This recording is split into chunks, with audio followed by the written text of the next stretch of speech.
Welcome to a world where passion ignites, danger lurks in the shadows, and love defies the limits of the supernatural. Here, shifters claim their fated mates. Powerful alphas fight for the ones they love, and the impossible becomes reality. Whether it's a growly werewolf, a scorching hot dragon, or a possessive vampire, one thing's for sure. These heroes are fiercely protective and undeniably irresistible. Get ready to escape into a story where magic meets seduction, and every heartbeat brings you closer to a love that's out of this world. Now, sit back, relax, and let the story begin.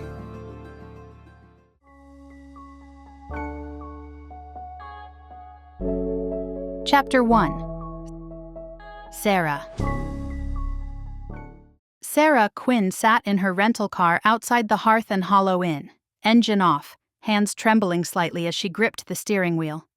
The mist-wrapped town of Hollow Oaks stretched before her like something from a storybook, all weathered stone and wrought iron lampposts emerging from tendrils of fog that clung to the Blue Ridge Mountains. She'd been sitting here for 20 minutes, questioning every decision that had led her to this moment. 3 months ago, she'd been untouchable.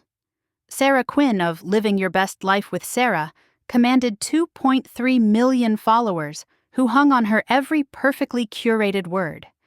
Brand partnerships with major lifestyle companies, a penthouse apartment in Nashville, a Tesla Model Y that photographed beautifully against any backdrop, speaking engagements at influencer conferences where 20-somethings treated her like a guru of authentic living. The irony wasn't lost on her now. Her phone buzzed with another notification, and she glanced at the screen out of habit. 847,000 followers, down another 2,000 since yesterday.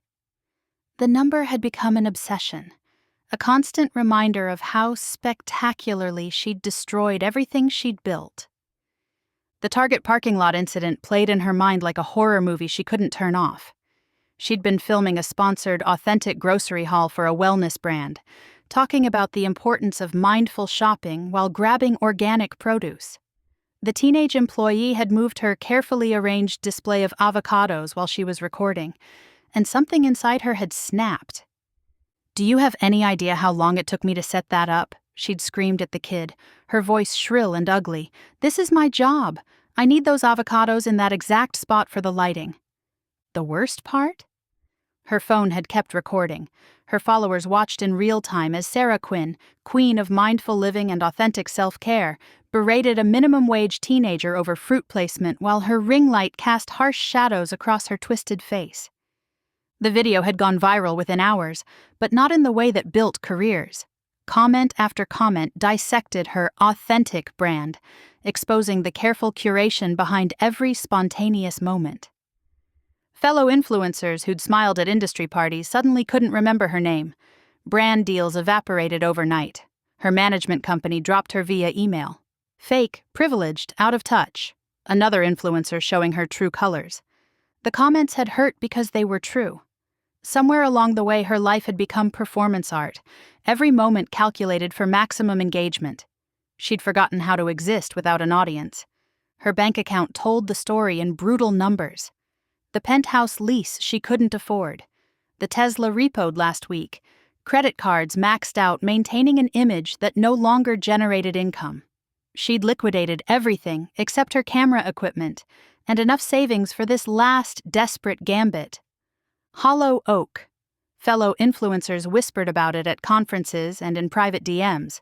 A mysterious mountain town where burned-out creators went to find themselves. The stories were always vague but compelling. Someone who'd lost their way and emerged with content that felt genuinely authentic. A place that somehow helped people remember why they'd started creating in the first place. Sera had dismissed it as hipster nonsense until she'd found herself Googling mountain towns near Nashville at 3 a.m, crying over her laptop in an Airbnb she could barely afford. The mountain air hit her face as she finally opened the car door, crisp and clean in a way that made her lungs ache. It smelled like pine and wood smoke and something indefinable that seemed to whisper promises she was afraid to believe. Her ankle boots, designer but thankfully practical for once, found purchase on gravel as she hauled her suitcase from the trunk. Fall had seemed like a good time to get away to a secluded mountain town. She embraced the October air and took a cleansing breath. The inn rose before her like something from a travel blogger's fever dream. All ivy-covered stone and diamond-paned windows glowing with warm golden light. A hand-painted wooden sign swayed gently in the breeze. The Hearth and Hollow Inn, rest for weary travelers. Even the font looked genuine, like someone had cared about making it beautiful rather than optimizing it for screenshots. She shouldered her camera bag with practiced ease. The equipment inside represented her last hope. If she could create something authentic here, something that felt real instead of performed, maybe she could rebuild. Maybe she could remember who she'd been before she'd become a brand. Her phone buzzed again. A text from her former assistant, now working for a lifestyle guru who'd swooped in to claim Sera's abandoned partnerships.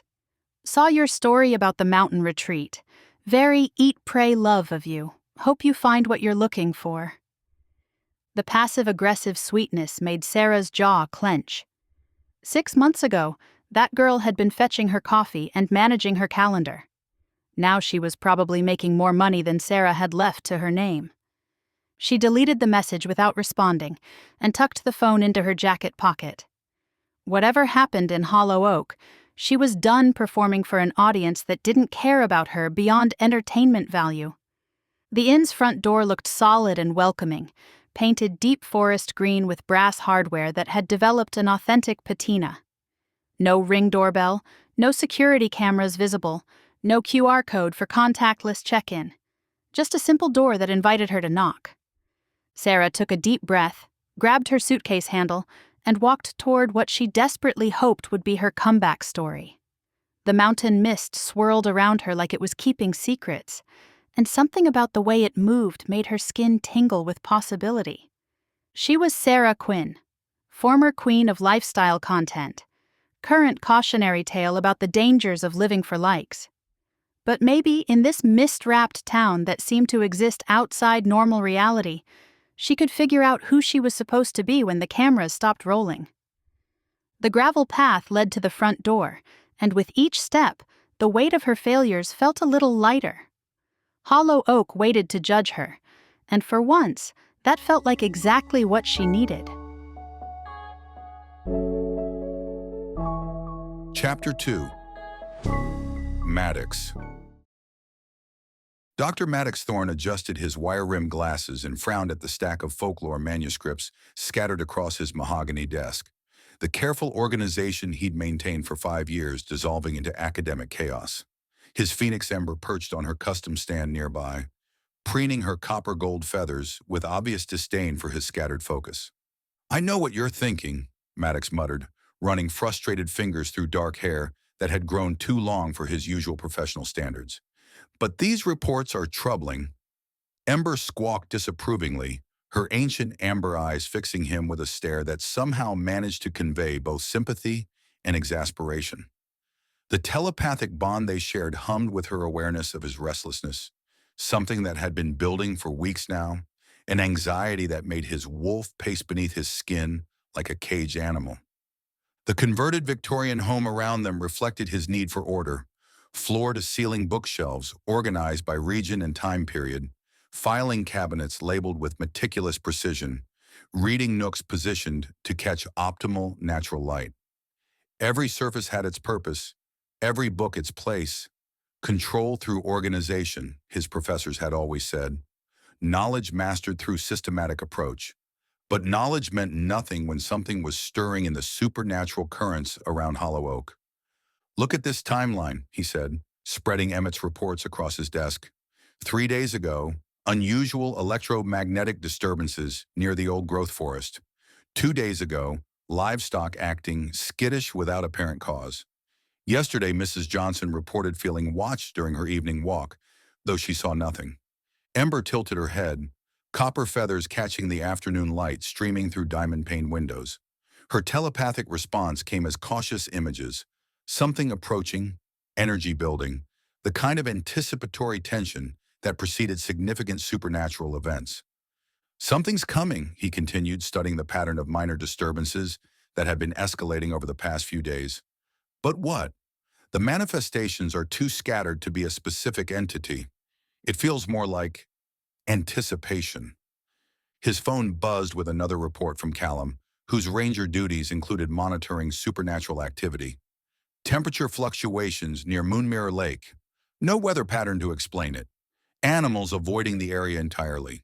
Maddox had come to Hollow Oak 5 years ago, carrying nothing but his degrees and a determination to escape pack politics that had threatened to suffocate him. The Blue Ridge Pack had offered him the alpha position when his father stepped down. But the thought of leading through emotion and instinct rather than logic and planning had felt impossible. "I think too much to lead with my heart," he told the pack elders, words that had earned him disappointed looks and his cousin Vale's smug satisfaction. Vale led with passion and loyalty, qualities the pack valued. Maddox led with analysis and preparation, traits that made excellent advisors but apparently questionable alphas. Hollow Oak had welcomed him without question, valuing his research skills and historical knowledge without demanding social obligations he wasn't equipped to handle. The supernatural community here operated on different principles that allowed acceptance of outcasts, respect for individual strengths, protection through diversity rather than conformity. His wolf had settled into the mountain's rhythm, content with the role of scholar and occasional council consultant, until recently. "The patterns don't match any known entity manifestation," he told Ember, whose telepathic awareness meant she absorbed every word along with his underlying emotions. "It's like something is preparing the area for..." What? The most unsettling aspect was how the disturbances seemed to be creating optimal conditions for folklore manifestation. Electromagnetic interference that could disrupt modern technology, temperature fluctuations that made residents seek indoor shelter, animal behavior that kept natural predators away from specific areas. "It's like the town is being prepared," he realized, "cleared of mundane interference so something supernatural can take hold." Ember hopped down from her perch and landed on his desk, careful to avoid the scattered papers. Her talons clicked against the wood as she positioned herself between Maddox and the reports, fixing him with a look that managed to convey both concern and determination. His phone buzzed with an incoming call from the council glade. Varick's name appeared on the screen, and Maddox's wolf stirred uneasily. Calls from the town elder during daylight hours usually meant problems that required immediate attention. "Thorn!" Varick's gravelly voice carried the weight of someone who'd seen too many supernatural crises. "Are you tracking the disturbances?" "I've been monitoring the reports. Electromagnetic anomalies, animal behavior changes, residents reporting unease without specific cause." Maddox pulled his notes together as he spoke. "The pattern suggests something building toward manifestation, but not a specific entity yet." "Agreed, but there's a new variable arriving today." A pause that made Maddox's wolf ears perk with interest. "Human woman, some kind of content creator, says she's here to document mountain folklore." Maddox straightened in his chair, alpha instincts responding to potential catalyst, even as his academic mind cataloged possibilities. "You think she's connected to the building energy?" "Could be the final trigger we've been sensing. Someone with latent sensitivity, drawn here right as the conditions become optimal for manifestation." Varick's tone carried the careful neutrality of someone presenting facts without jumping to conclusions. "Need you to assess her potential impact. See what she's really after." "Understood." Maddox was already gathering his leather portfolio, his movements efficient and controlled. "What kind of folklore is she interested in?" "Local legends, traditional stories. The inn owner thinks she's harmless, but timing's too convenient to ignore." Varick paused. "Be careful, Maddox. If she's the catalyst for whatever's building, we need to understand her abilities before something dangerous manifests." After hanging up, Ember's telepathic response carried complex images: arrival, change, and underneath it all, a sense of inevitability that made his wolf's pacing intensify. "A content creator interested in folklore Arriving just as supernatural energy builds toward manifestation, he told Ember, whose response suggested she'd been listening to his conversation with knowing amusement. Either the biggest coincidence in years or exactly what something's been waiting for. His phoenix recognized patterns he couldn't yet see, and her mixture of anticipation and concern suggested this new arrival might be more significant than mere coincidence. 5 years of academic isolation had suited him perfectly. Research without emotional complications, knowledge without messy interpersonal dynamics. But the restlessness that had been building lately suggested his wolf was growing tired of purely intellectual pursuits. "What do you know that I don't?" he asked Ember as they prepared to investigate this unexpected variable. Her response came as warm golden images. Connection, change, and underneath it all, a sense that whatever was coming would transform everything about his carefully controlled existence. Chapter 3. Sera. A silver-haired woman emerged from the inn's front door before Sera could even reach for the handle, as if she'd been watching from the windows. Half-moon spectacles perched on her nose, and her smile held the kind of genuine warmth that had become foreign to Sera's carefully networked world. "You must be Miss Quinn. I'm Miriam Caldwell." Her voice carried the soft lilt of someone who'd lived in these mountains her whole life. "Welcome to Hollow Oak."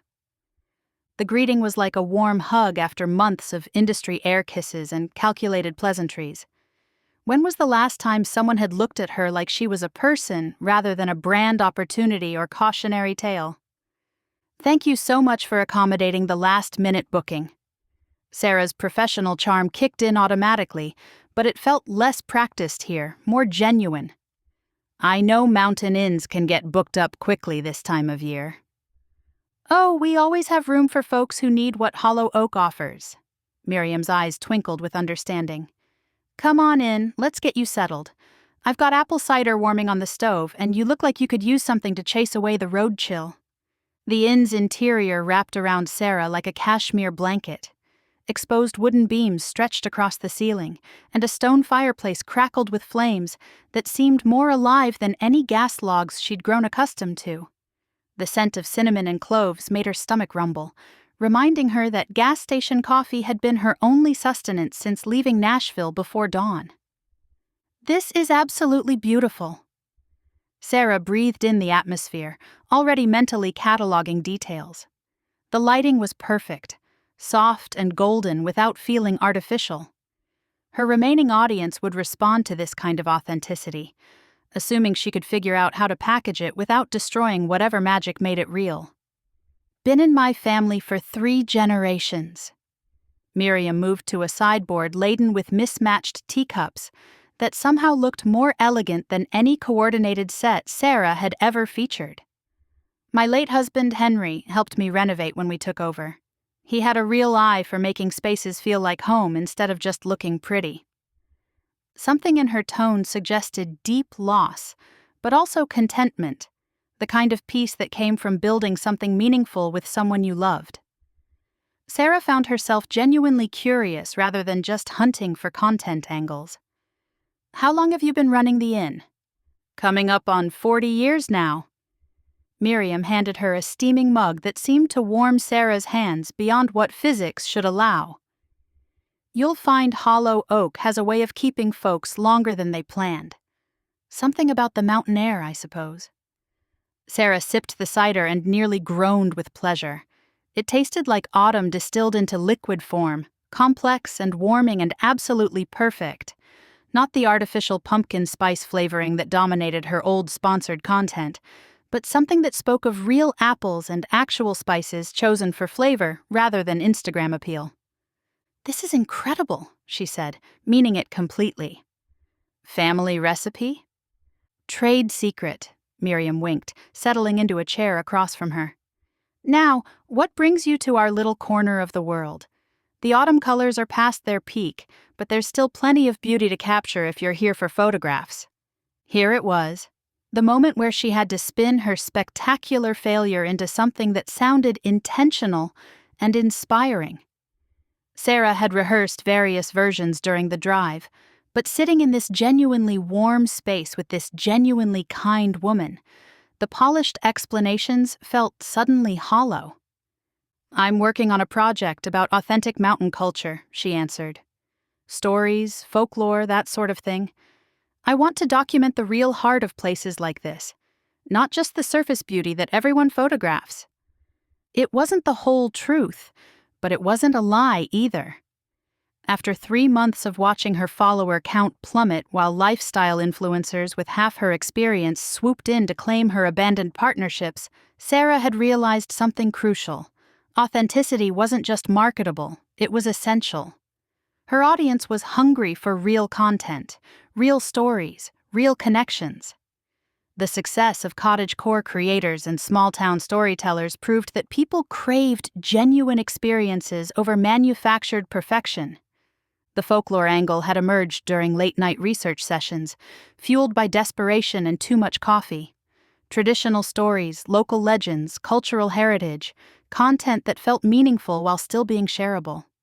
If she could position herself as someone who preserved and shared important cultural narratives rather than just selling lifestyle products, maybe she could rebuild her brand on something more substantial than ring lights and sponsorships. Ah, stories. Miriam's smile deepened, and something in her expression suggested she understood more about Sera's situation than seemed possible. "Well, you've come to the right place for those. This valley has more legends than trees, and that's saying something." "Really?" Sera leaned forward, her interest genuine. "What kinds of stories?" "Oh, the usual mountain folklore. Spirits in the woods, creatures that come out when the mist rolls in, families with gifts that skip generations." Miriam spoke casually, as if discussing the weather. "Most outsiders think it's just quaint superstition, but mountain folk know there's truth in the old tales." Sera's pulse quickened. This was exactly what she needed. Authentic local folklore with real cultural significance. Content that felt meaningful while still being engaging enough to rebuild her platform. "Is there anyone in town who specializes in collecting these stories? A local historian or cultural preservationist?" "Funny you should ask. Professor Thorn lives in the old Victorian at the end of Maple Street." Miriam's eyes sparkled with what looked suspiciously like matchmaking intentions.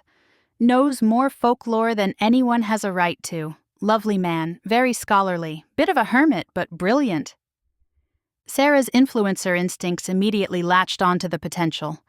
A local expert could provide the academic credibility her content needed, while adding human interest, through his personal connection to the material. "That sounds perfect. Is he accessible? Some academics can be particular about their research." "Maddox is particular about everything," Miriam chuckled. "But he's got a good heart under all that scholarly intensity. Just mind your manners and don't expect him to be overly social. He's more comfortable with books than people." "I can work with that." Sera had charmed her way through interviews with far more difficult subjects.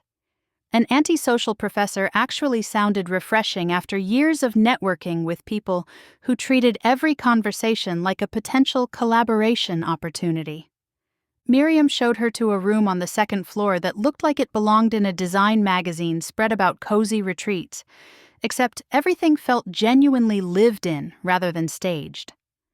A 4-poster bed dominated the space, covered in quilts that appeared hand-stitched.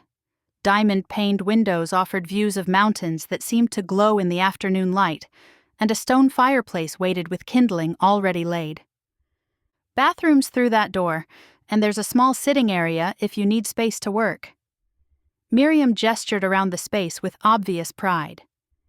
"Breakfast is served from 7 to 9, but I can arrange something earlier if you're an early riser." "This is perfect." Sera pulled out her phone to capture the room's charm, then paused.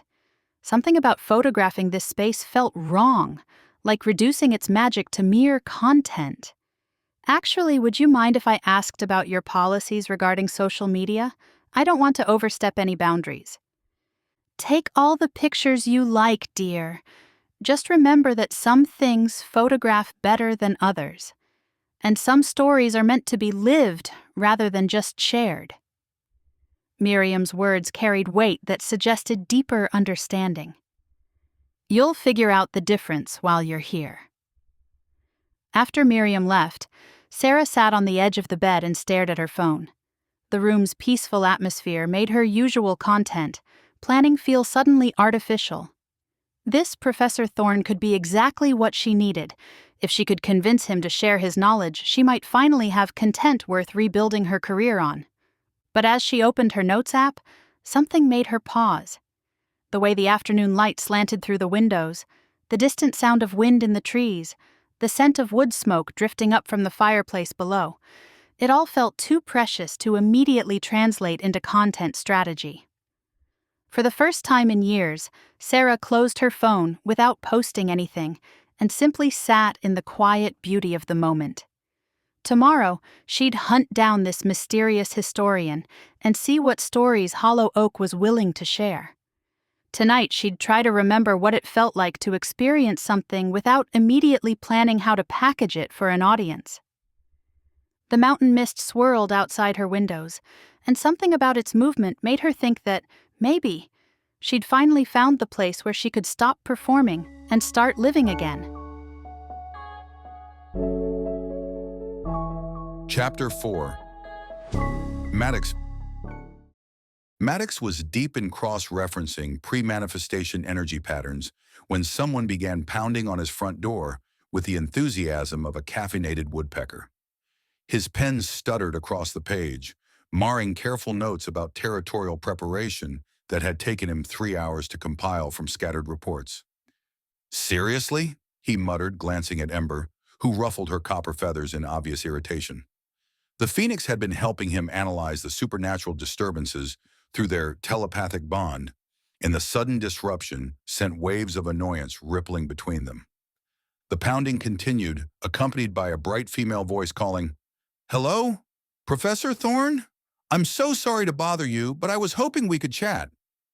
Ember fixed the front door with a glare that suggested she was considering demonstrating why phoenixes had historically been considered formidable creatures. Her telepathic commentary carried distinctly unfriendly undertones about unexpected visitors and their poor timing. "I know," Maddox said, pushing back from his desk, "but if we ignore her, she'll probably just come back later with more enthusiasm." His wolf stirred with cautious interest rather than territorial irritation. The building's supernatural energy had his animal instincts on alert, and this unexpected arrival felt significant in ways he couldn't yet define. The woman waiting on his porch was not what he'd expected. She was a strawberry blonde storm-armed with professional lighting equipment, a smartphone gimbal, and the kind of aggressively cheerful energy that should have made his wolf bristle with annoyance. Everything about her screamed outsider, from her designer ankle boots to the perfectly coordinated autumn-colored outfit that looked like it had been selected specifically for mountain photography. But underneath the polished exterior, his enhanced senses picked up something else. Uncertainty masquerading as confidence, desperation dressed up as enthusiasm, and beneath it all, a resonance that made his wolf sit up and pay attention. "Professor Thorn, hi!" She launched into motion before he could respond, extending a manicured hand with the practiced enthusiasm of someone accustomed to making first impressions. "I'm Sera Quinn. Miriam at the inn said you might be able to help me with some research." The moment their hands touched, electric shock raced through his system like wildfire. Not just physical attraction, though there was certainly that, but something deeper. Recognition. His wolf's sudden, intense interest crystallized into something that made his breath catch. Sera Quinn. This had to be the content creator Varric had mentioned, the potential catalyst whose arrival coincided perfectly with the supernatural energy building around Hollow Oak.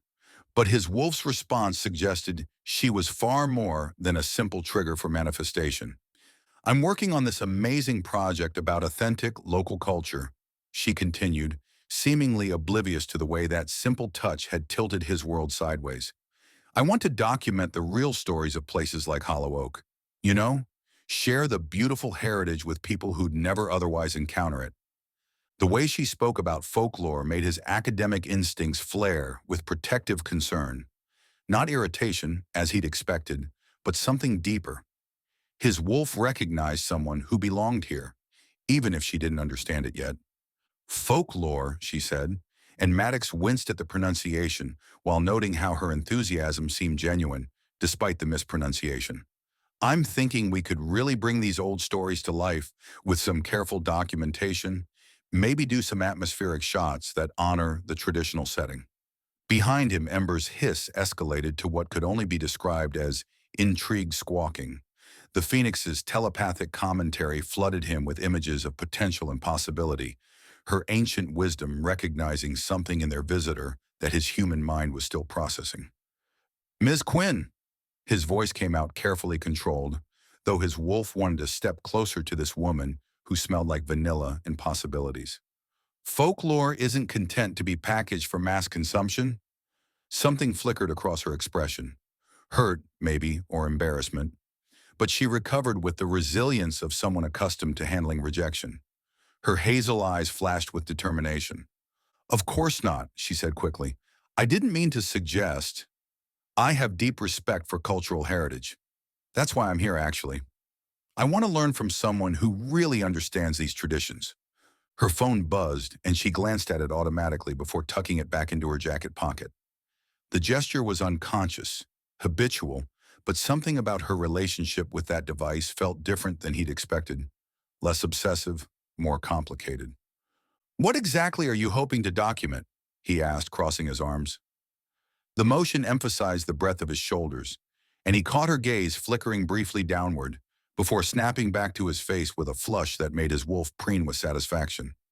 "Well, Miriam mentioned that Hollow Oak has incredible legends. Spirits in the woods, mysterious creatures, families with special gifts." Her enthusiasm bubbled up again, despite his obvious skepticism. "I want to capture the essence of mountain folklore, show how these stories shape the community, and then share them with how many people? I have about 850,000 followers across platforms," she said, straightening with what looked like defensive pride mixed with uncertainty.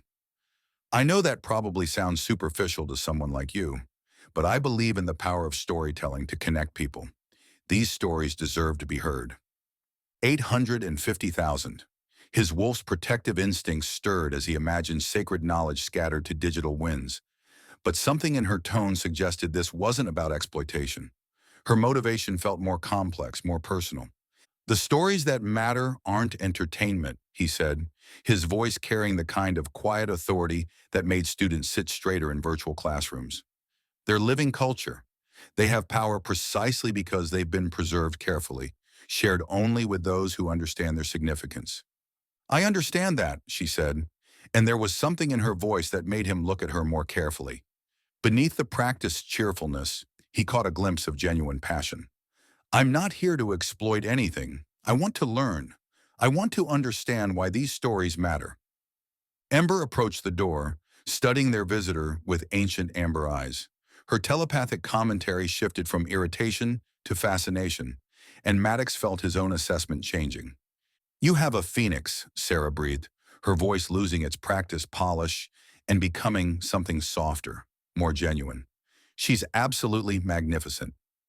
"Ember doesn't usually like strangers," Maddox said, watching as his normally antisocial phoenix tilted her head with what looked suspiciously like approval.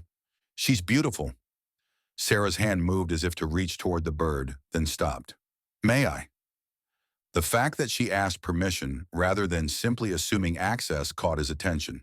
His wolf's territorial pacing slowed as he recognized basic respect for boundaries. "She'll let you know if she approves," he said. Ember approached the threshold, fixing Sera with an evaluating stare that seemed to weigh possibilities invisible to human perception. After a long moment, the phoenix extended her neck slightly. Not quite friendly, but definitely interested. "Hello, gorgeous," Sera murmured, keeping her hands carefully still. "Aren't you just perfect?" The genuine wonder in her voice when she looked at Ember suggested depths beneath the polished surface. Possibilities his wolf found increasingly compelling. More importantly, Ember's response carried warm approval mixed with something that felt like recognition. "Ms. Quinn," he said finally, "if you're serious about understanding folklore rather than simply documenting it, there are protocols to follow, standards of respect that are non-negotiable." Absolutely, she said quickly. Whatever you think is appropriate. I want to do this right. Ember's telepathic response carried warm amusement mixed with satisfaction. His phoenix, it seemed, had already reached conclusions about their unexpected visitor. We'll start with proper pronunciation, Maddox said, stepping back from the doorway. Folklore. Not folklore. Folklore, Sera repeated carefully, and her smile when he nodded was the first genuinely unstudied expression he'd seen from her. As she crossed his threshold, Maddox felt something fundamental shift in the supernatural energy surrounding Hollow Oak. Not crisis or manifestation, but potential crystallizing into purpose. Whatever had been building over the past few days, whatever forces had been preparing the town for supernatural awakening, Sera Quinn wasn't just the catalyst. She was the answer. Chapter 5. Sera. Sera's carefully planned approach to charming the local historian crashed and burned spectacularly the moment she stepped inside Dr. Maddox Thorn's home. The lovely, scholarly hermit Miriam had described turned out to be a devastatingly attractive man who couldn't be much older than 35, with dark hair that looked like he ran his fingers through it when thinking and piercing blue eyes that currently regarded her with fascinating intensity. Folklore, she repeated carefully, trying to ignore the way her hand still tingled from where they'd touched. Not folklore. Better. His tone suggested she'd passed the first test in a series she hadn't known she was taking. Dr. Maddox Thorn radiated the kind of quiet, intellectual authority that made her want to simultaneously prove herself and step closer to that carefully controlled energy. Everything about him screamed academic sophistication, from his wire-rimmed glasses to the way he moved through his space with confident precision. "Your home is incredible," she said, following him into what could only be described as a scholar's paradise. Floor-to-ceiling bookshelves lined every wall, organized with the kind of meticulous precision that made her slightly chaotic apartment back in Nashville look like a hurricane had hit it. Filing cabinets bore labels written in actual calligraphy, and reading nooks were placed to catch all the natural light streaming through diamond-paned windows. The atmosphere whispered of serious scholarship and deep knowledge, the kind of intellectual sanctuary she'd never had reason to enter before. "It serves its purpose," he said dismissively, though she caught a note of pride underneath the modesty. But what really stole her breath was the phoenix. She'd heard about them in passing, rare supernatural creatures that occasionally appeared in documentaries about magical wildlife. But seeing one in person, perched casually on a custom stand like the world's most exotic pet, drove home just how little she understood about the world she'd stumbled into. "She really is magnificent," Sera said, watching Ember preen copper feathers that seemed to catch light in impossible ways. "I've never seen a phoenix in person before. They're incredibly rare, aren't they?" "Ember's been with me for 7 years." His tone suggested this was perfectly normal, like having a mythical bird as a companion was just another Tuesday. "She has particular opinions about visitors."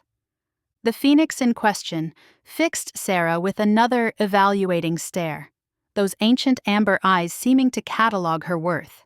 In her old life, being assessed by exotic pets would have meant photo opportunities and brand partnerships. Here it felt like being judged by something far older and wiser than herself.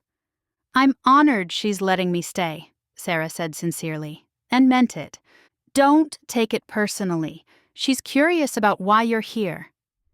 Maddox moved toward a section of shelves devoted entirely to what looked like folklore collections. "Now, what specifically are you hoping to learn about Hollow Oak's traditions?" Sera followed him, trying not to gawk at the sheer volume of knowledge surrounding her. She'd graduated with a communications degree and built a successful career, but this level of scholarship made her feel like she was playing dress-up in the adult world.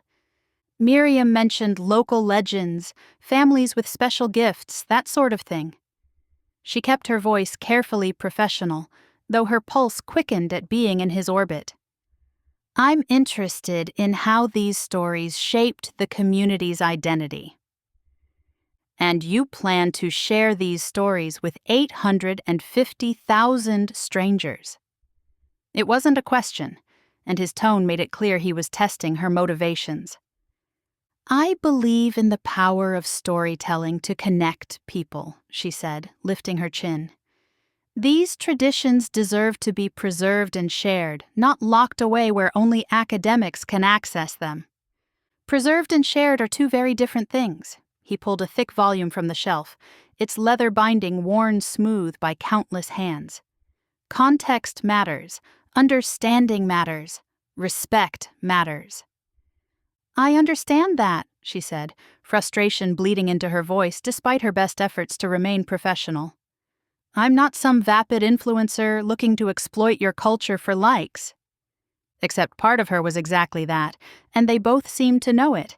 The partial lie sat uncomfortably on her tongue. Aren't you? He turned to face her fully, and the quiet intensity in his gaze made her stomach flutter in ways that had nothing to do with intimidation. What's your background in folklore studies, anthropology, cultural preservation? I have a communications degree, she admitted, hating how inadequate it sounded in this temple of serious scholarship. But I've built a career on understanding what connects with people, on finding the human stories that matter. Communications. He repeated the word like he was tasting it. Social media marketing, I assume. Among other things. Her cheeks burned with embarrassment and growing irritation. But I'm here to learn, not just to take. I want to understand these stories properly. Do you? Again, not a question. Yes, I do. She stepped closer, drawn by some combination of anger and attraction that made no logical sense. I know you've already decided I'm some shallow social media butterfly, but maybe you could give me the benefit of the doubt for 5 minutes. I haven't decided anything, he said, but his tone suggested he was reassessing her in real time. They were standing closer now, close enough that she could catch the scent of cedar and old books that seemed to cling to him. Close enough to notice the way his jaw tightened when he was thinking, and the silver threading through his dark hair that caught the afternoon light. He reached for another book from a higher shelf, the same volume she'd been stretching toward.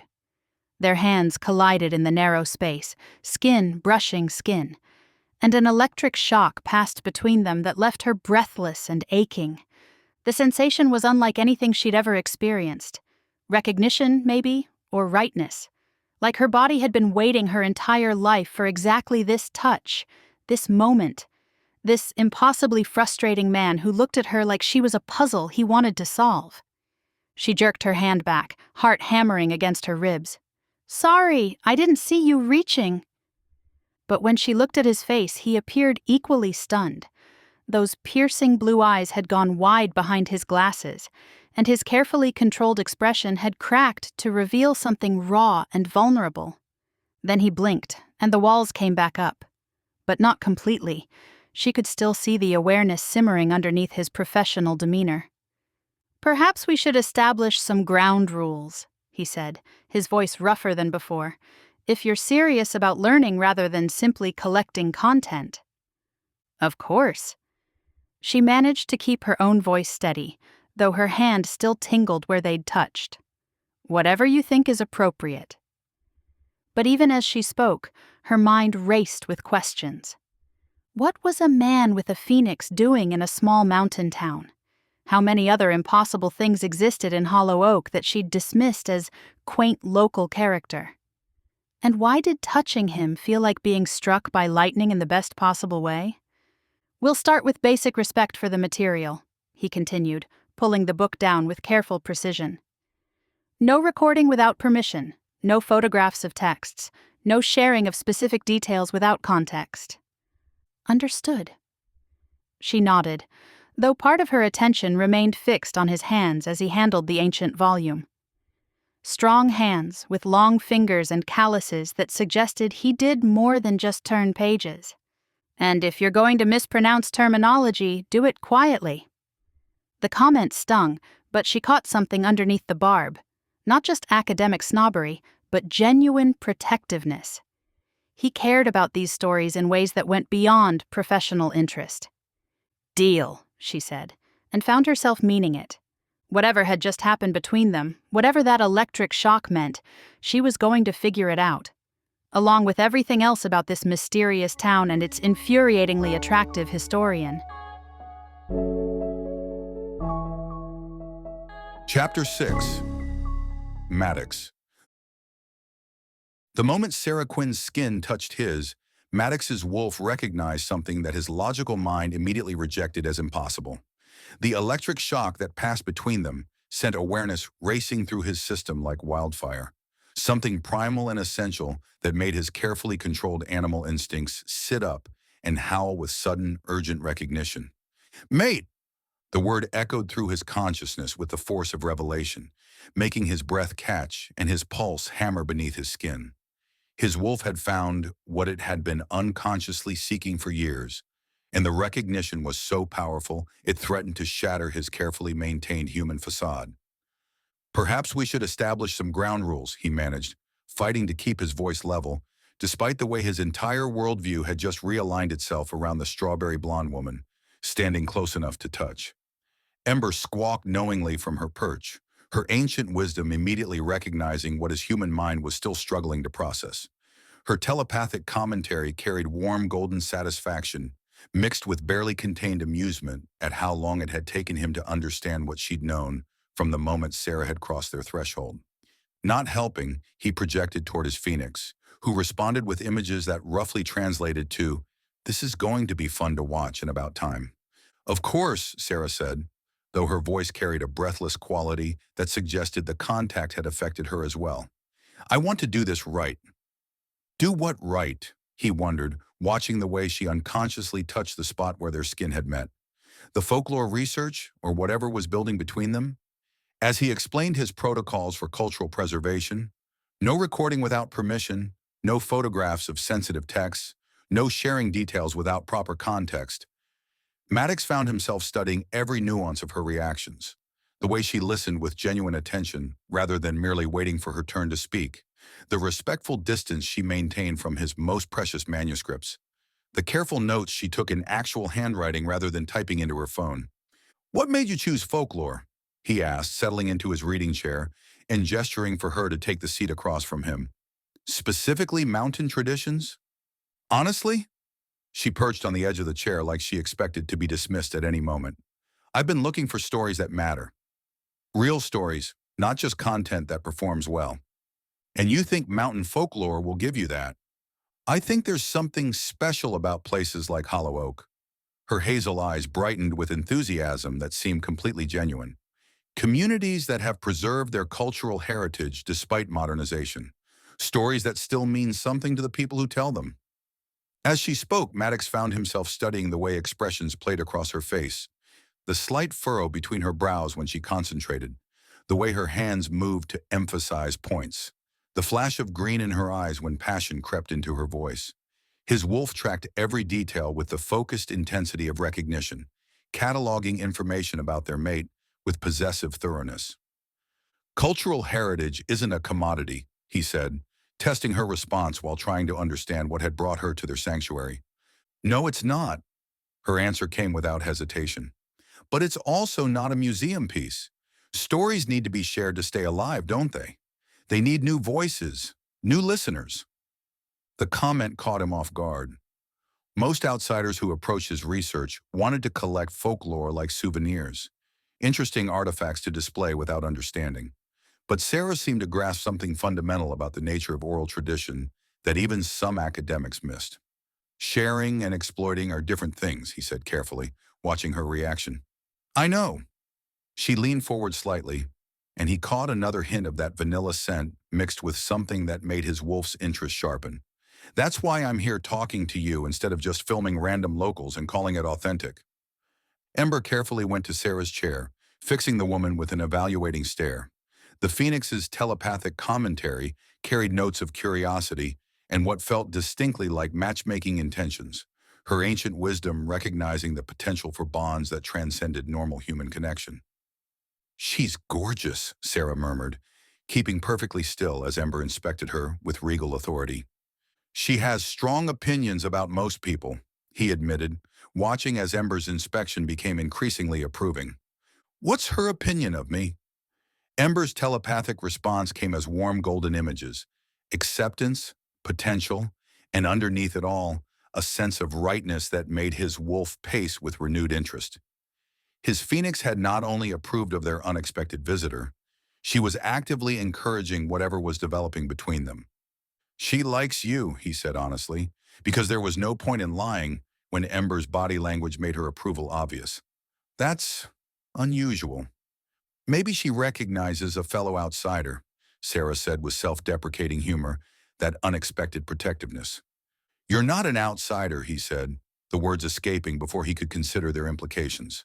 Not here. Her sharp intake of breath suggested the comment had hit deeper than he'd intended, revealing vulnerabilities she normally kept hidden behind polished confidence. How can you know that? She asked quietly. You barely know me. Because my wolf recognizes you as mate, he thought but couldn't say. Because Ember has already accepted you as family. Because everything about your presence here feels like coming home. Because Hollow Oak has a way of calling to people who belong here, he said instead, and you wouldn't have found us if you weren't meant to. The conversation was veering into territory that felt both dangerous and inevitable, touching on supernatural concepts he wasn't ready to explain while acknowledging connections he couldn't deny.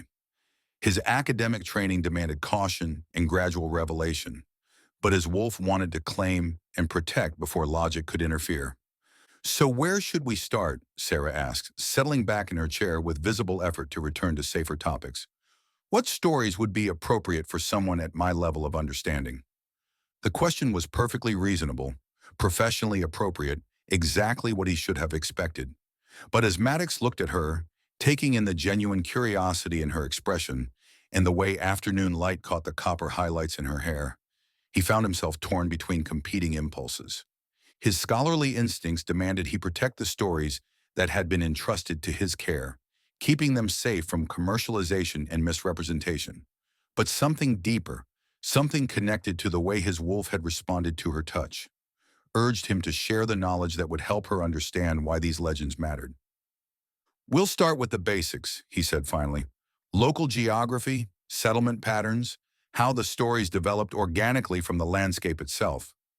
That sounds perfect.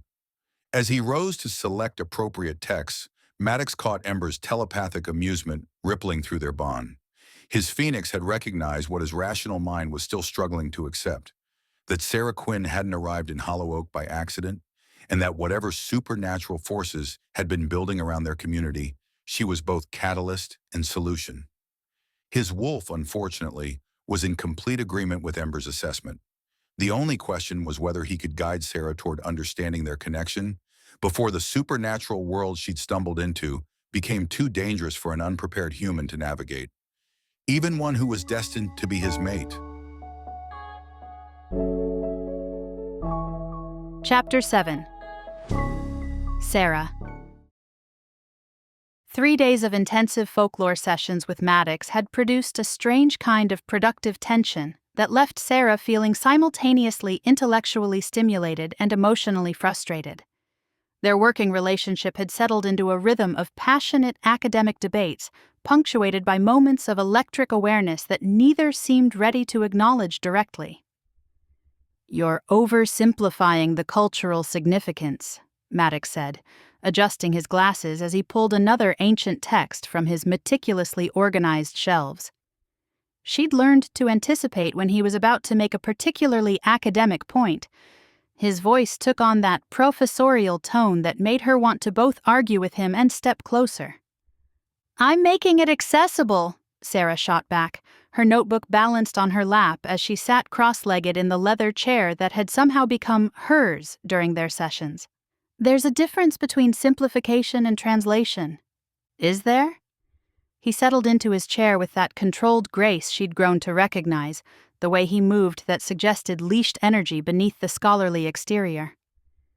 "When you translate folklore into social media format, what essential elements get lost? What essential elements get preserved when only academics can access them?" she countered, meeting his piercing blue gaze with the kind of direct challenge that had become their standard dynamic. These arguments had become less about actual disagreement and more about the intellectual equivalent of verbal sparring, each testing the other's knowledge and convictions, while dancing around the attraction that seemed to intensify with every interaction. Context, he said, opening the leather-bound volume with reverent care. Nuance, the understanding that some stories carry power beyond entertainment value. And isolation, she replied, leaning forward slightly. Elitism, the assumption that ordinary people can't handle complex cultural concepts. His pause suggested she'd scored a point, and the way his eyes lingered on her face made her heartbeat pick up. "Tell me about your audience," he said, changing tactics with the smooth precision of someone accustomed to intellectual maneuvering. "Who are these 850,000 people who follow your content?" The question caught her off guard with its directness. Most people assumed her follower count represented vanity metrics rather than genuine human connection. People looking for something real. Most of them are women between 25 and 45, college-educated, living in urban areas where they feel disconnected from cultural roots or natural beauty. So they consume your content as a substitute for authentic experience? They consume my content as inspiration to seek their own authentic experiences, she corrected, feeling defensive heat rise in her cheeks. I show them possibilities they might not have considered. And you think mountain folklore will provide that inspiration? I think mountain folklore represents exactly what they're craving.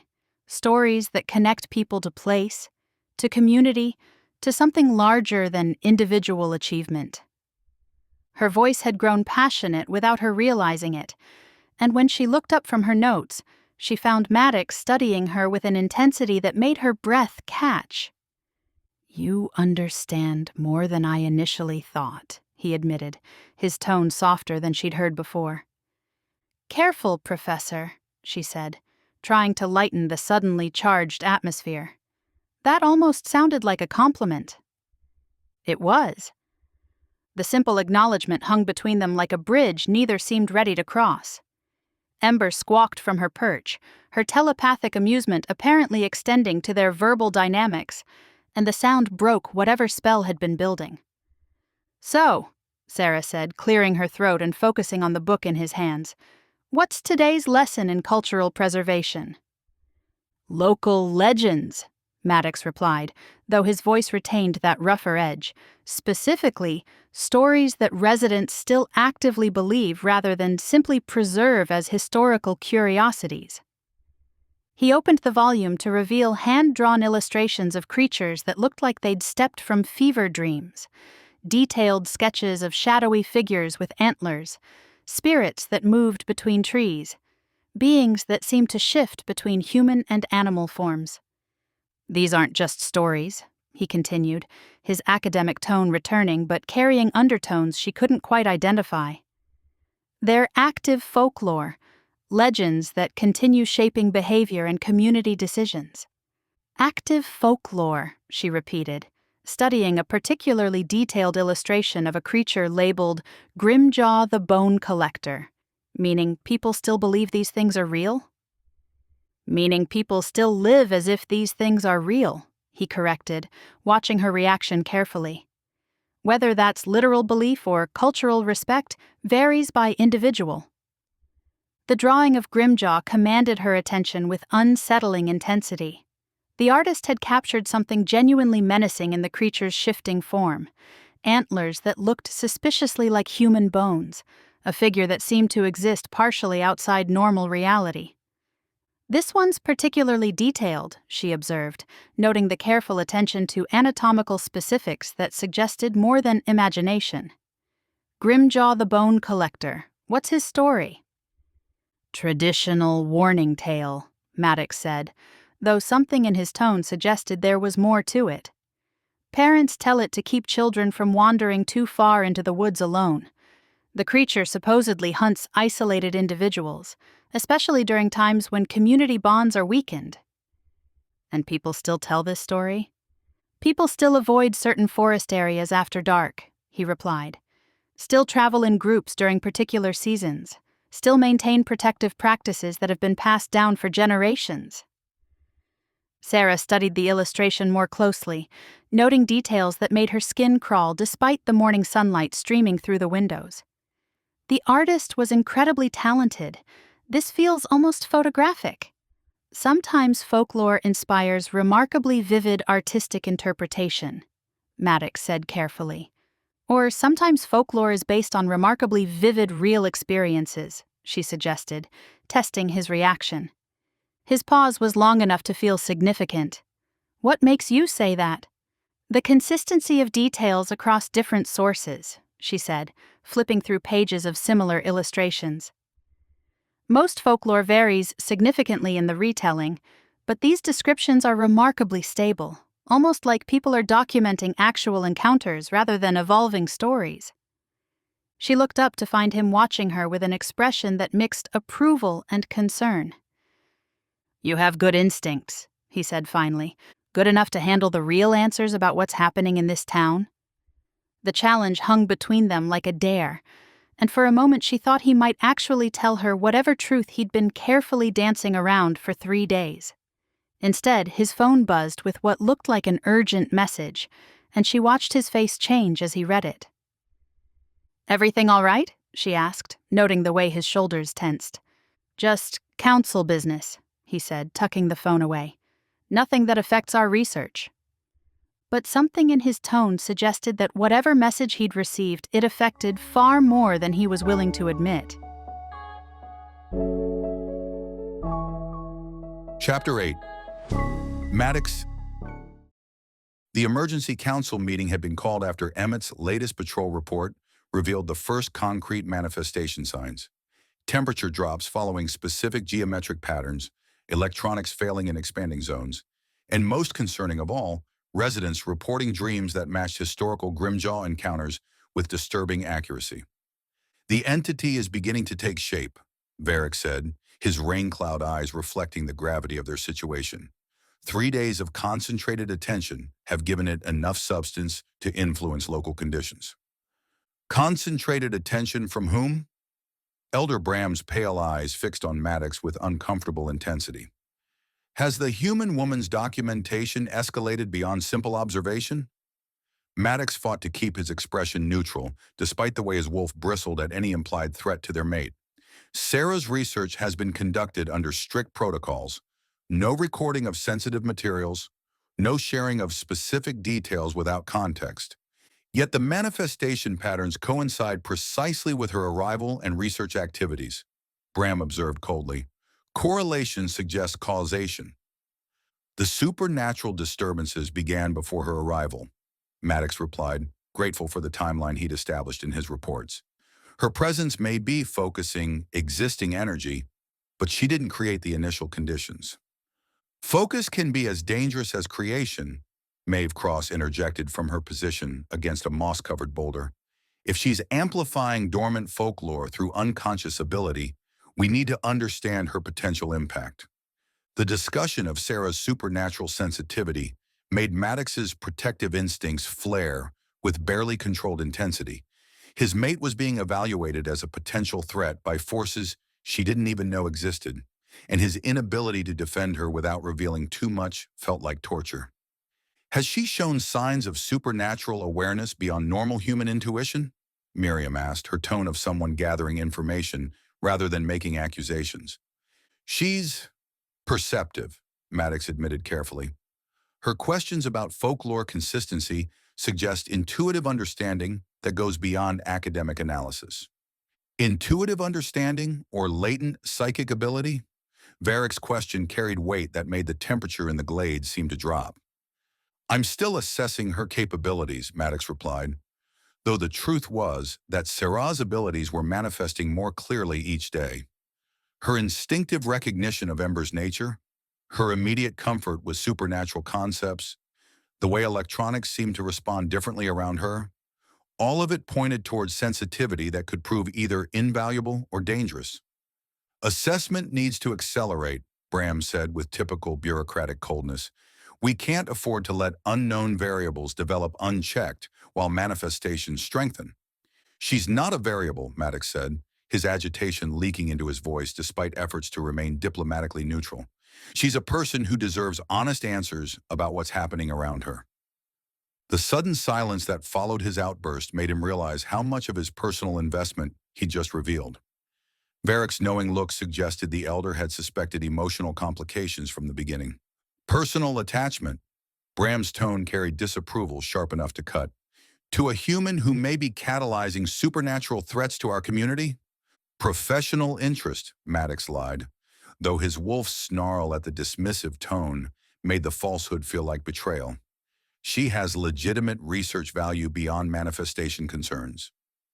Professional interest doesn't typically produce defensive responses to community safety protocols, Maeve observed with a sharp intelligence that made her an effective counsel guard. Are we dealing with academic collaboration or romantic complication?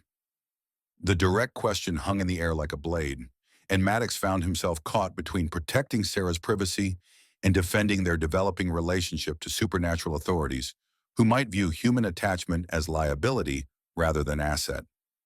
We're dealing with someone who could be crucial to resolving the manifestation crisis, he said, choosing honesty about her potential importance while avoiding direct admission of mate recognition. Her abilities are still developing, but she's already demonstrated instinctive understanding of supernatural concepts. Then bring her to the next meeting, Varick decided with the kind of authority that ended discussions. If she's developing abilities that affect our community, she needs to understand what she's dealing with. She's not ready for full supernatural revelation, Maddox protested, his protective instincts raging against the thought of exposing Sera to political scrutiny she wasn't prepared to handle. Human minds don't typically adjust well to discovering shapeshifter communities exist. Then make her ready, Varick replied, because ready or not, she's already involved. The question is whether she becomes part of the solution or remains an unconscious catalyst for escalating problems. And if she can't handle the truth? Bram's question carried implications that made Maddox's blood run cold. Then we implement alternative solutions, Varick said with the kind of euphemistic language that didn't disguise underlying threats. But we exhaust educational approaches before considering more drastic measures. The meeting dispersed with the efficiency of people accustomed to crisis management, leaving Maddox alone in the glade with Ember and the weight of impossible choices. His phoenix settled onto his shoulder with warm comfort, while her telepathic presence offered sympathy for the political complications surrounding their mate. 2 weeks, he told Ember, who listened with the grave attention of someone who understood implications. Varick's giving me 2 weeks to make her understand, without terrifying her into fleeing. Ember's response carried images of Sera's growing comfort with supernatural concepts, her natural acceptance of Phoenix companionship, the way she'd adapted to their academic partnership without questioning the unusual elements she encountered. She's stronger than they think, he said, though his wolf paced with anxiety about exposing their mate to supernatural politics before she understood what she was agreeing to join. But strength doesn't prepare someone for discovering that half their research subjects transform under the full moon. His phone buzzed with a text from Sera. Found something interesting in the historical records. Can we meet earlier tomorrow? I think there might be patterns we're missing. The message complicated emotions. Her genuine enthusiasm for the research that was endangering her, her trust in him to provide honest answers he wasn't ready to give, her unconscious movement toward discoveries that could either save or doom them all. She's finding connections we hoped she'd find, he told Ember as they prepared to leave the glade. But every breakthrough brings her closer to truths that could shatter everything if revealed too quickly. His Phoenix response suggested that some truths were too important to delay indefinitely, especially when the alternative was allowing unconscious manifestation to spiral beyond anyone's control. The walk back to town felt like preparing for war, though Maddox wasn't sure whether he was fighting supernatural manifestation, council politics, or his own heart's demand to claim and protect the woman who had become the center of everything he hadn't known he needed. Chapter 9. Sera. Sera's discovery in the town's historical archives left her buzzing with excitement about her genuine academic breakthrough. She'd found documentation that suggested Grimjaw manifestations followed a predictable pattern tied to community stress levels and specific seasonal transitions. "Look at this timeline," she said, spreading copied documents across Maddox's study table the next morning. 1847, 1923, 1956, 1982. All Grimjaw sightings, all occurring during October, all following periods when the community experienced significant upheaval. Maddox studied her research with the focused intensity that made her pulse quicken, his piercing blue eyes moving between documents while his fingers drummed against his coffee mug. In the rhythm she'd learned indicated deep thought.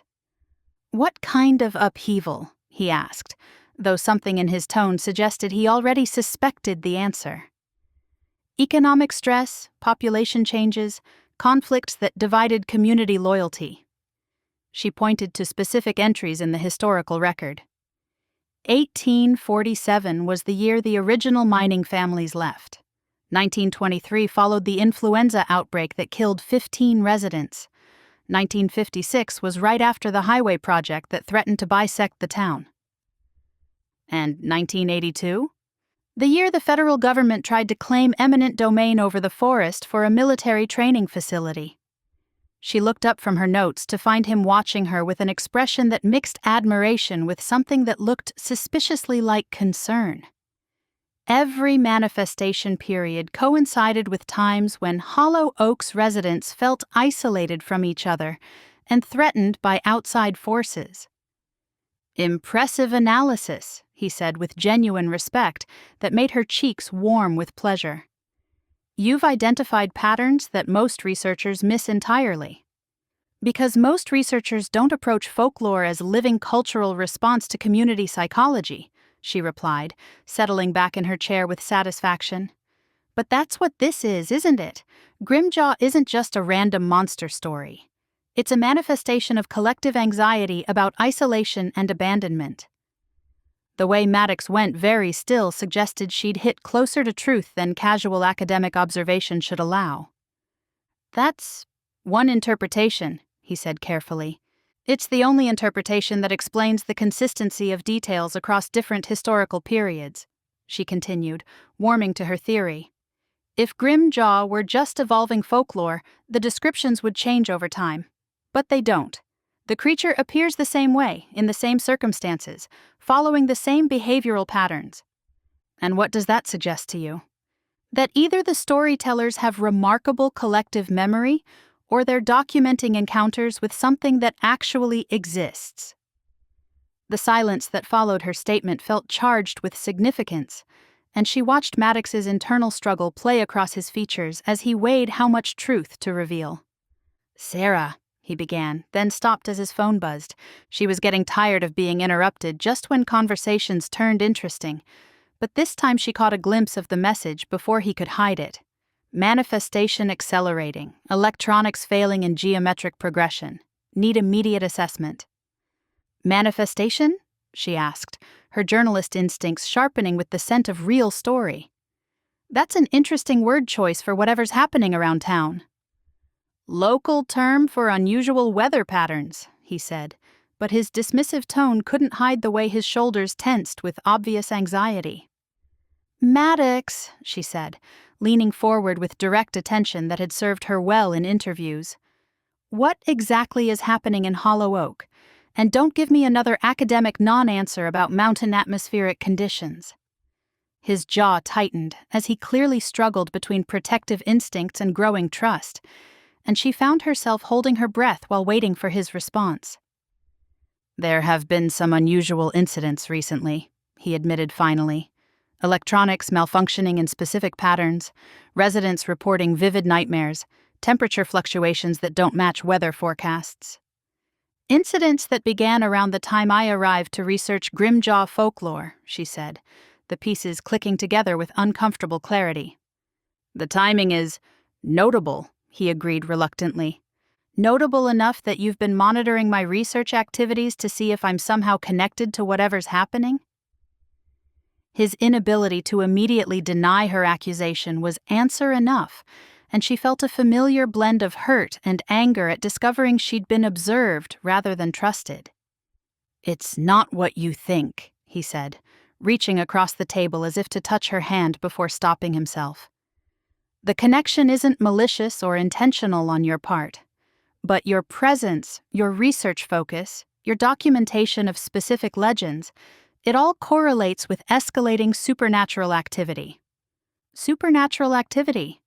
She repeated the phrase like it tasted strange. "You're actually telling me that researching folklore is somehow causing supernatural events?"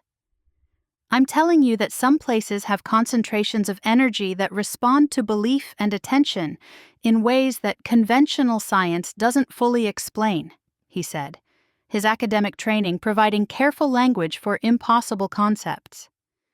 "Energy that responds to belief," she said slowly, testing the idea against her growing intuitive understanding of Hollow Oak's peculiarities. "Are you talking about actual supernatural forces, or some kind of psychological mass hysteria effect?" "I'm talking about forces that exist whether or not modern terminology can adequately describe them," he replied, his tone carrying the weight of someone who'd witnessed things that challenged rational explanation. Her phone vibrated with a notification. The screen showed a comment on her latest Instagram post from someone claiming to be planning a trip to Hollow Oak, specifically to investigate the Grimjaw legend she'd mentioned in her content earlier before Maddox had come back. "Oh no," she breathed, realizing the implications. "My social media posts. People are seeing my content and making plans to come here." "How many people?" Maddox asked, his voice sharp with sudden alarm. She scrolled through comments and shares, her stomach sinking as she saw the engagement numbers climbing. Hundreds of comments, dozens of shares, multiple people discussing travel plans to research the legend themselves. "What did you post?" "Just what you said I could, I promise," she defended. "I told you people were dying for content like this. It didn't take much, but mentioning one legend no one has heard of. I thought it was okay. I followed your protocols.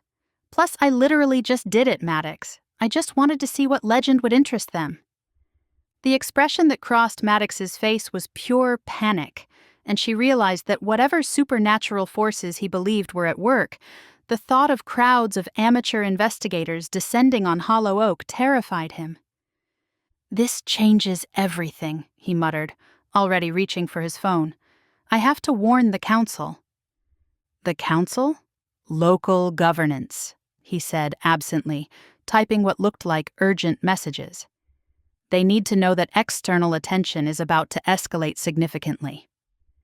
As she watched him coordinate emergency responses to what should have been routine social media engagement, Sera realized that her carefully planned comeback story had become something far more complex and potentially dangerous than damaged career prospects. Whatever was happening in Hollow Oak, whatever supernatural forces Maddox believed were at work, her documentation efforts had apparently triggered something that threatened the entire community's carefully maintained secrets. And now outsiders were coming to investigate the very legends that might be manifesting into reality. Chapter 10. Maddox. The call from Elena Vasquez came at the worst possible moment, just as Maddox was trying to process the implications of dozens of paranormal investigators planning trips to Hollow Oak based on Sera's social media content. "Darling, I got your message about the manifestation." Elena's voice carried through his phone with the kind of professional excitement that made his wolf bristle with immediate dislike. "How absolutely fascinating. I'm driving up from Atlanta as we speak." "I didn't invite you," Maddox said, watching Sera through his study window as she walked back toward the inn, her expression troubled by their conversation about supernatural forces. "I contacted you for theoretical advice, not hands-on intervention." "You know how I feel about active manifestations," Elena replied with the presumptuous confidence that had once attracted him, but now felt invasive. "This could be the opportunity we've been waiting for. Documented folklore becoming substantial enough to study in real time." The way she discussed supernatural manifestation as research opportunity rather than community crisis made his protective instincts flare with anger. Elena's academic perspective on the situation felt predatory in ways that threatened everything he was trying to protect. "This isn't a research opportunity," he said, his wolf leaking into his voice. "It's a potential threat to real people who deserve better than being treated like test subjects." "Since when do you prioritize emotional considerations over scientific advancement?" Elena's laugh carried sharp surprise.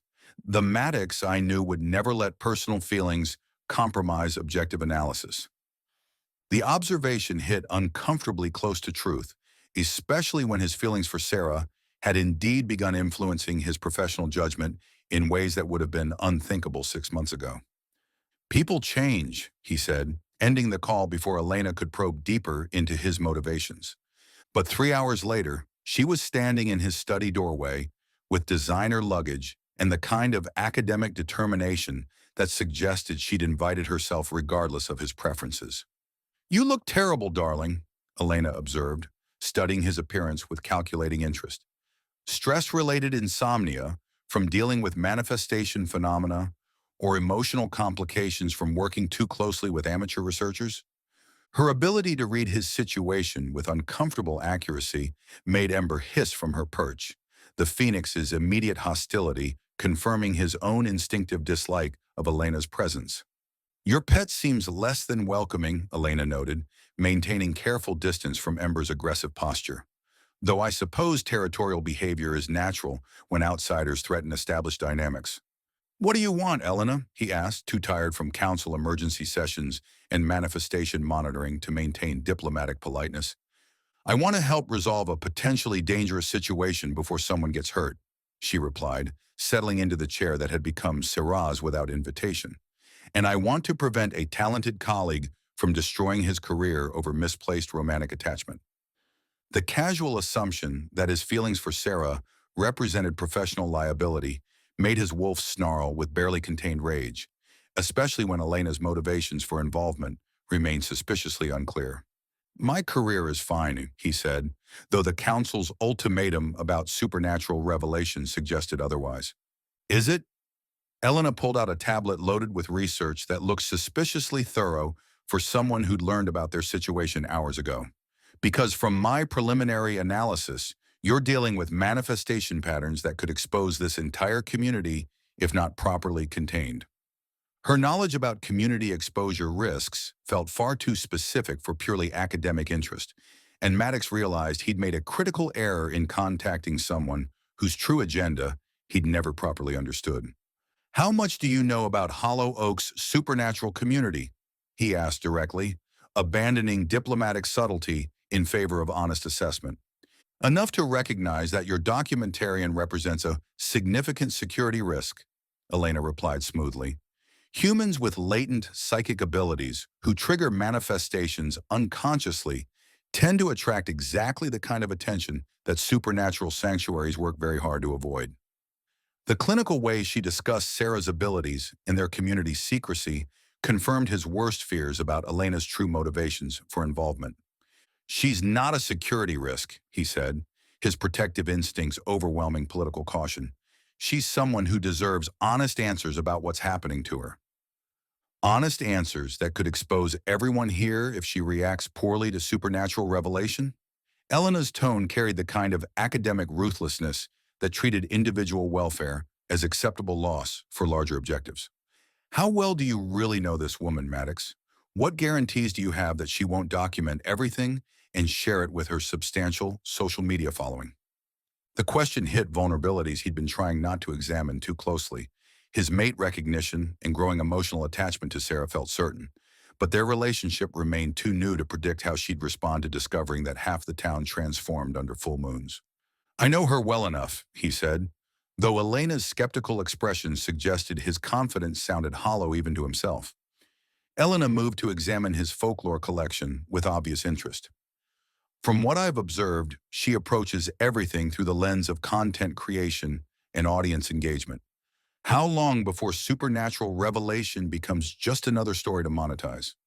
"That's not who she is," he replied. though Sera's career as an influencer did complicate questions about discretion and documentation ethics.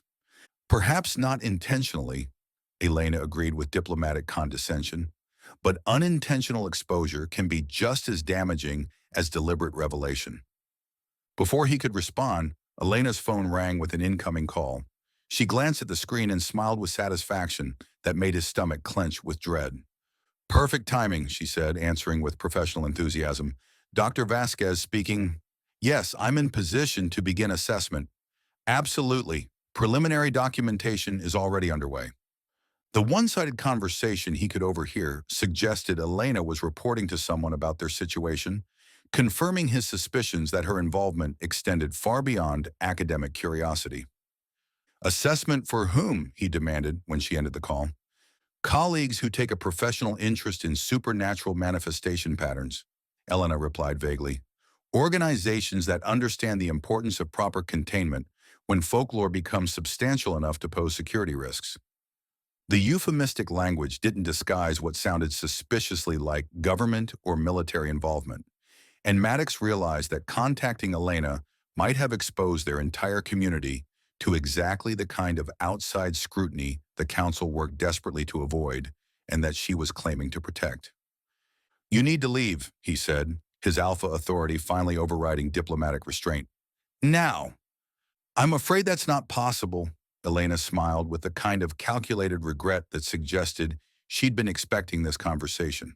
"My colleagues are quite insistent about proper documentation of this situation, particularly regarding the human catalyst and her developing abilities." The threat to Sera made his wolf rage against every instinct towards civilized discussion, and Ember's warning screech confirmed that their unexpected visitor represented dangers that extended far beyond academic interference. "If you think you can threaten her," he began. "I'm not threatening anyone," Elena interrupted with smooth academic calm.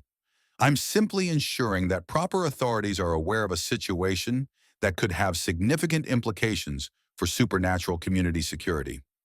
As she settled in with obvious intention to stay despite his objections, Maddox realized that his attempt to protect Sera from council politics had instead exposed her to forces that viewed her abilities as either asset to be acquired or threat to be neutralized.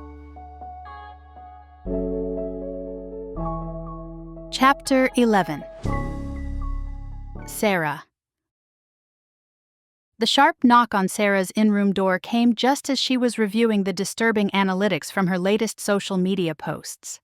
The Grimjaw content had exploded across platforms in ways that felt both gratifying and increasingly uncomfortable, with engagement numbers climbing alongside comments that suggested people were making serious plans to investigate Hollow Oak personally. "Coming," she called, expecting Miriam with evening tea or perhaps Maddox with another cryptic warning about supernatural forces she still wasn't sure she believed in.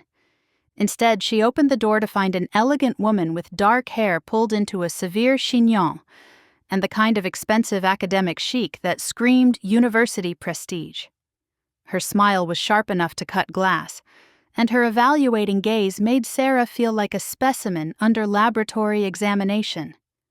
"You must be Sera Quinn," the woman said, extending a manicured hand with professional precision. "Dr. Elena Vasquez. I'm here to collaborate with Maddox on your fascinating research project." "Collaborate?"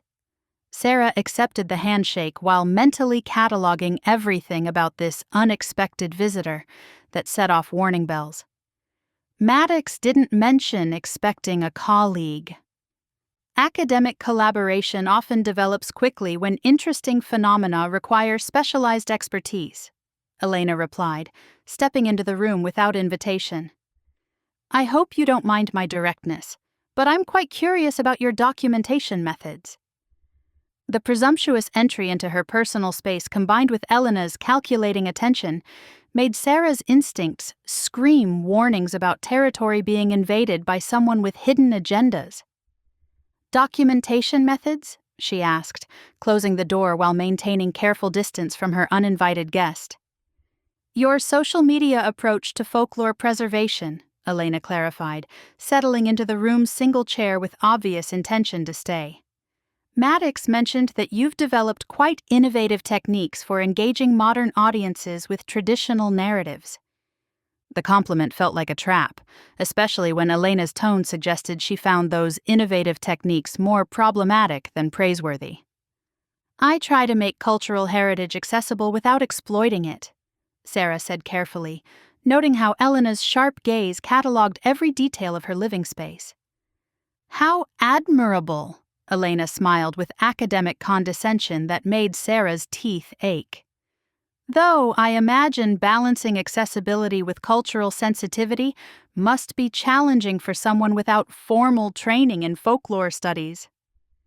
The subtle insult hit every insecurity Sera had developed about intellectual inadequacy, and she realized this woman had come armed with precisely the kind of academic superiority that could undermine her growing confidence. I have a communications degree and 7 years of experience connecting people with meaningful content, she replied, lifting her chin with defensive pride. That might not be formal folklore training, but it's relevant expertise. Communications, Elena repeated with the tone people used for discussing minor hobbies. How interesting. I imagine that provides a very practical perspective on storytelling. More practical than theoretical frameworks that keep knowledge locked away from the people who could benefit from it, Sera shot back, recognizing the intellectual gatekeeping she'd been fighting against for days. Academic rigor exists for important reasons, Elena said with patient explanation usually reserved for particularly slow undergraduates. Some knowledge requires proper contextual understanding to be shared safely. Safely?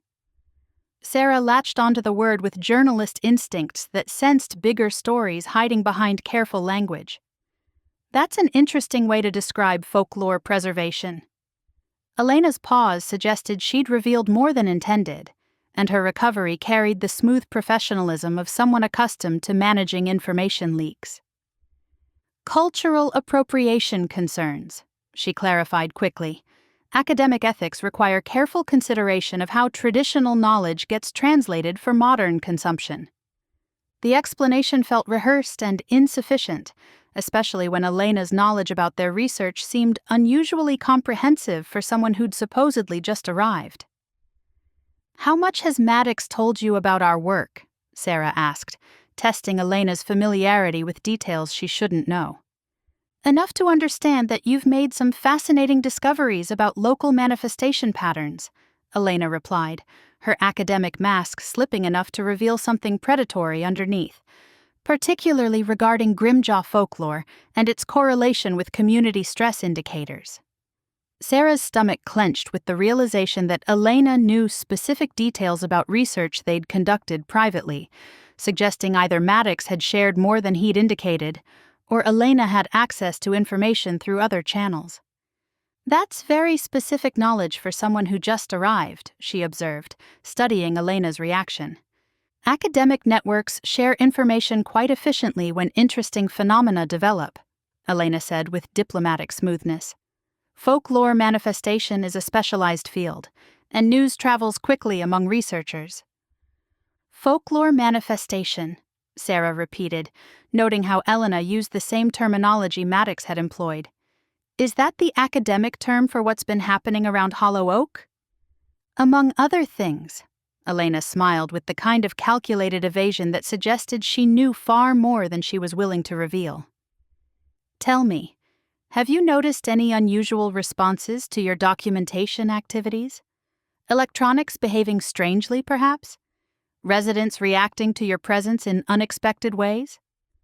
The questions felt like fishing expeditions designed to extract information, rather than casual academic curiosity, and Sera realized she was being interviewed by someone whose motivations remained suspiciously unclear. Some minor equipment glitches, she admitted cautiously, nothing that couldn't be explained by mountain weather or mineral deposits. Of course, Elena agreed, with tone that suggested she didn't believe natural explanations for a moment. Though sometimes phenomena that appear technological actually have more complex origins. Complex how?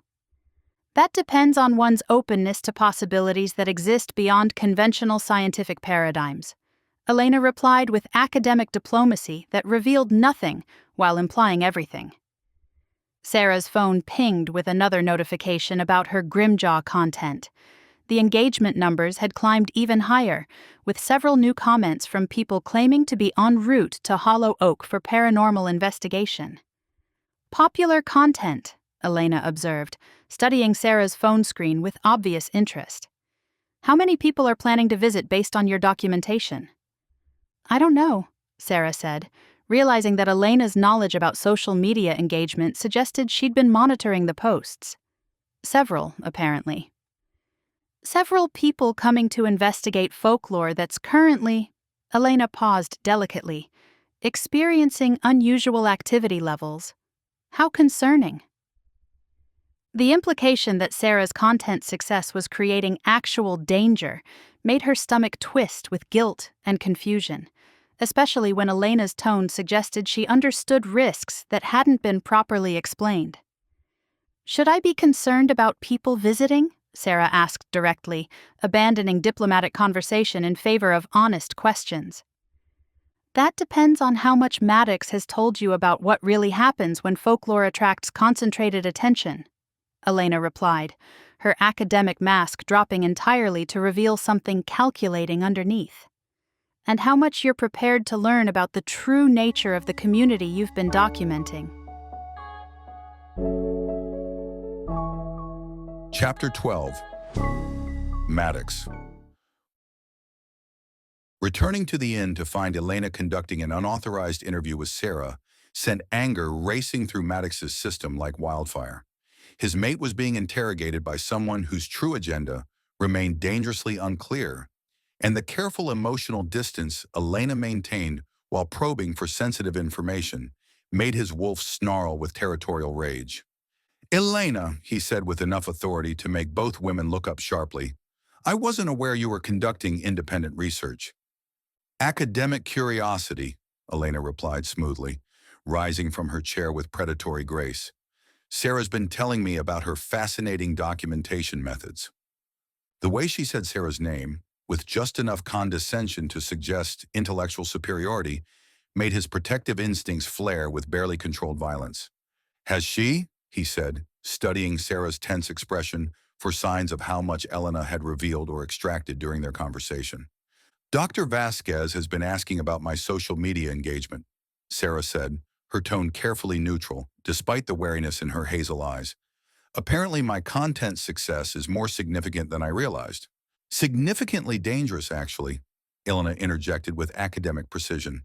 When folklore documentation attracts this level of concentrated attention, the psychological and cultural implications can become quite complex. Complex how? Sera asked, looking between them with growing frustration at cryptic explanations that danced around direct answers. Elena, Maddox said warningly, recognizing the setup for revelations that could expose their entire community if delivered without proper context. She deserves to understand what she's dealing with, Elena replied with false concern that made his wolf pace with agitation. Particularly since her continued documentation could endanger the very community she's trying to preserve. Endanger how? Sera's voice rose with alarm that cut through him like a blade. What exactly are you both hiding about what's happening here? The challenge was a dare, and Maddox found himself caught between Elena's manipulation and Sera's legitimate demand for honesty. His mate deserved truth, but Elena's presence meant any revelation would be filtered through agendas he didn't understand or trust. Some folklore carries power beyond entertainment value, he said carefully, choosing words that acknowledge supernatural reality without revealing community secrets. When traditional stories gain concentrated attention, they can influence local conditions in ways that require careful management. Influence local conditions how? Sera pressed, her journalist instincts sharp enough to recognize evasion disguised as explanation. Through manifestation phenomena that most people would find difficult to accept, Elena said with clinical detachment. The question is whether you're psychologically prepared to handle realities that challenge conventional worldviews. Try me, Sera replied with courage that made Maddox's chest ache with pride and terror in equal measure. Elena smiled with satisfaction that suggested she'd been maneuvering the conversation toward exactly this moment of confrontation. "Very well," she said, pulling out her tablet to display footage that made Maddox's blood run cold. "This is electromagnetic disturbance data from the past week, correlating directly with your documentation activities." The screen showed geometric patterns of electronic interference that followed Sera's research locations with precision that couldn't be explained through natural phenomena. "And this," Elena continued, swiping to reveal audio recordings, "is collected testimony from residents reporting unusual dreams that match historical Grimjaw encounter descriptions with remarkable accuracy." Sera's face went pale as she processed the evidence that her research activities were indeed connected to supernatural phenomena affecting the entire community. "You're telling me that my social media posts about folklore are somehow causing actual supernatural events?" she asked, her voice tight with disbelief and growing horror.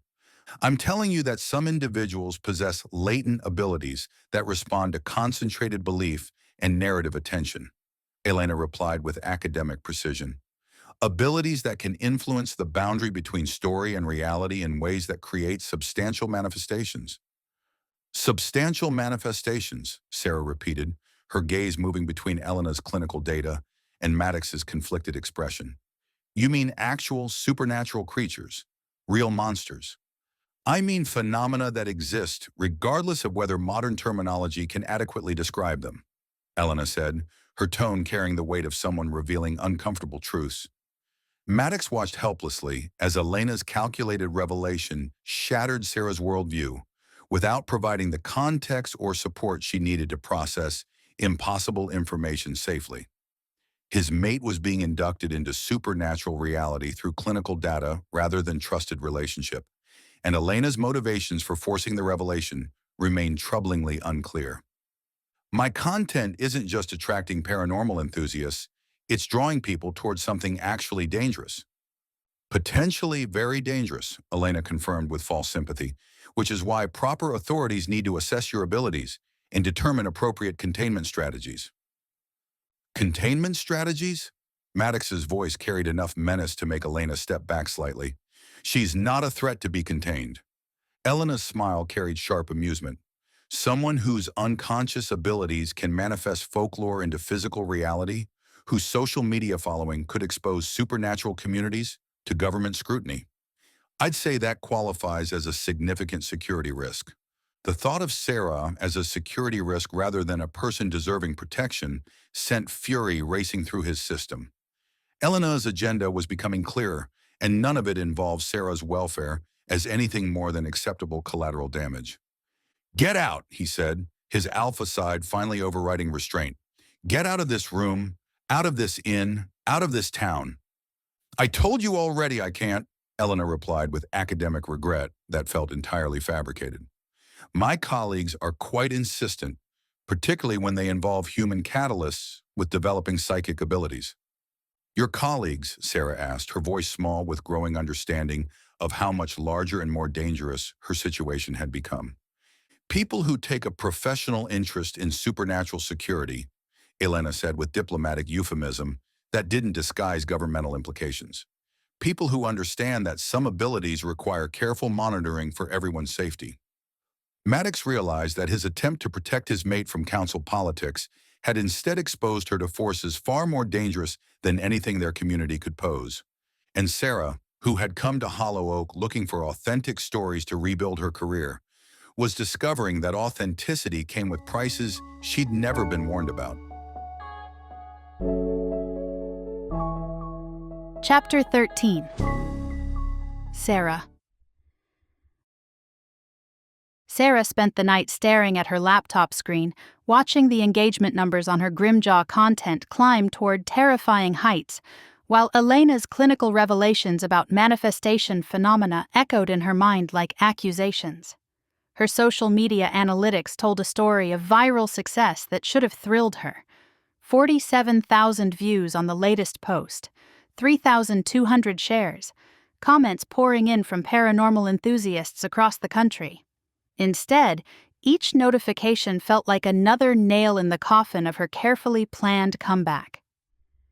According to Elena's data, her documentation efforts weren't just preserving folklore. They were literally bringing legends to life through some kind of unconscious psychic ability she didn't understand and couldn't control. The electronic interference patterns, the resident nightmares, the temperature fluctuations that made no meteorological sense, all of it apparently stemmed from her presence and her social media amplification of local stories. She was the catalyst, the security risk, the human weapon who'd accidentally loaded supernatural ammunition and fired it into a community that had been peacefully hiding from the outside world. Her phone buzzed with another comment notification, and she read it with growing dread. Planning to drive up from Richmond this weekend to investigate. This Grimjaw thing sounds incredible. Any recommendations for where to start looking? Another person making travel plans. Another outsider coming to investigate manifestations that Elena insisted were becoming genuinely dangerous. Another consequence of her viral content that she'd never intended and didn't know how to stop. 3 sharp knocks on her door interrupted her spiral of guilt and self-recrimination. She opened it to Maddox, standing in the hallway with an expression that mixed determination with vulnerability. "We need to talk," he said without preamble. Really talk, without Elena manipulating the conversation or council politics interfering. "About what?" she asked, though her body was already responding to his presence with the electric awareness. "About how I'm apparently a walking supernatural disaster who's endangering your entire community? About how Elena deliberately revealed information in the most damaging way possible to serve her own agenda," he replied, stepping into her room with careful permission. "And about how none of this changes what's growing between us." The way he looked at her, like she was precious rather than dangerous, desired rather than feared, made her chest ache with complicated emotions. She settled into the chair by her window while he remained standing near the door. I'm apparently some kind of unconscious psychic weapon whose social media hobby is manifesting monsters. That seems like it should change things." "It changes the circumstances," he said, moving closer with the controlled intensity that caused her breathing to hitch. "It doesn't change how I feel about you." "How do you feel about me?" The question escaped before she could stop it, vulnerability bleeding through her defenses. "Like I've been waiting my entire life for you to walk into it," he said simply, his honesty cutting through her emotional barriers like a blade. "Like everything I thought I understood about solitude and control was just preparation for meeting someone who makes me want to risk everything." The raw confession made her heart hammer against her ribs, especially when his piercing blue eyes held the kind of intensity that suggested he meant every word. "Maddox," she began, but he held up a hand to stop her. "Let me finish," he said, his voice rough with emotion he was finally allowing her to see. Elena made it sound like academic interest and clinical assessment, but that's not what this is. From the moment you touched my hand on that first day, everything shifted. You shifted something in me that I didn't even know was sleeping." "The electric shock," she said, remembering the jolt of recognition that had passed between them. "Connection," he corrected, settling into the chair across from her with careful attention to her personal space. "Recognition. Something my rational mind wanted to dismiss, but my instincts knew was important." "Important how?" "Important like—" He paused, clearly struggling with how much truth to reveal. "Important like finding the other half of something I didn't realize was incomplete." The metaphor felt loaded with meaning she couldn't quite grasp, but the emotion behind it was clear enough to make her pulse race with possibility.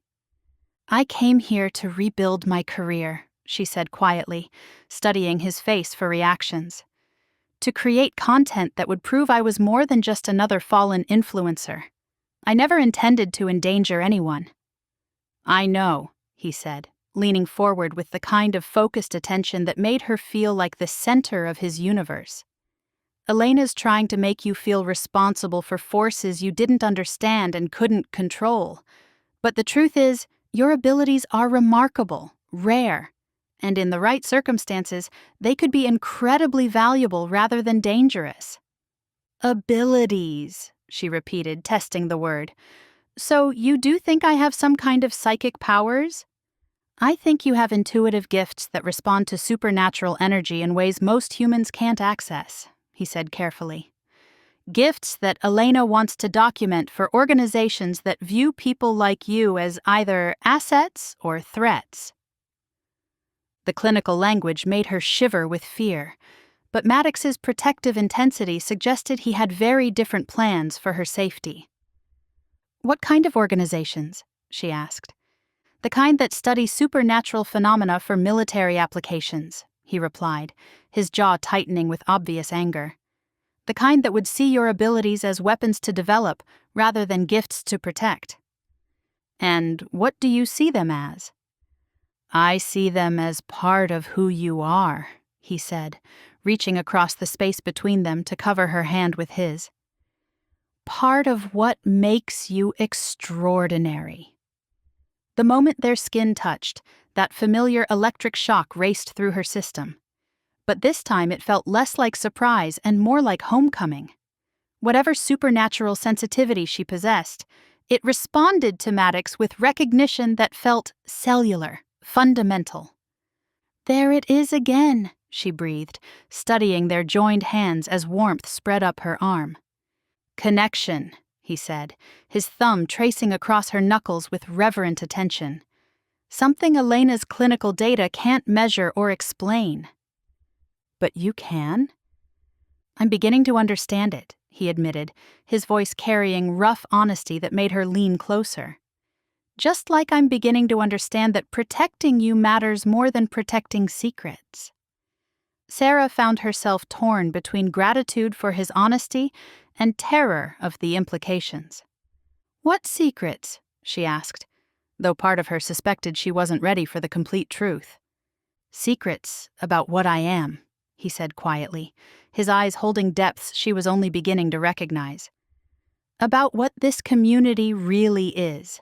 About why your abilities responded so strongly to our energy from the moment you arrived.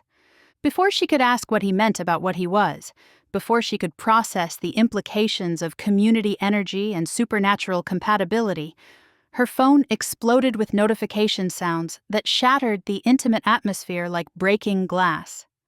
What now? She muttered, glancing at the screen to find her social media accounts flooded with activity. The Grimjaw post is going viral on TikTok, she said, her stomach dropping as she read the engagement numbers. Someone with 2 million followers shared it. The video has over 300,000 views in the past hour.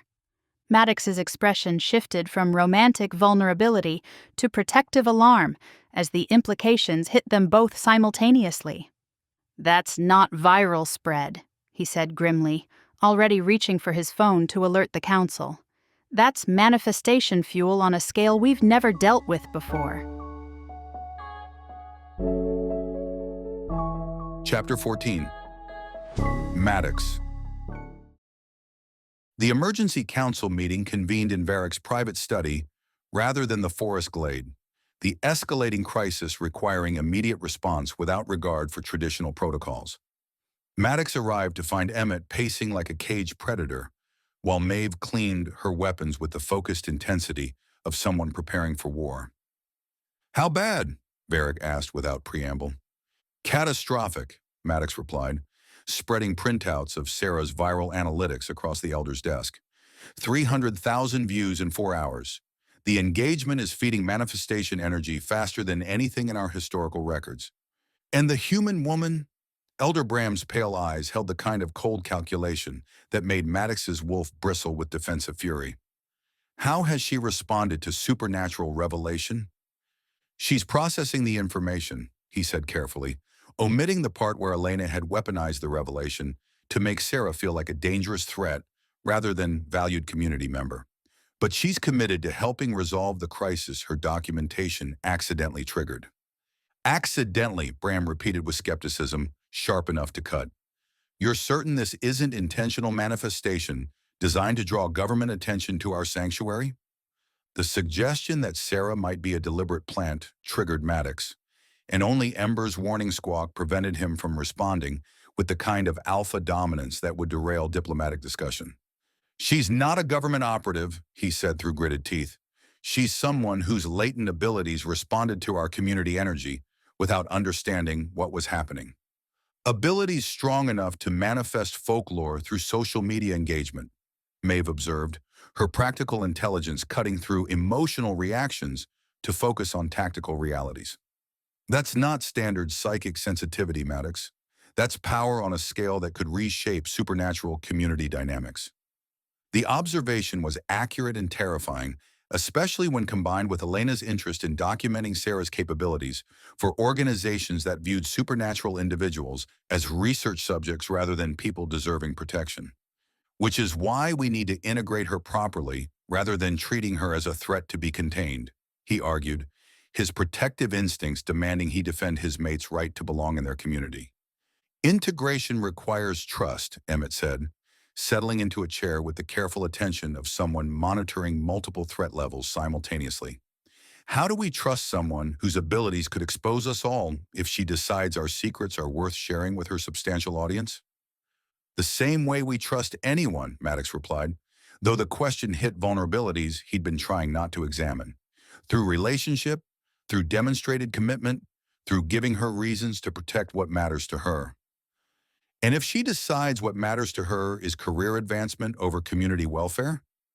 Bram's question carried the weight of someone considering permanent solutions to temporary problems.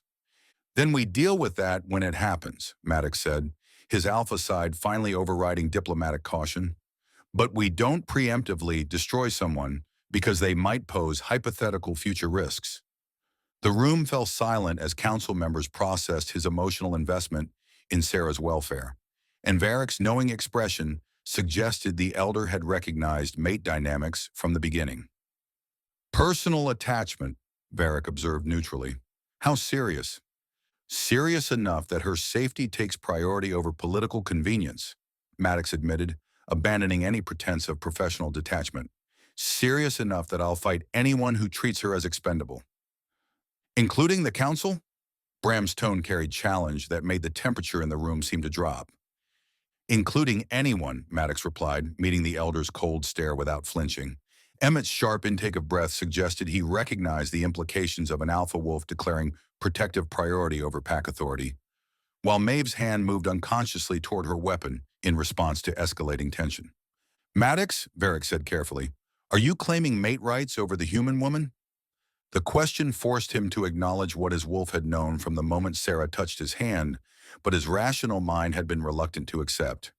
"Yes," he said simply, the admission carrying weight that transformed political discussion into supernatural law.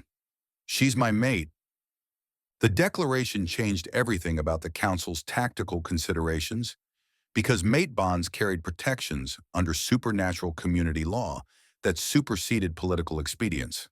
Harming a recognized mate constituted an act of war against their bonded partner, and even Elder Bram's coldness couldn't override centuries of established precedent. "Claimed or recognized?" Maeve asked, her practical intelligence focusing on legal distinctions that mattered for political protection. "Recognize," he admitted. "She doesn't understand mate bonds yet." "Then you have 48 hours to initiate the claiming process," Varick decided with the authority of someone who understood supernatural law. "After that, unclaimed mates become community responsibility rather than individual protection." The ultimatum sent panic racing through his system because claiming required supernatural revelation that Sera wasn't ready for. Trust that Elena's manipulation had damaged, and acceptance of a bond she didn't understand. 48 hours isn't enough time for proper explanation," he protested. "It's the time you have," Varick replied with finality that ended discussion. "Because in 48 hours, whether she's claimed or not, we're implementing containment protocols for the manifestation crisis. And those protocols won't include consideration for human casualties who happen to be in the wrong place when folklore becomes physical reality." The threat to Sera, disguised as community protection, made his wolf snarl with barely contained violence. But before he could respond, his phone exploded with emergency notifications that made everyone in the room go still. "Grimjaw sighting," he read from Callum's urgent text. Physical manifestation near Moon Mirror Lake, substantial presence, aggressive behavior, hunting pattern active. How substantial? Varric demanded. Maddox's phone buzzed with photographic evidence that made his blood run cold. The creature in the image was no longer shifting between legend and reality. It was fully manifest, corporeal, and moving with predatory purpose through terrain that included the inn where Sera was currently alone with Elena. Substantial enough to kill, he said, already heading for the door, despite council protocol. And it's moving toward town. Chapter 15. Sera. The power outage hit at exactly 9:47 p.m., plunging Sera's in-room into darkness just as she was monitoring the terrifying spread of her viral Grimjaw content across social media platforms. Her laptop screen went black, her phone lost signal, and even the emergency lighting in the hallway failed to activate, leaving her in absolute darkness that felt somehow intentional. "Not good," she muttered, fumbling for the flashlight app on her phone, only to discover the device had died completely despite showing full battery minutes earlier. The darkness felt different than normal power outages, thicker, more oppressive, charged with the kind of malevolent energy that made her skin crawl with primitive fear. When she moved toward her window to check for lights elsewhere in town, she discovered that the mist outside had grown so dense it looked solid, like gray walls pressing against the glass. That's when she heard the sound. Footsteps on gravel, slow and deliberate, circling the inn with predatory patience. But the rhythm was wrong, too measured, too purposeful, like something that understood hunting, but had learned to walk upright recently. Grimjaw. The name whispered through her mind with certainty that bypassed rational thought and went straight to instinctive terror. Whatever she had accidentally manifested through her social media documentation, it was here, it was real, and it was looking for her specifically. A sharp knock on her door made her jump, heart hammering against her ribs. "Sera?" Elena's voice carried through the wood with professional calm that felt completely wrong given the circumstances. "Are you all right? The power seems to be out." "I'm fine," Sera called back, though something about Elena's presence during a supernatural crisis felt suspiciously convenient. "Just waiting for the lights to come back on." "Perhaps we should stick together until the situation resolves," Elena suggested, her tone carrying the kind of helpful concern that set off every warning bell Sera possessed. Strange things can happen during power outages in towns like this. The casual reference to towns like this confirmed that Elena knew far more about Hollow Oak's supernatural nature than she'd initially revealed, and her arrival during a manifestation crisis felt too coincidental to be accidental. "I'm okay in here," Sera said, backing away from the door while her mind raced through possibilities. Elena's questions about her abilities, her knowledge of manifestation theory, her convenient presence when Grimjaw seemed to be possibly near. The footsteps outside had stopped, replaced by a scraping sound like claws on stone that made her blood freeze with recognition. Whatever was circling the inn had found what it was looking for. "Sera," a voice called from outside her window, and her breath caught as she recognized Maddox's tone. "Don't answer the door. Don't trust Elena. Get away from the windows." "Maddox?" she called back, relief flooding through her at the sound of his voice. "It's here," he said, his words barely audible through the glass. Grimjaw manifested fully, physical form, active hunting behavior. Elena's not who she claims to be. The confirmation of her suspicions about Elena, combined with the reality of an actual monster stalking outside her window, should have triggered complete panic. Instead, Sera found herself moving with calm purpose that surprised her, gathering her camera equipment and heading for the bathroom, the only room with one small window. "Sera?" Elena's voice came again, closer to the door now. "I really think we should coordinate our response to whatever's happening out there." "Response?" Sera called back, noting how Elena's professional concern had shifted to something that sounded more like command authority. "What kind of response?" "The kind that ensures proper documentation of manifestation phenomena," Elena replied, her academic mask finally dropping to reveal something predatory underneath. My colleagues are very interested in observing how your abilities interact with fully realized folklore entities. The clinical language confirmed Sera's worst fears about Elena's true agenda. She wasn't here to help. She was here to study Sera's response to supernatural threats for organizations that viewed psychic abilities as weapons to develop rather than gifts to protect. I'm not your research subject, Sera said, locking the bathroom door behind her, while sounds of something large moving around the inn suggested Grimjaw was testing the building's defenses. Actually, you are, Elena replied, whether you cooperate willingly or require more direct persuasion. The threat disguised as professional interest sent terror racing through Sera's system, especially when the sounds outside suggested she was trapped between a government researcher who wanted to weaponize her abilities and a legendary monster whose existence she'd accidentally enabled. Sera! Maddox's voice came from directly outside the bathroom window now, urgent with barely controlled panic. I need you to listen carefully. Elena's working for a federal task force that monitors supernatural activity. They want to study your manifestation abilities for military applications. Military applications? She whispered, processing the implications. Psychic individuals who can influence folklore manifestation could theoretically be trained to create or control supernatural entities as weapons, he explained quickly. Elena's been documenting your responses since she arrived.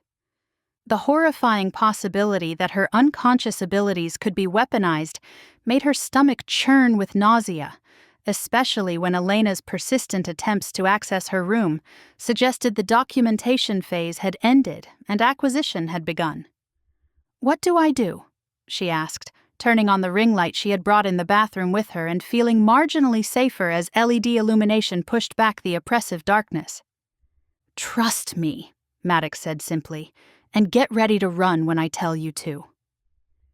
Before she could ask where she was supposed to run in a town surrounded by forest currently occupied by a hunting monster, the sound of splintering wood announced that something had just broken through the inn's front entrance. Elena's scream of genuine terror suggested that whatever federal resources she'd brought to contain Sera hadn't included adequate protection against the folklore manifestation she'd been so eager to study.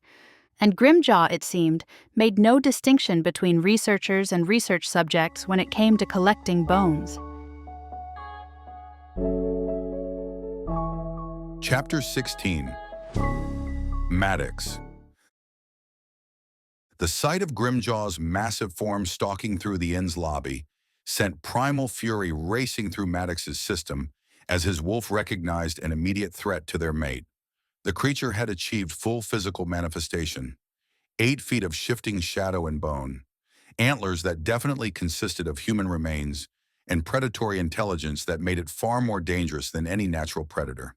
"Sera!" he called through the bathroom window, forcing his voice to remain calm despite the way his enhanced hearing picked up Elena's terrified whimpering from somewhere inside the building. "I need you to break the window. Now." "Break it?" Sera's voice carried through the glass with surprisingly steady control. "With what?" "Whatever you have. The ring light, your camera equipment. Just get it open so I can reach you."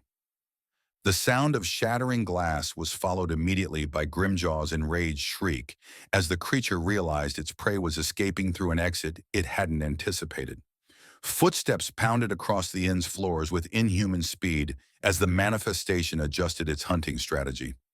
Before Maddox could reach through the broken window to help Sera climb out, he heard the legend splinter through the door, Sera scream and automatically direct her light at it.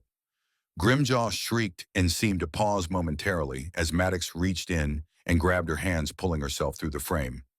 "Are you hurt?" he asked, scanning her for injuries while his wolf prowled beneath his skin with barely contained aggression. "No, but Elena," Sera began, glancing back toward the inn with obvious concern. "Elena chose her allegiances when she decided to treat you like a government asset," he replied grimly, guiding her away from the building as Grimjaw's hunting sounds grew more frantic. Her federal colleagues can extract her if they consider her valuable enough. They reach the tree line just as Grimjaw burst through the inn's back door, its form more solid and menacing than any folklore had described. The creature moved with deliberate purpose as it tested the air, tracking their scent with predatory focus that suggested intelligence beyond mindless hunger. "It's actually real," Sera whispered, staring at the manifestation she'd accidentally created through viral content. "I did this. I brought this thing into existence." "You channeled energy that was already building," Maddox corrected, positioning himself between her and the hunting creature. "Something was preparing to manifest regardless. Your documentation just focused it into this specific form. Focused it into a bone-collecting monster that's now stalking through town looking for people to kill," she said, guilt making her voice raw with self-recrimination. "Focused it into something we understand and can potentially redirect," he replied, pulling iron core ammunition from his jacket pocket. "Unfocused manifestation energy creates chaos. Specific folklore manifestation follows predictable patterns." Grimjaw's attention snapped toward their location as their conversation carried through the night air, and Maddox watched the creature's antlered head turn with mechanical precision toward their hiding spot.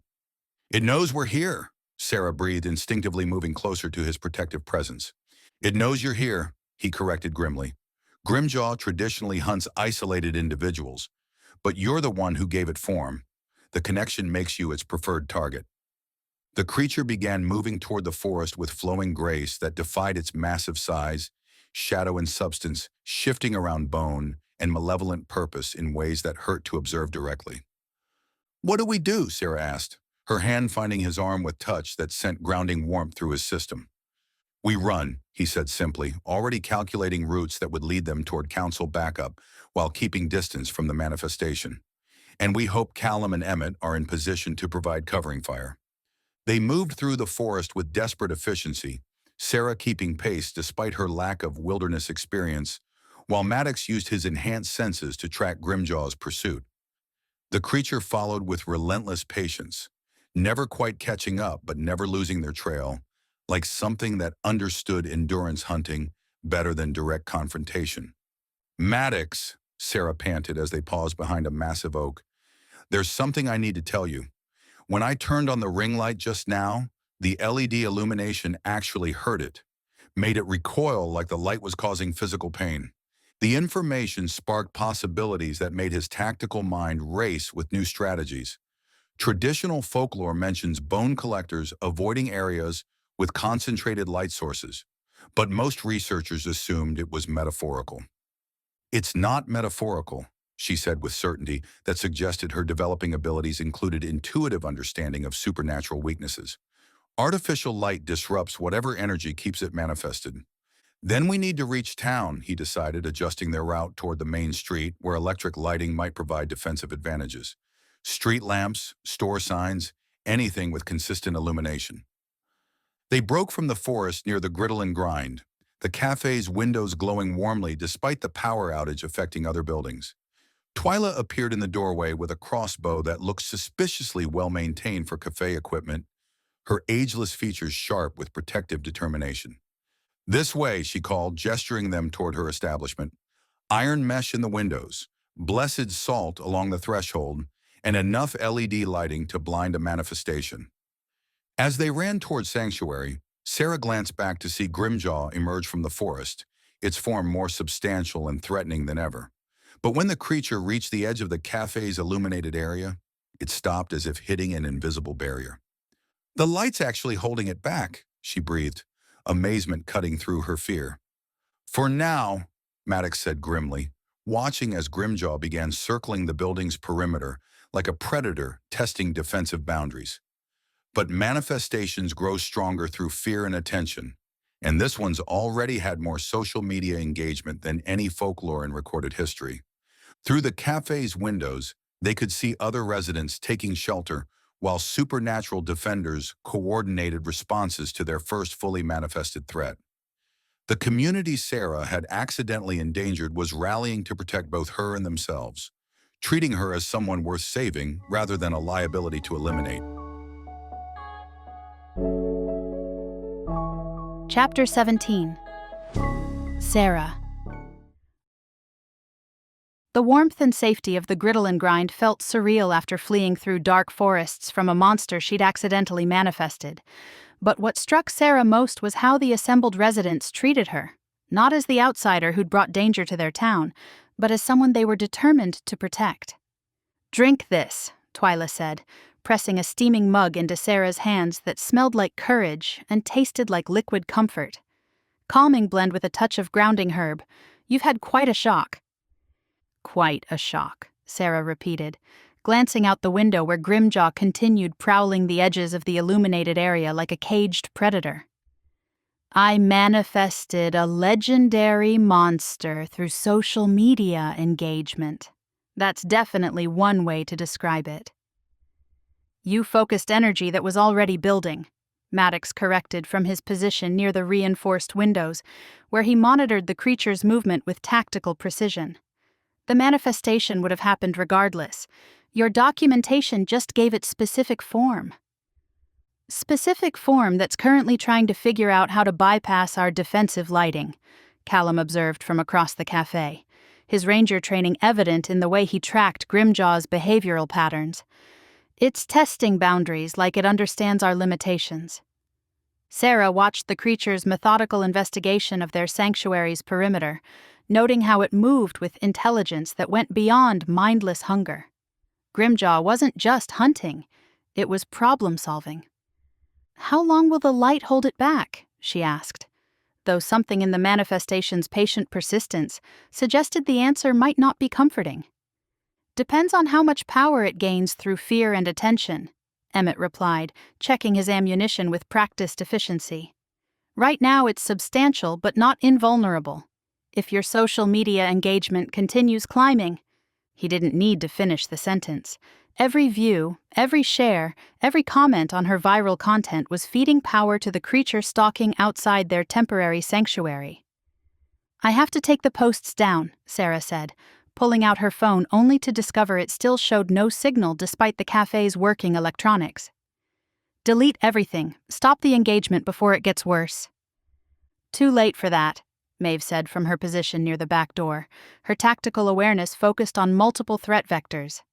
Viral content spreads beyond original platforms. Screenshots, reposts, secondary sharing.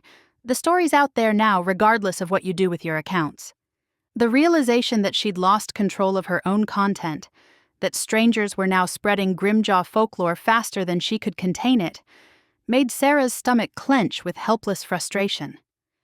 "So what do we do?" she asked, looking between the assembled defenders with growing desperation. "Just wait here until the manifestation gets strong enough to break through our defenses?" "We figure out how to transform it," Maddox said, settling into the chair beside her with the kind of focused intensity that meant he was shifting into academic problem-solving mode. "Folklore manifestations can be changed through collective narrative restructuring. Instead of trying to destroy or contain Grimjaw, we rewrite its purpose." "Rewrite its purpose how?" Sera leaned closer, drawn by the possibility of solutions that didn't involve more violence. "Traditional stories about bone collectors include versions where the creature becomes protector rather than predator," he explained, pulling out his phone to show her historical references. "Community action that fundamentally alters the narrative structure can redirect manifestation energy into beneficial rather than harmful forms." "Community action," she repeated, studying the assembled residents who continued monitoring their supernatural crisis with calm efficiency. "Meaning this entire town would have to work together to change Grimjaw's nature?" "Meaning this entire town would have to accept you as a true community member," Twyla said, with a knowing smile that suggested she understood implications beyond supernatural tactics. "Narrative restructuring requires collective belief and shared purpose. It only works when everyone involved commits to the new story." The weight of what they were suggesting hit Sera with devastating clarity. Not only did she need to help solve a crisis she'd accidentally created, but doing so required earning acceptance from a community whose existence she'd threatened through careless documentation. "Why would you do that?" she asked quietly, studying faces that reflected determination rather than resentment. I brought this danger to your town. I exposed your secrets to federal investigators. Why would you trust me with community membership? Because Maddox has claimed you as his mate, Maeve said with blunt practicality that made Sera's pulse skip several beats, and mate bonds carry certain protections under supernatural law. Mate bonds? Sera's voice came out higher than intended, her gaze snapping to Maddox with sharp attention. What exactly does that mean? Maddox's jaw tightened as he clearly struggled with how much supernatural truth to reveal during an active crisis. But the patient way everyone waited for his explanation suggested this conversation had been inevitable. It means our connection isn't just attraction or compatibility, he said finally, his voice rough with emotion he was finally allowing her to see. It's recognition on a level that goes deeper than conscious choice. My wolf knew you belonged with us from the moment we touched. Your wolf? The word felt strange on her tongue, loaded with implications that challenged everything she thought she understood about reality. I'm a shapeshifter, Sera, he said simply, the admission carrying weight that transformed casual supernatural discussion into personal revelation. A wolf shifter, specifically.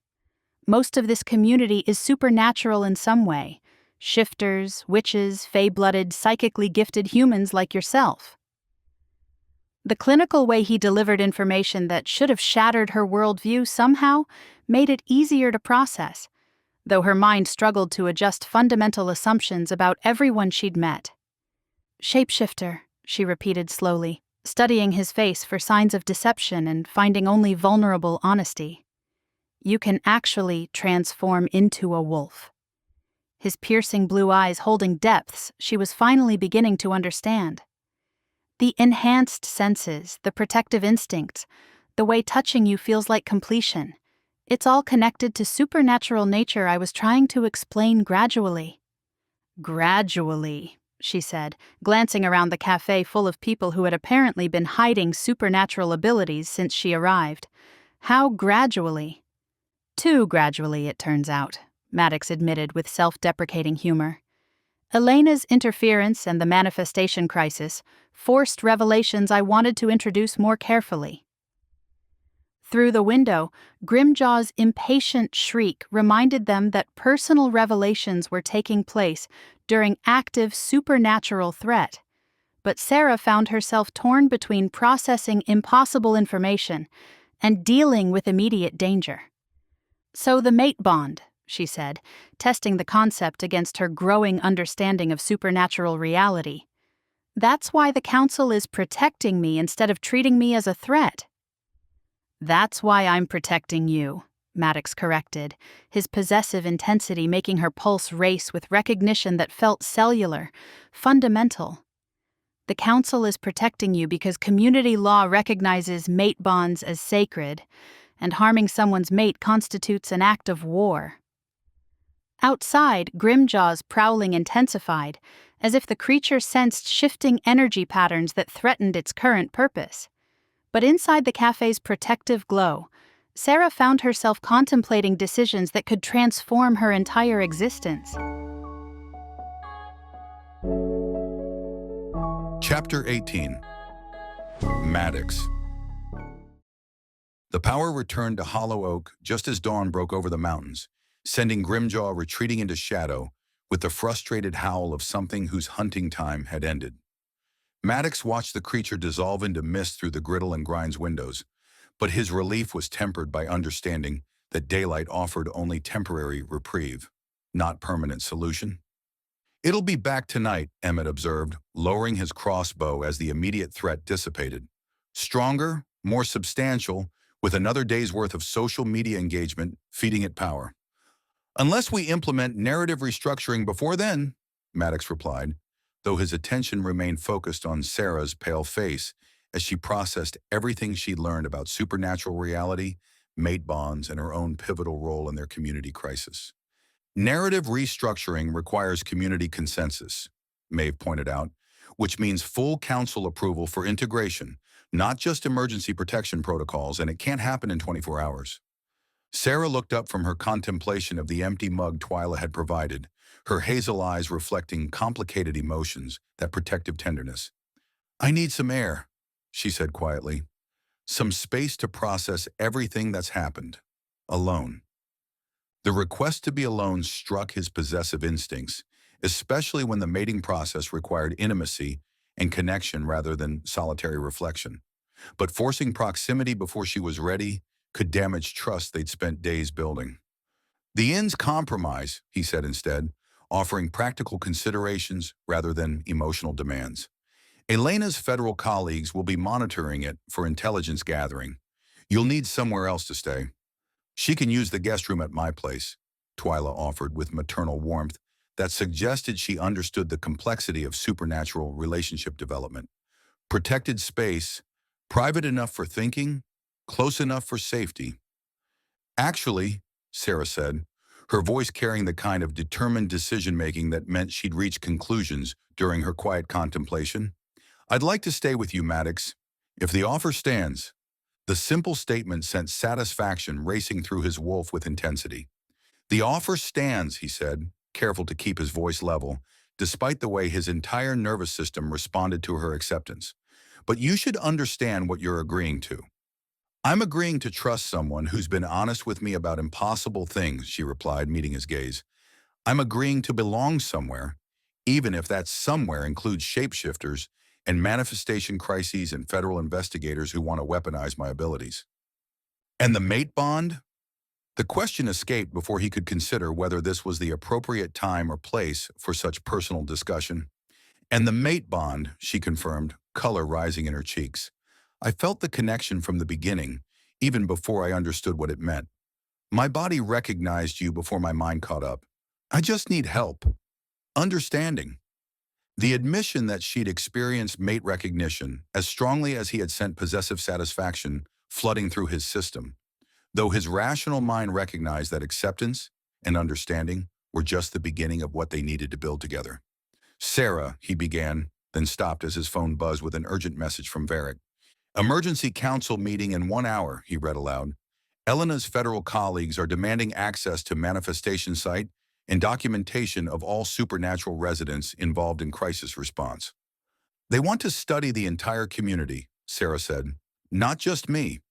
Elena's documentation probably includes evidence of supernatural defensive measures, organized community response to folklore manifestation." "Which means our secrecy is already compromised," Maeve observed grimly. "The question is whether we can contain the exposure or need to consider more drastic measures." The euphemistic language didn't disguise implications that made Maddox's protective instincts rage against any threat to his mate or their community. Federal interest in supernatural individuals rarely ended well for those being studied. "There might be another option," Sera said slowly, her expression reflecting the kind of focused problem-solving that had made her successful at content creation. "What if we give them what they want, but control how they get it?" "Meaning?" Emmett asked with the tactical attention of someone evaluating battlefield strategy. "Meaning I cooperate with their research, provide documentation of my abilities, but on terms that protect this community," she explained, her voice growing more confident as the plan developed. "Full transparency about my psychic gifts in exchange for guaranteed non-interference with Hollow Oak." "You'd sacrifice your privacy to protect our secrecy?" Maddox asked, horror and admiration warring in his chest at her willingness to accept such personal cost. "I'd accept responsibility for consequences of my actions," she corrected, with the kind of mature determination that proved she understood exactly what she was offering. "The federal interest is my fault. The manifestation crisis is my fault. The exposure risk is my fault. I should be the one who fixes it." "Not alone," he said firmly. "If you're dealing with federal investigators, you're doing it with community support and legal protection, and you're doing it as my mate, which means they have to go through me to reach you." "Is that how supernatural law works?" she asked with genuine curiosity that suggested she was already adapting to their world's political realities. "That's how I work," he replied, taking her hand in his with possessive certainty that made her skin warm under his fingers. "Whatever happens with Elena's colleagues, Whatever the council decides about narrative restructuring, whatever Grimjaw becomes when night falls again, we face it together. Sera squeezed his hand in response. The mate bond hummed with recognition that transcended rational decision-making. They had found each other, accepted each other, and committed to protecting what they were building together. Now they just had to survive the consequences of supernatural revelation long enough to discover what came next. Chapter 19. Sera. The October morning air carried the sharp bite of approaching winter as Sera walked with Maddox from the griddle and grind toward his Victorian home, her overnight bag slung over her shoulder, and her mind still reeling from everything she'd learned about Hollow Oak's supernatural reality. Frost covered the fallen leaves that crunched beneath their feet, and smoke rose from chimneys throughout the town as residents prepared for what was shaping up to be an unusually cold autumn. "Does everyone know?" she asked, studying the familiar faces they passed with new understanding. "About what you are? What this place really is?" "Most humans who find their way here have some level of intuitive sensitivity," Maddox replied, his hand warm against the small of her back as he guided her around a particularly icy patch of sidewalk. "They're drawn to the supernatural energy without necessarily understanding what they're sensing." Mrs. Johnson emerged from the post office with a friendly wave, but Sera caught the way the older woman's sharp gaze catalogued their body language with obvious approval. The casual observation felt different now that she understood Hollow Oak operated on supernatural community dynamics rather than normal small-town politics. "Mrs. Johnson?" she asked quietly. "Gifted human," Maddox confirmed. "Specializes in protective charms and communication spells. She's probably the reason our phone service remained intact during last night's manifestation, while the power grid failed." "And Edgar and Rufus at the Mercantile?" "Hedge witches, or warlocks, with family traditions in supernatural supplies. Most of their inventory would be completely ordinary to mundane perception, but they stock everything from blessed silver to rowan wood." He paused as they passed the shop in question, noting the Halloween decorations that seemed more purposeful than purely festive. "This time of year, they do particularly good business." Sera studied the carved pumpkins and autumn wreaths with new eyes, recognizing what she'd previously dismissed as seasonal charm now carried protective significance. Orange and black bunting, arrangements of dried herbs, iron wind chimes that created specific tonal patterns, all of it designed to strengthen defensive barriers during the time when supernatural activity traditionally peaked. Halloween isn't just a holiday here, she realized. Halloween is when the barriers between different realities become naturally thin, Maddox explained, pulling his jacket closer as a particularly sharp gust of wind sent leaves swirling around them.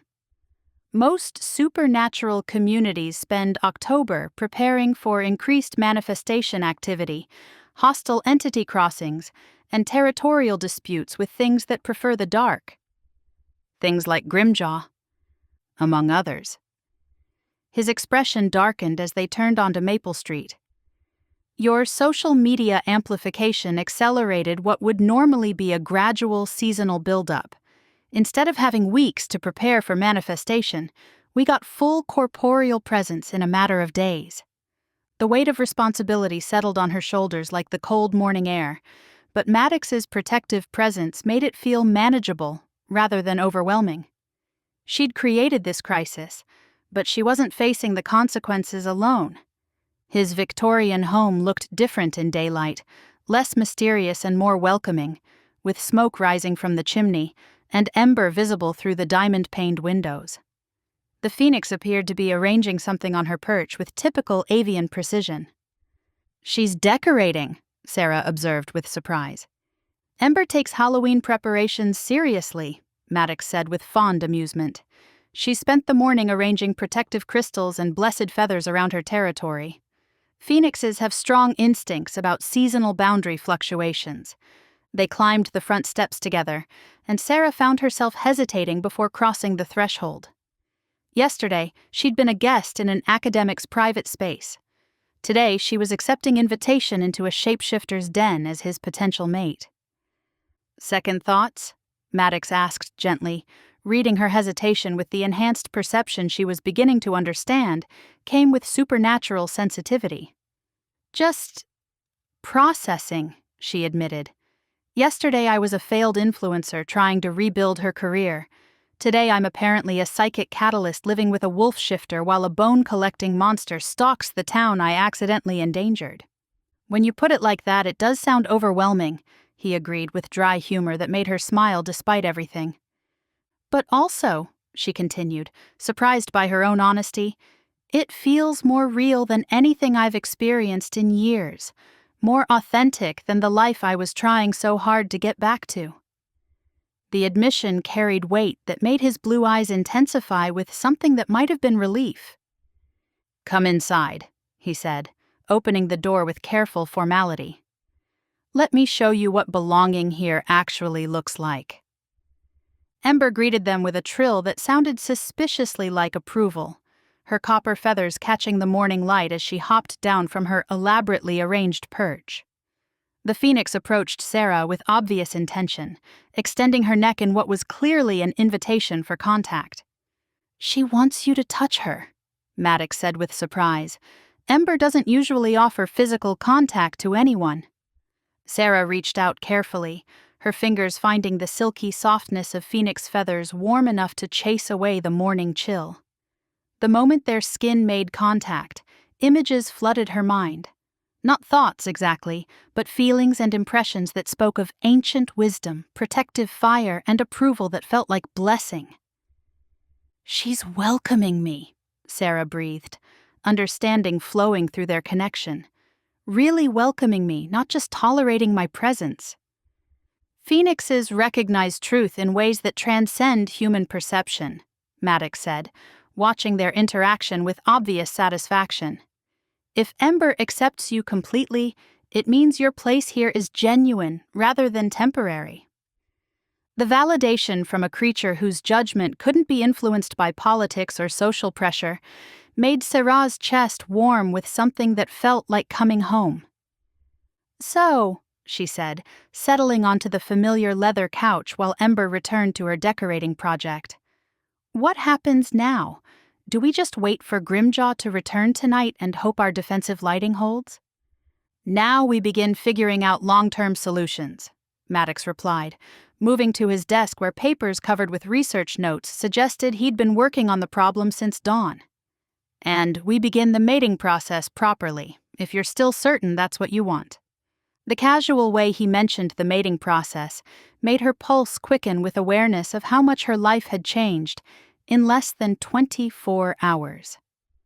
Yesterday, the most complicated relationship decision she'd faced was whether to text her ex. Today, she was contemplating supernatural bonding with a man whose wolf had recognized her as mate. "What does the mating process involve exactly?" she asked, noting how his shoulders tensed slightly at the question. "Intimacy," he said simply. "Physical connection, emotional vulnerability, shared understanding of what we're committing to build together. It's not just about attraction or compatibility. It's about choosing to become something neither of us could be alone." The way he explained it, with careful honesty that acknowledged both the beauty and the weight of what he was offering, made her realize that supernatural mating carried significance beyond anything she'd experienced in previous relationships. "And if we don't complete the process within the Council's timeline? Then you remain under community protection as my recognized mate, but without the full supernatural law benefits that come with completed bonding," he explained, his academic precision making complex supernatural politics sound almost manageable. "It also means other supernatural entities might view you as available for claiming, which could complicate our security situation." "Other supernatural entities like federal investigators who want to study my abilities?" "Among others," he said grimly. "Elena's colleagues won't give up just because they lost their primary asset. They'll be back with more resources and different strategies." Through the windows, Sera could see Hollow Oak settling into its daily rhythm, residents going about their business while maintaining the kind of subtle vigilance that suggested they were all monitoring supernatural threat levels. The normalcy felt comforting despite the underlying tension. "Maddox," she said, decision crystallizing with surprising clarity, "I want this. The mating process. Belonging here, building something together. I've spent years performing relationships for social media engagement. I'd like to try something real for once. I know that sounds rushed, feels rushed, but then again, it doesn't. I don't know how to explain it." The relief that crossed his features was so profound that she realized how much uncertainty he'd been carrying about her willingness to accept supernatural bonding. "Are you sure?" he asked, moving closer. "Because once we begin, there's no going back to pretending this is casual academic collaboration." "I'm sure," she said, reaching for his hand with fingers that trembled only slightly from anticipation. Besides, after everything that's happened, casual academic collaboration was never really an option, was it? "No, I guess not. But I want you to know that I don't want this because I want you protected. I want you as well. More than just a bond. You've fascinated me since the beginning, and I just wanted you to know that." Outside, the October wind rattled the windows with promises of winter, but inside Maddox's study, warmth was building. Chapter 20. Maddox. The council's afternoon session took place in Varick's private study again, the escalating federal interest requiring discussions that couldn't risk outside surveillance. Maddox arrived to find Elena's abandoned rental car being processed by supernatural investigators who specialized in cleaning up exposure incidents, their efficient work suggesting this wasn't their first encounter with government overreach. "Status report," Varick requested. Elena's federal colleagues retreated after extracting her from the manifestation site, Callum reported from his position near the window, where he maintained surveillance of the surrounding area. But they've established a monitoring perimeter approximately 2 miles out, close enough to track supernatural activity, far enough to avoid direct confrontation. "For now," Elder Bram added with his characteristic pessimism, "federal agencies don't typically abandon high-value assets without concrete reasons. They're regrouping, not retreating." Maddox settled into his chair while processing the implications. Elena's extraction meant Sera was temporarily safe from direct federal interference, but the monitoring perimeter suggested they were being studied from a distance rather than being ignored. "What's their likely next move?" Maeve asked, her tactical intelligence focused on threat assessment and response planning. "Escalation through legal channels," Miriam replied with the tired authority of someone who dealt with government interference before. "Eminent domain claims, environmental surveys, health department inspections. Any official justification to establish permanent presence." "And if legal channels don't provide adequate access," Emmett asked, "then they'll manufacture a crisis that requires federal intervention," Bram said grimly. "Supernatural communities have been dealing with this pattern for decades. Create the problem, then offer the solution that happens to involve extensive monitoring and documentation." The discussion of federal tactics made Maddox's wolf try to restrain their inner violence, especially when every strategy they described involved using Sera's abilities as justification for broader supernatural community exposure. "They want her specifically," and he stated. "Elena's documentation focused on Sera's manifestation capabilities, not general community supernatural activity.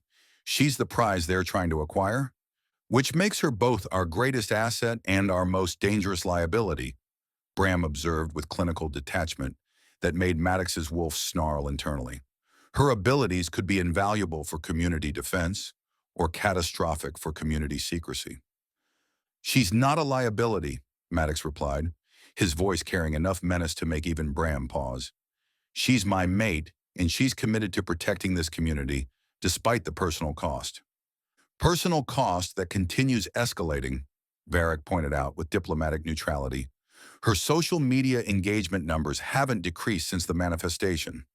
If anything, the mystery surrounding her sudden content changes has increased audience speculation." The reminder of Sera's viral content's ongoing impact made his stomach clench with uncomfortable awareness. Even with her accounts temporarily deactivated, secondary sharing and speculation were feeding power to Grimjaw's manifestation on a scale they'd never encountered.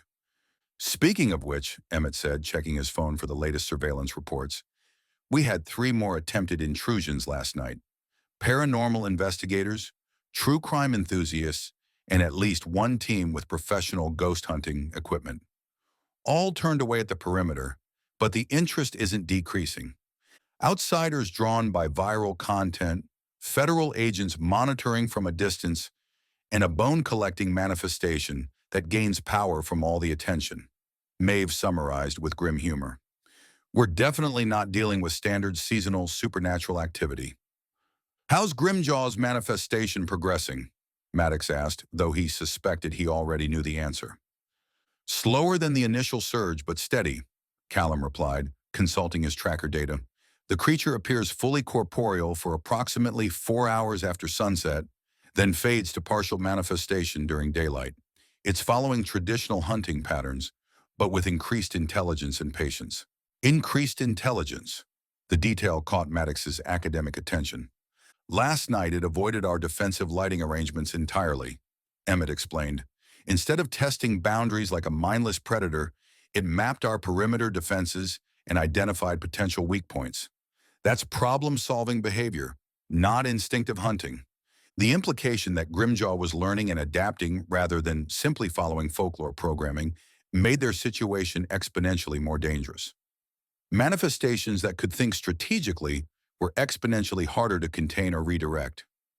Any progress on narrative restructuring research? Varric asked, his tone suggesting this was their best hope for resolution. Some promising leads in historical accounts, Maddox admitted reluctantly, but the successful transformations required specific community conditions we don't currently have. Unified belief, shared ritual practice, and most importantly, willing sacrifice from the original catalyst. Willing sacrifice? Bram's pale eyes sharpened with interest. What kind of sacrifice? The person whose abilities triggered the manifestation has to willingly redirect their power toward transformation rather than destruction, Maddox explained, though the very thought of Sera placing herself at such risk made his protective instincts rage. It's not fatal, but it requires putting herself directly in contact with the entity while channeling transformation energy. I found that tidbit hidden in the rewriting late last night. But the risk to Sera would be astronomical, and we don't have enough understanding of her abilities to guarantee successful energy channeling. But it is theoretically possible, Varric pressed with the kind of careful attention that suggested he was evaluating all potential solutions, regardless of personal cost. Theoretically, Maddox admitted with deep reluctance, but the failure rate for untrained psychic individuals attempting folklore transformation is approximately 80%, and failure typically results in the catalyst being absorbed into the manifestation permanently. The clinical statistics didn't convey the horror of what absorption actually meant. Consciousness trapped within a hostile entity, identity dissolved into manifestation energy, existence reduced to fuel for the very thing they'd tried to destroy. So we need alternative solutions, Maeve said with practical finality, preferably ones that don't involve sacrificing community members to untested folklore theories. Agreed, Varric decided. Continue research into transformation methods, but focus on approaches that don't require direct catalyst involvement. We have approximately 4 days until Halloween, when manifestation activity traditionally peaks. 4 days until the community's most vulnerable period coincides with peak attention on Sera's viral content, Emmett added grimly. Whatever we're going to do, it needs to happen before then. As the meeting dispersed, Maddox realized that protecting Sera meant more than just defending her from federal investigators or manifestation threats. It meant finding solutions that didn't require her to sacrifice herself for a community she'd barely begun to understand, even if she was willing to make that sacrifice. Chapter 21. Sera. The afternoon light slanted through Maddox's study windows with the golden quality that only came with late October. casting warm shadows across the floor where Sera sat surrounded by folklore texts and trying to process the reality of her new life. The temperature had dropped another 10 degrees since morning, and she could smell wood smoke from chimneys throughout Hollow Oak, as residents prepared for what promised to be an unusually cold Halloween. "Find anything interesting?" Maddox asked, returning from his council meeting with the kind of tension in his shoulders that suggested the news hadn't been entirely positive. "Disturbing might be a better word," she replied, gesturing to the historical accounts spread around her. "I've been reading about previous manifestation incidents, and the pattern is not encouraging." She'd spent the past 3 hours diving into records that painted a picture of folklore manifestations growing progressively stronger and more dangerous until they either consumed their catalysts entirely or were contained through methods that usually involved significant community casualties. The 1847 incident ended with the death of the woman whose grief triggered the manifestation, she continued, studying his face for reactions. The 1923 case required the combined efforts of 6 trained witches and still resulted in 2 permanent disappearances. And 1956. 1956 was resolved through narrative restructuring, Maddox said, sitting down across from her, successfully with minimal casualties. After the catalyst voluntarily merged with the manifestation to redirect its purpose from destruction to protection, she finished, having read that particular account 3 times to make sure she understood correctly. She didn't die, but she didn't remain human either. The implications hung between them like a challenge, and she watched his jaw tighten as he processed what she'd discovered in his absence. "Sera," he began with the careful tone he used when he was about to say something she wouldn't want to hear. "You're going to tell me not to consider it," she interrupted, closing the book with deliberate finality. "You're going to explain why transformation methods that require catalyst involvement are too dangerous to attempt." "Because they are too dangerous," he said, his shifter instincts leaking into his voice despite obvious efforts to remain diplomatically neutral. "Because the failure rate is catastrophic, and because losing you isn't an acceptable solution to any problem." "Even if losing me saves an entire community?" she asked, testing his reaction to scenarios she'd been contemplating all afternoon. "Especially then," he replied without hesitation. "Sera, you've been part of this community for barely a week. You don't owe us your life or your humanity to fix a crisis that existed long before you arrived. But I do owe you honesty about my abilities," she said, studying his face for signs of the reaction she was about to provoke. "And the truth is, I can feel Grimjaw when night falls. Not just awareness that it's hunting, actual connection to its energy, its purpose, its growing strength." His sharp intake of breath suggested this was new information that confirmed his worst fears about her level of connection to the manifestation. "Since when?" he asked, his scholarly instincts warring with protective panic. "Since last night," she admitted. "When it was stalking around the inn, when I used the LED light to drive it back, I could sense what it was thinking, what it wanted. It wasn't just hunting randomly. It was specifically looking for me." "Because you're its catalyst," Maddox said grimly. "The connection between manifestation and originator always strengthens as the entity becomes more substantial." "Which means I might be the only person who can actually communicate with it," she pointed out with the kind of logical problem-solving reserved for business. "The only one who could potentially guide transformation rather than just hoping containment methods work." "Or the only person it can absorb most efficiently," he countered, his protective instincts clearly warring with intellectual honesty about their tactical situation. They sat in silence for several moments, both processing implications. Through the windows, Sera could see residents preparing for Halloween with the kind of serious attention that suggested holiday preparations had evolved into community defense strategies.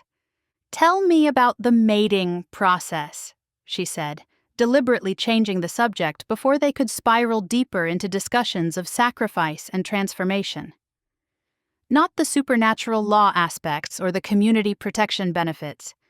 Tell me what it means for us, personally.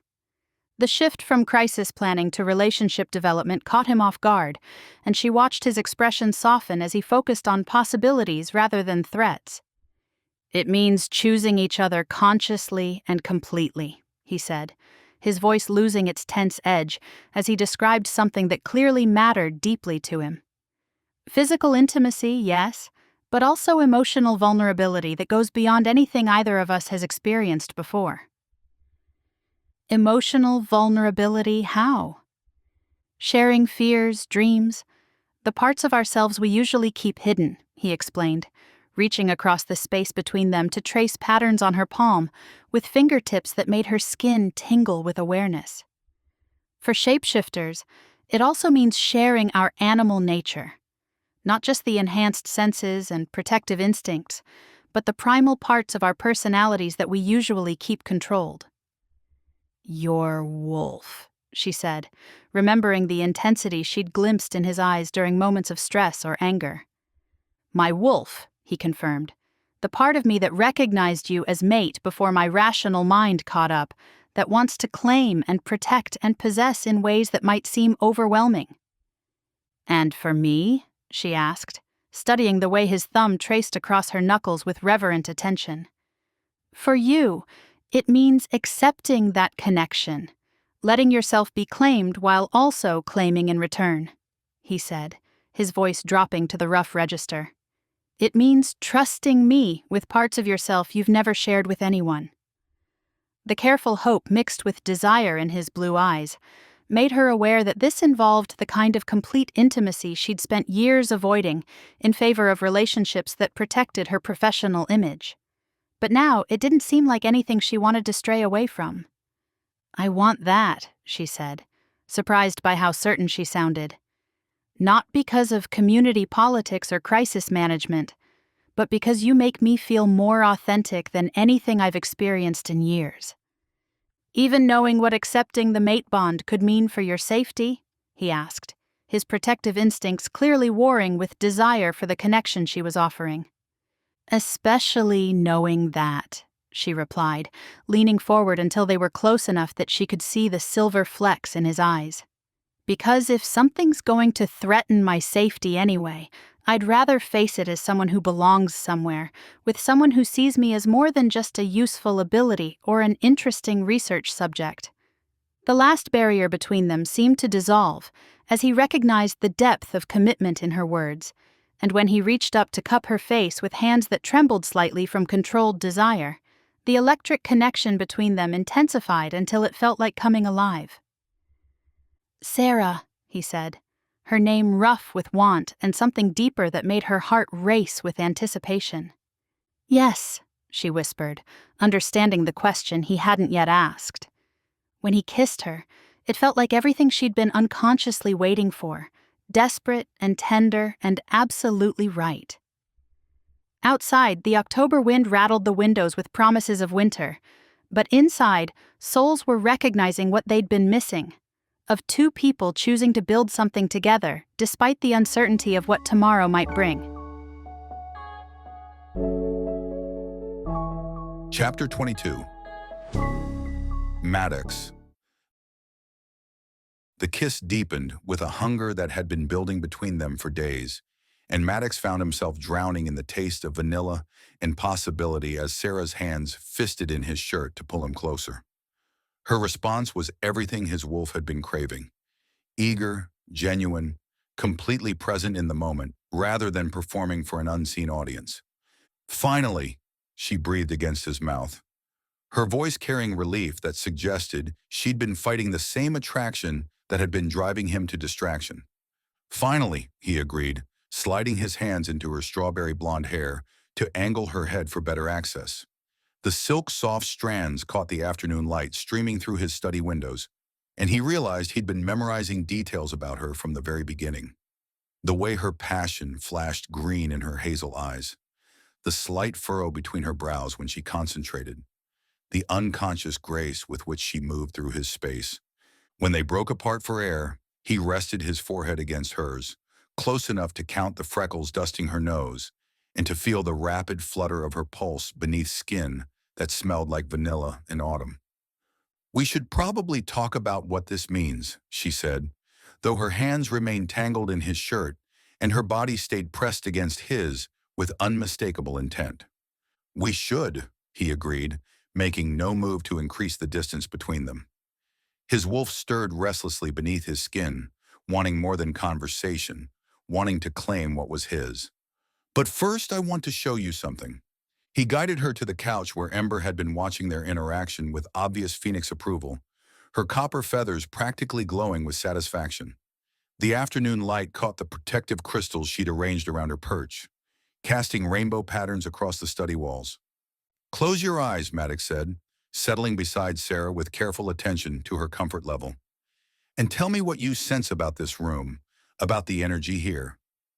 "Is this some kind of supernatural test?" she asked with humor that didn't quite hide her nervousness.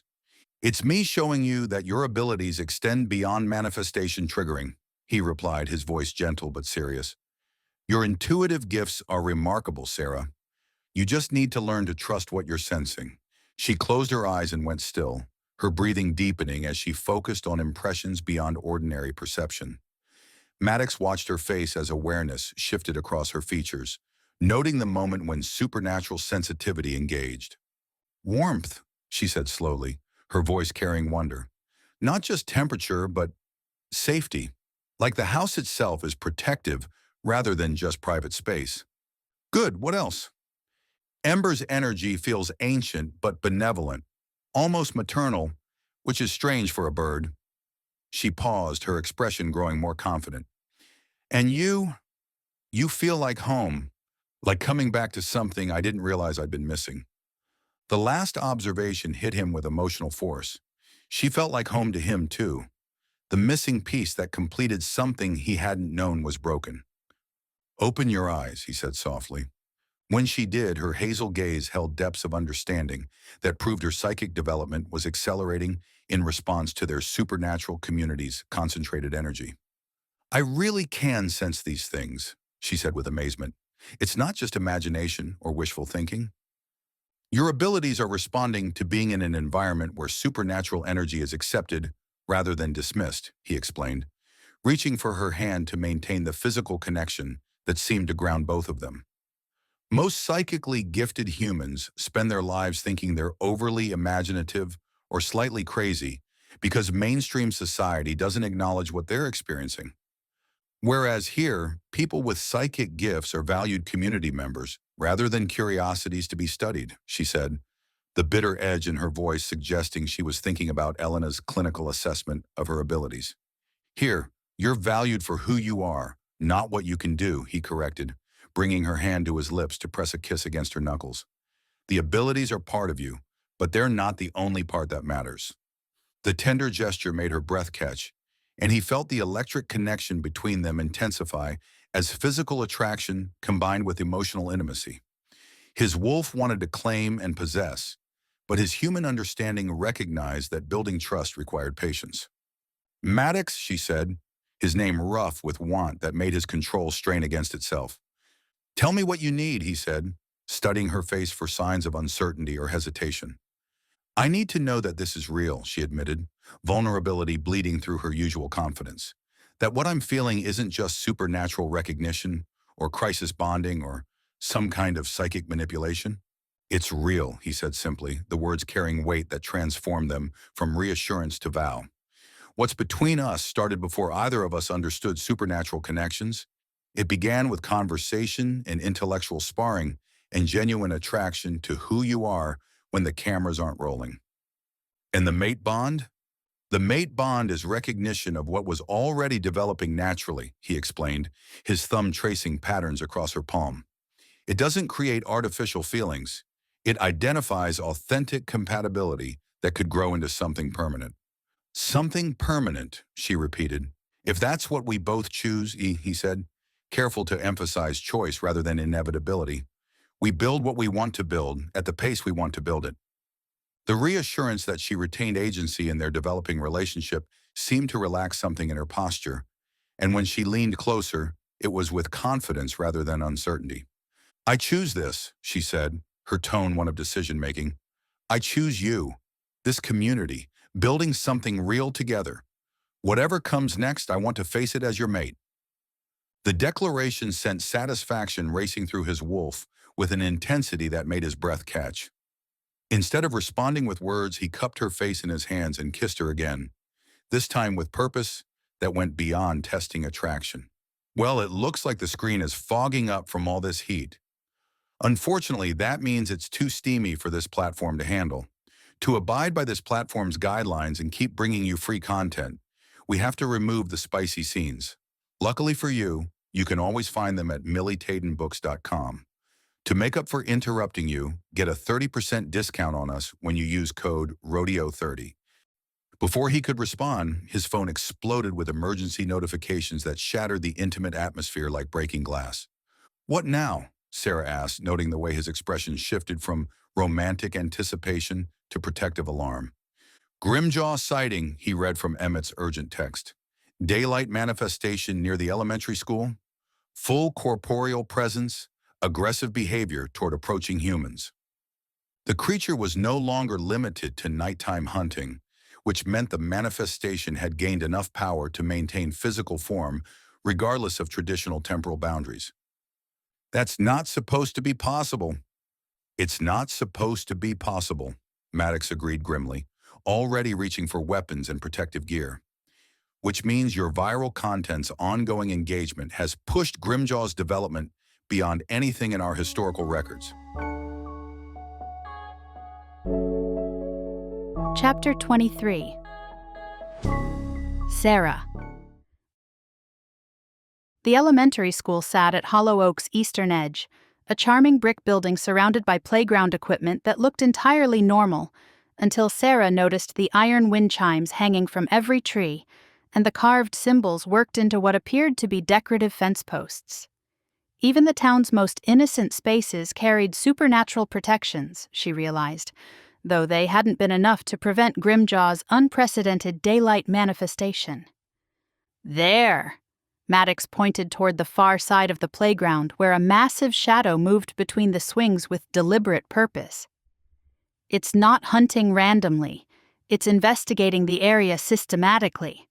Sera studied the creature through binoculars Emmett had provided, noting details that made her blood run cold with recognition.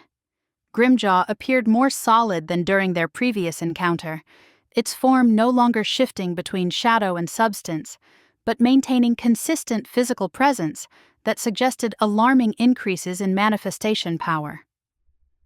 "The children," she said, spotting movement through the school's windows where small faces pressed against glass with curiosity rather than fear. "They can see it, but they're not afraid." "Children often perceive supernatural entities differently than adults," Callum explained from his position behind a maintenance shed, where he monitored the creature's movement through tactical equipment.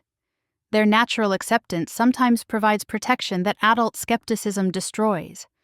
Or it makes them ideal targets for entities that feed on innocence," Maeve countered grimly, checking her crossbow with practiced efficiency.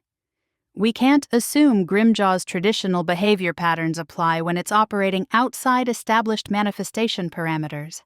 The debate about protective versus predatory interpretations of the creature's presence near children made Sera's stomach clench with guilt. Her viral content had created this situation, put innocent people at risk, forced an entire community to mobilize against threats they'd never faced before. "I can feel it," she said quietly, the admission drawing sharp attention from everyone within earshot. Not just awareness that it's there, actual connection to what it's thinking, what it wants. "What is it thinking?" Maddox asked, cutting through group discussion to focus on intelligence that could inform their tactical response. Sera closed her eyes and reached toward the strange resonance she'd first noticed the night Grimjaw stalked the inn, allowing her developing psychic sensitivity to engage with manifestation energy that felt familiar and alien in equal measure. "Confusion," she said slowly, processing impressions that came as feeling rather than words. "It's drawn to the children's energy, but not for traditional bone-collecting reasons. They represent something it doesn't understand. Innocence without fear, acceptance without submission. Meaning? Emmett pressed with the tactical focus of someone planning defensive strategies. Meaning it's not hunting them, she realized with relief that made her voice stronger. It's studying them, trying to understand why they don't react with the terror that usually feeds its manifestation. That's actually promising, Maddox said with surprise.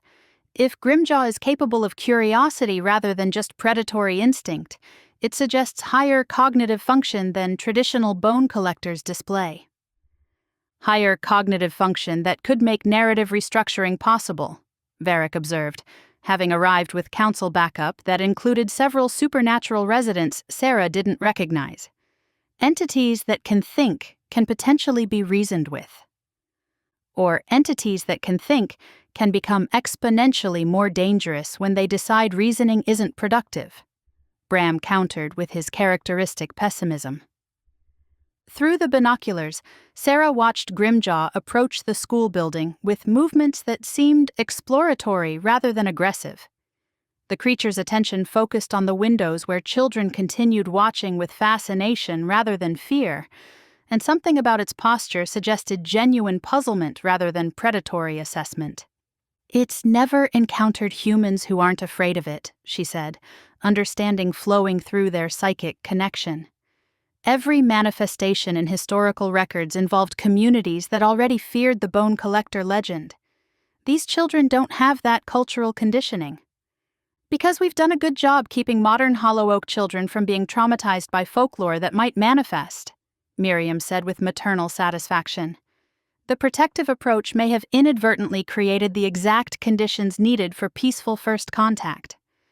Peaceful first contact with a creature whose traditional purpose involves collecting human bones, Maeve said with practical skepticism. Let's not get overly optimistic about entities whose nature revolves around hunting isolated individuals. But even as she spoke, Grimjaw moved away from the school building with what appeared to be deliberate restraint, its massive form dissolving into shadow before vanishing entirely.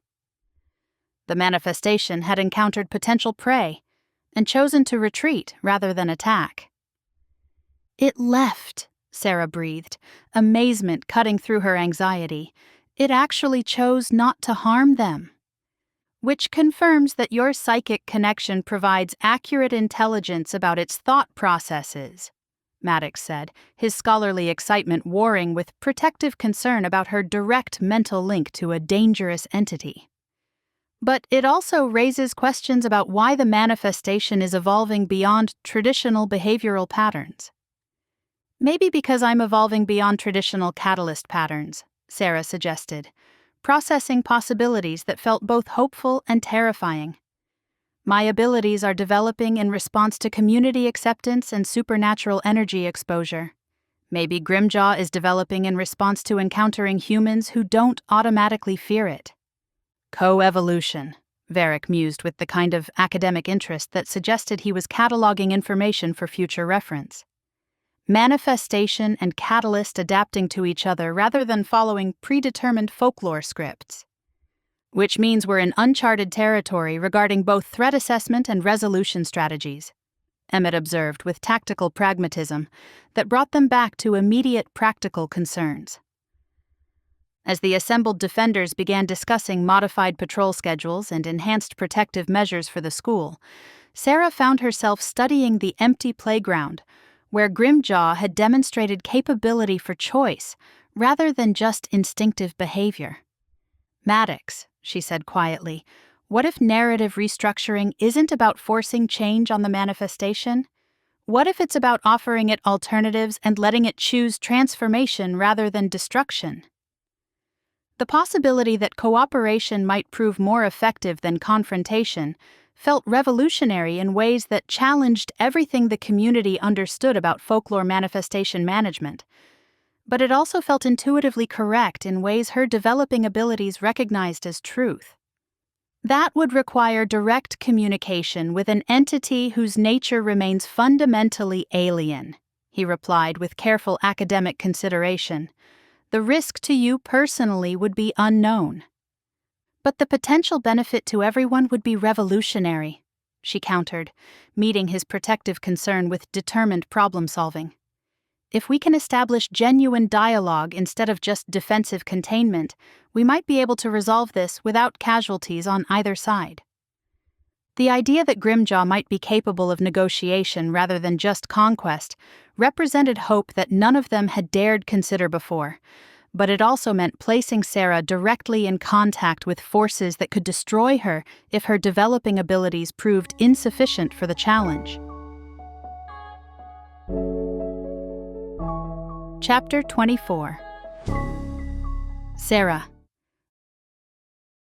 The quiet of Maddox's study that evening felt heavy with unspoken possibilities as Sera settled into what had become her favorite reading chair, surrounded by folklore texts that took on new meaning now that she understood manifestations could think, choose, and potentially evolve beyond their original programming. The October wind had picked up outside, rattling windows with gusts that carried the scent of snow and the promise that winter would arrive early this year. "You're plotting something," Maddox observed from his desk, where he'd been researching communication methods used in previous supernatural negotiations. "I can practically see the wheels turning in your head."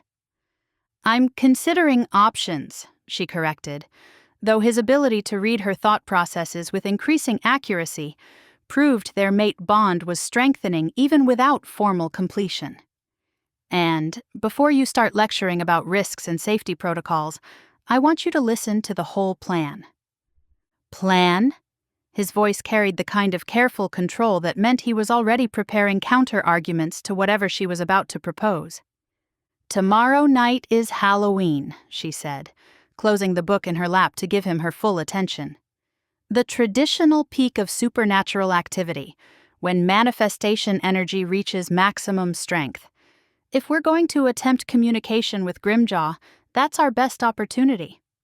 It's also when the creature will be most dangerous," he pointed out with protective intensity that made her chest warm, despite her frustration with his overprotective instincts. "Dangerous, yes, but also most substantial," she replied, leaning forward with the enthusiasm that always emerged when she found solutions to complex problems. "Most able to engage in actual dialogue rather than just projecting predatory instinct.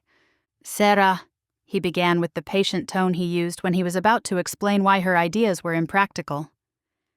"Let me finish," she interrupted, rising from her chair to pace the study with energy that demanded physical expression. "I've been reading about previous manifestation communications, and the successful cases all involved direct psychic contact during peak supernatural periods. Not containment, not destruction, not even traditional transformation, actual conversation. Conversation that resulted in the catalyst being absorbed into the manifestation in 60% of documented cases," he replied grimly, his scholarly precision making uncomfortable statistics sound like academic discussion rather than life or death probabilities. "And resulted in peaceful resolution without casualties in the remaining 40%, she countered, moving to stand beside his desk where she could see the research materials he'd been studying. "Including the 1956 case here in Hollow Oak, where the catalyst successfully negotiated transformation from predator to protector." The 1956 catalyst was a trained hedge witch with 40 years of experience managing supernatural entities, Maddox said, rising from his chair with controlled movement that suggested his wolf was agitated by their discussion. "You've had psychic abilities for less than 2 weeks." "But I have something the 1956 catalyst didn't have," Sera pointed out, moving closer until she could feel the warmth radiating from his body. "I have you, a mate whose supernatural abilities complement mine, whose protection could anchor me during psychic contact." The way his breathing changed when she mentioned mate bonding suggested her argument was affecting him, despite his logical objections to direct manifestation engagement. "The mating process isn't complete," he said, his voice gruff, something that might have been desire or desperation. "Partial bonds don't provide the kind of supernatural anchoring that deep psychic work requires." "Then maybe it's time to complete it," she said simply, the words escaping before she could consider their implications fully. The suggestion felt like a challenge, and she watched his expression shift from protective concern to something hungrier and more complex as he processed what she was offering. "Sera," he said carefully, "completing the mating bond shouldn't be something you agree to because of tactical advantages. It should be something you want for its own sake." "I do want it for its own sake," she admitted, surprised by how certain she sounded. "I've wanted it since that first electric shock when we touched hands, even before I understood what it meant. The tactical advantages are just convenient timing." "And if the communication attempt fails?" he asked, stepping closer. "If direct contact with Grimjaw proves too dangerous despite supernatural anchoring? Then at least I'll have experienced what it feels like to belong completely to someone who sees all of me and wants me anyway. Someone not gaining anything by being with me for status." "Just me," she replied, reaching up to trace the line of his jaw with fingertips that trembled slightly. The admission that she was prepared to risk everything for the possibility of saving his community seemed to break the last of his careful control. When he kissed her this time, it carried desperate hunger. "Are you sure?" he asked against her mouth, his hands tangling in her hair with possessive intensity. "Because once we complete the mating bond, there's no going back. You'll be mine in ways beyond understanding of relationship commitment of anything you know." "And you'll be mine in exactly the same ways," she replied, meeting his possessive intensity with claiming desire of her own. "I'm sure, Maddox. I want this. I want you. I want to belong here completely." Through the windows, she could see jack-o'-lanterns glowing throughout Hollow Oak as residents prepared for Halloween. Tomorrow night would bring challenges that could destroy everything they were building together, but tonight offered possibilities that felt worth any risk. "And you do, even without the claiming. I don't want to rush that. I want you to fully sit and understand what it will mean. But that doesn't mean we can't give in to other desires."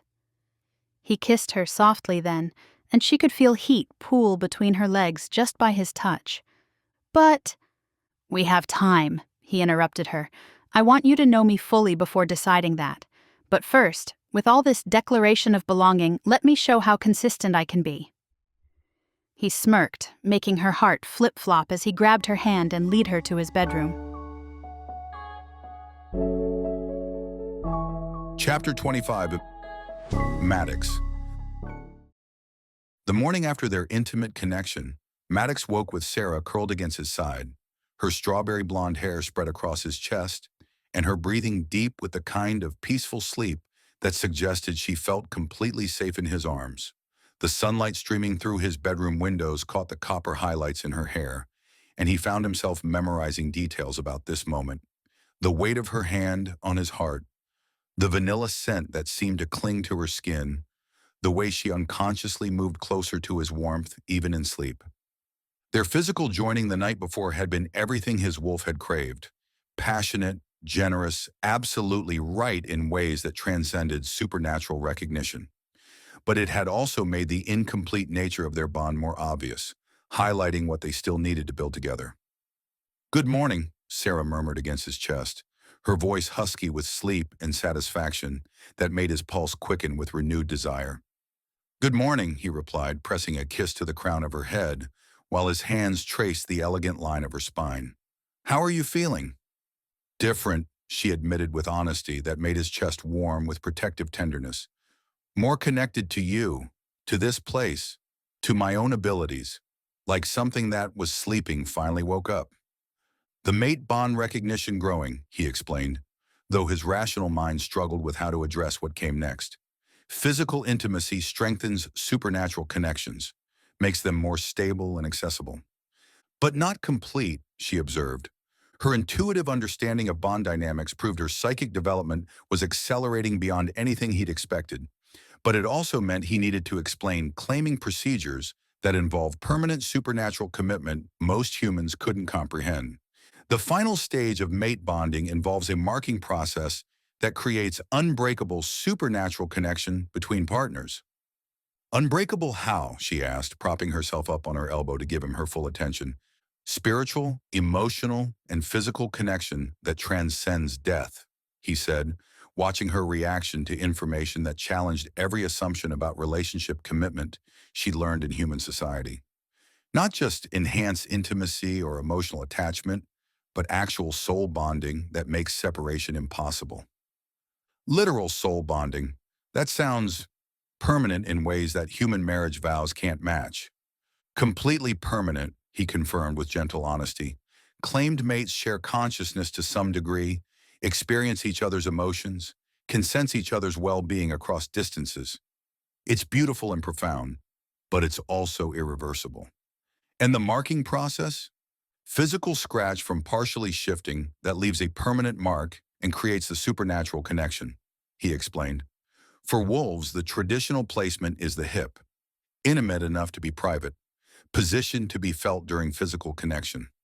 A claw mark, she said, her hand moving unconsciously to her hip as she processed the implications. That would be visible proof of supernatural bonding. Proof that you belong to me and I belong to you, he said, studying her expression for signs of anxiety or uncertainty.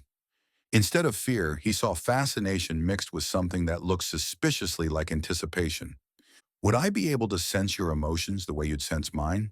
She asked with practical curiosity that proved she was considering acceptance rather than rejection. Completely mutual connection, he confirmed. No supernatural dominance or control, just shared awareness and emotional resonance that deepens over time. And if something happened to one of us, the surviving mate would know immediately and experience the loss on levels that human grief can't match, he said honestly, because explaining supernatural bonding required acknowledging both the beauty and the cost. But they'd also carry part of their mate's essence permanently, so death wouldn't mean complete separation. The weight of what he was describing settled around them, and Sera went quiet for several minutes while processing information that would reshape her understanding of what commitment could mean. When you say unbreakable, she said finally, you mean even if we wanted to end the relationship, we couldn't. The supernatural connection would remain regardless of conscious choice, he admitted reluctantly. Claimed mates who try to separate experience psychological and physical distress until they reunite. It's not imprisonment, but it is permanent partnership in ways that human relationships never achieve. That's terrifying, she said quietly. And beautiful, he added, reaching up to cup her face with hands that trembled slightly from the intensity of his own feelings. When you find the right person, permanent connection becomes a gift rather than a burden. And you think I'm the right person? She asked, vulnerability bleeding through her confident exterior. I know you're the right person, he replied without hesitation, the certainty in his voice making her breath catch. My wolf recognized you from the first touch, but my heart chose you through every conversation, every shared laugh, every moment of intellectual sparring that made me remember why connections matter. Even knowing what claiming me would mean for your safety, your freedom, your ability to change your mind if I disappoint you. Especially knowing that, he said, leaning up to kiss her with tender intensity that made his point better than words could. Sera, I've spent 5 years living in careful isolation, convinced that emotional connections were complications I didn't need. You made me remember that the best parts of life require risk. Risk, she said with a small smile that suggested she was thinking of more than just supernatural bonding. Like tomorrow night's plan to communicate directly with Grimjaw? That's a different kind of risk entirely, he said, his protective instincts flaring at the reminder of her dangerous proposal. One I'm still not convinced is worth taking, but one that might be necessary regardless of our personal comfort level, she pointed out with the problem-solving determination that made her invaluable during crisis situations. Before he could argue about manifestation communication safety protocols, the sharp crack of breaking glass from downstairs sent them both bolt upright with alarm. That came from the study, Sera said, already reaching for clothes with efficiency that proved she was adapting to supernatural community life faster than he'd expected. Stay behind me, Maddox said, pulling on jeans while his enhanced hearing picked up sounds of deliberate movement through his house rather than random break-in activity. As they crept down the stairs toward whatever threat had violated their temporary sanctuary, He realized that explaining claiming procedures would have to wait until they dealt with whatever new crisis had arrived to complicate their developing bond. Chapter 26. Sera. The sight of Elena standing in Maddox's destroyed study, surrounded by scattered papers and broken protective crystals, sent cold fury racing through Sera's system as she realized the federal investigator had returned with reinforcements and obviously hostile intentions. "Dr. Vasquez," Maddox said with controlled politeness that didn't disguise the alpha authority radiating from his posture, "I don't recall extending an invitation for morning visits." "Invitations aren't required for federal investigations," Elena replied smoothly, her professional smile sharp enough to cut glass. "Particularly when those investigations involve potential terrorist threats and supernatural weapons development." Terrorist threats? Sera stepped into the study despite Maddox's protective gesture, her journalist instincts demanding she understand exactly what Elena was accusing them of. "What are you talking about?" "I'm talking about documented evidence of an individual with psychic abilities deliberately manifesting dangerous supernatural entities in proximity to civilian populations," Elena said with clinical precision that made every word sound like formal charges. "Evidence that suggests coordinated effort to weaponize folklore manifestation for unknown purposes." The accusation was so far from reality that Sera almost laughed, except Elena's presence with what appeared to be federal backup suggested this wasn't academic posturing, but active law enforcement intervention. "You think I'm a terrorist," she said, processing implications that felt both absurd and terrifying. "Because my social media posts accidentally triggered a folklore manifestation? I think you're an untrained psychic individual whose abilities pose clear and present danger to national security," Elena corrected with bureaucratic language that reduced complex supernatural dynamics to federal threat assessment. "I think this community has been concealing and potentially weaponizing those abilities rather than reporting them to appropriate authorities." Through the broken window, Sera could see black SUVs parked throughout Hollow Oak's Main Street, and federal agents questioning residents who maintained the kind of careful politeness that suggested they'd dealt with government overreach before. "How many agents?" Maddox asked quietly, his enhanced senses obviously tracking threats Sera couldn't perceive. "Enough to conduct thorough interviews with every resident," Elena replied. "Enough to establish federal oversight of supernatural activity in this region." "Federal oversight of a community that's never posed any threat to national security," Sera said, anger overriding caution as she processed what Elena's investigation could mean for people who'd welcomed her despite the danger she'd brought to their sanctuary. "A community that's been harboring supernatural entities and concealing psychic weapons from federal monitoring," Elena countered. "A community whose secrecy ends today." The casual way she discussed destroying Hollow Oak's carefully maintained anonymity made Sera's protective instinct spike that surprised her with its intensity. These people had become her people. This place had become her home, and Elena's federal authority felt like invasion rather than investigation. "What do you want?" Maddox asked, buying time while assessing tactical options. "Cooperation," Elena said simply. "Complete documentation of supernatural residents and their abilities, full access to manifestation research materials, and supervised relocation of the psychic catalyst to a secure facility where her abilities can be properly studied and contained."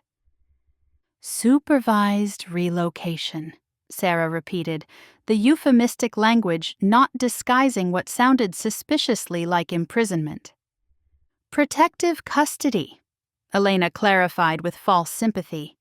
"For your safety and the safety of others who might be affected by uncontrolled psychic manifestation." "And if I refuse?" "Then federal agents will be forced to treat supernatural concealment as potential domestic terrorism," Elena replied with bureaucratic ruthlessness that made the threat crystal clear. This community's secrecy becomes evidence of conspiracy rather than privacy. The ultimatum hung heavily, and Sera realized that Elena had engineered a scenario where cooperation meant personal imprisonment, but refusal meant community destruction. "How long do we have to consider your generous offer?" Maddox asked with sarcasm sharp enough to draw blood. 24 hours, Elena said, checking her watch with professional efficiency. "Tomorrow evening, Halloween night, federal oversight begins whether you cooperate willingly or require enforcement action." "Halloween night," Sera said. "You're timing this to coincide with peak supernatural activity. When manifestation phenomena will be most visible to federal documentation equipment," Elena confirmed with academic satisfaction. "When your abilities will be most pronounced and therefore most valuable for research purposes." The clinical way she discussed using Halloween's supernatural energy fluctuations to enhance federal documentation of Sera's abilities proved Elena understood far more about supernatural community dynamics than any human researcher should. "What organization do you really work for?" Maddox asked with the sharp attention of someone recognizing deception beneath bureaucratic authority. "Organizations that understand the national security implications of weaponized folklore manifestation," Elena replied vaguely. "Organizations that take a very active interest in individuals whose abilities could reshape modern warfare." "Modern warfare," Sera repeated with growing horror as implications crystallized. "You want to use psychic manifestation abilities to create supernatural weapons." "I want to prevent psychic manifestation abilities from being used by hostile entities," Elena corrected with diplomatic language that didn't disguise military applications. "Foreign governments, terrorist organizations, individuals whose loyalties haven't been properly vetted." "Individuals like me," Sera said flatly. "Individuals like you," Elena confirmed without apology. As federal agents continued their systematic documentation of Hollow Oak's residents and supernatural protections, Sera realized that her viral content hadn't just manifested Grimjaw. It had exposed an entire community to exactly the kind of government scrutiny they'd spent generations avoiding.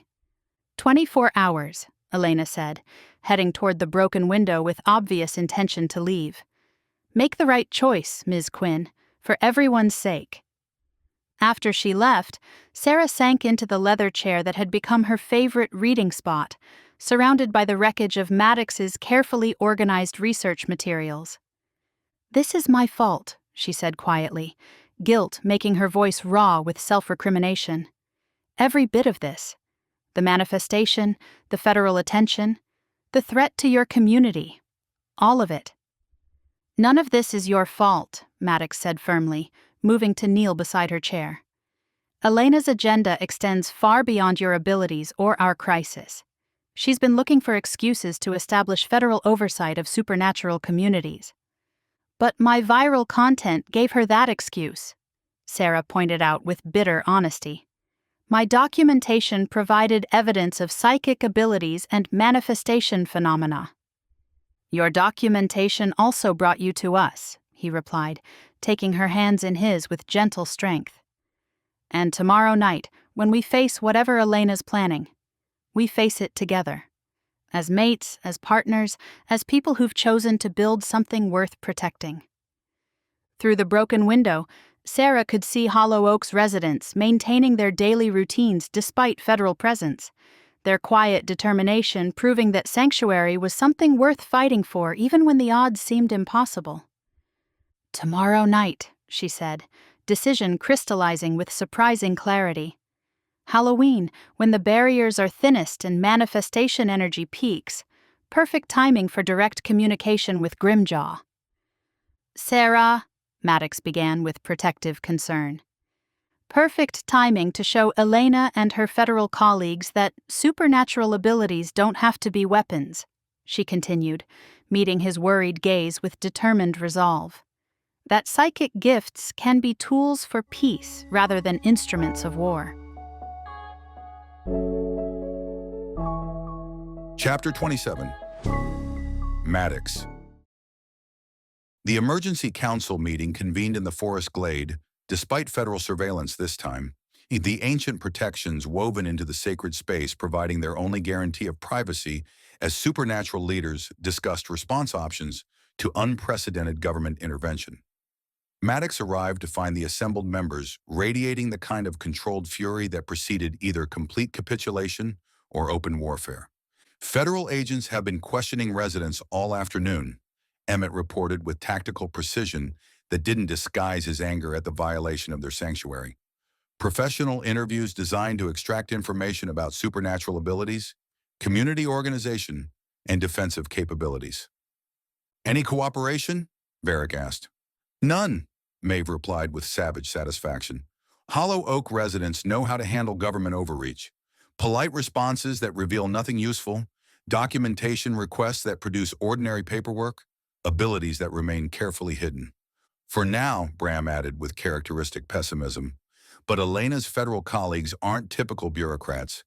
They understand supernatural concealment methods and have technology designed to detect psychic energy signatures. The mention of detection technology made Maddox's instincts surface with barely controlled panic as he processed implications for Sera's safety. Federal agents who could identify psychic abilities through technological monitoring represented threats that traditional supernatural community defenses couldn't address. How sophisticated is their equipment? Sophisticated enough to establish that Hollow Oak has concentrated supernatural energy readings far above normal baseline, Callum reported grimly. They know something unusual is happening here, even if they can't identify specific individuals or abilities. Yet, Miriam added with the tired wisdom of someone who'd seen government investigations escalate beyond initial parameters. Give them time and resources, and they'll develop methods to pierce our concealment entirely. Which brings us to our response options, Varick said with careful attention that meant crucial decisions were about to be made. Cooperation, resistance, or alternative solutions. Cooperation means surrendering Sera to federal custody and exposing our entire community to government oversight, Emmett said with practical assessment that made every option sound equally unpalatable. Resistance means open conflict with federal agencies that have unlimited resources and legal authority. And alternative solutions, Maeve asked with the tactical focus of someone evaluating battlefield strategies. Evacuation, Bram said simply. Abandon Hollow Oak, relocate the community, start again somewhere Elena's federal colleagues haven't identified. The suggestion that they abandon generations of carefully built sanctuary seemed unacceptable to Maddox, especially when evacuation would mean separating Sera from the supernatural energy that was enabling her psychic development. Evacuation isn't viable, he said, his protective instincts overriding diplomatic consideration. Sera's abilities are tied to this location's concentrated supernatural energy. Moving her somewhere mundane could destabilize her psychic development or sever her connection to manifestation phenomena entirely. Which might solve the Grimjaw problem, Bram pointed out, making Maddox force his wolf's hackles down. It might also kill her, he replied with alpha authority that made even the elder step back slightly. Psychic abilities that develop in response to supernatural community energy can become dependent on that environment. Sudden removal could cause psychological collapse or worse. So we're back to cooperation or resistance, Varick observed with diplomatic neutrality that didn't disguise the weight of the decision they faced. There's a fourth option, Maddox said, the possibility crystallizing as he processed their impossible tactical situation. Direct action that makes federal oversight irrelevant. Meaning? Emmett asked with sharp attention. Meaning we resolve the Grimjaw manifestation in ways that prove supernatural abilities can be beneficial rather than threatening, he explained, though the plan he was formulating involved risks that made his protective instincts scream warnings. Sera's communication attempt tomorrow night, witnessed by federal agents, could demonstrate that psychic gifts serve community protection rather than weapons development. Or it could provide Elena with documented evidence of supernatural abilities that justify expanded federal intervention, Maeve suggested. True, he admitted, but it's the only approach that doesn't require choosing between Sera's safety and community security. The manifestation communication attempt involves astronomical personal risk, Bram said with rare concern for individual welfare. If direct psychic contact with Grimjaw fails, we lose both the catalyst and any chance of peaceful resolution. If we don't attempt communication, we lose everything anyway, Maddox replied with grim honesty. Federal custody, community exposure, and escalating manifestation activity that could turn genuinely dangerous without conscious guidance. The assembled council members exchanged glances that suggested they were all processing scenarios where every available option carried unacceptable costs. The timing is problematic, Varick said finally. Halloween night, federal observation, peak supernatural activity, too many variables for controlled experimentation.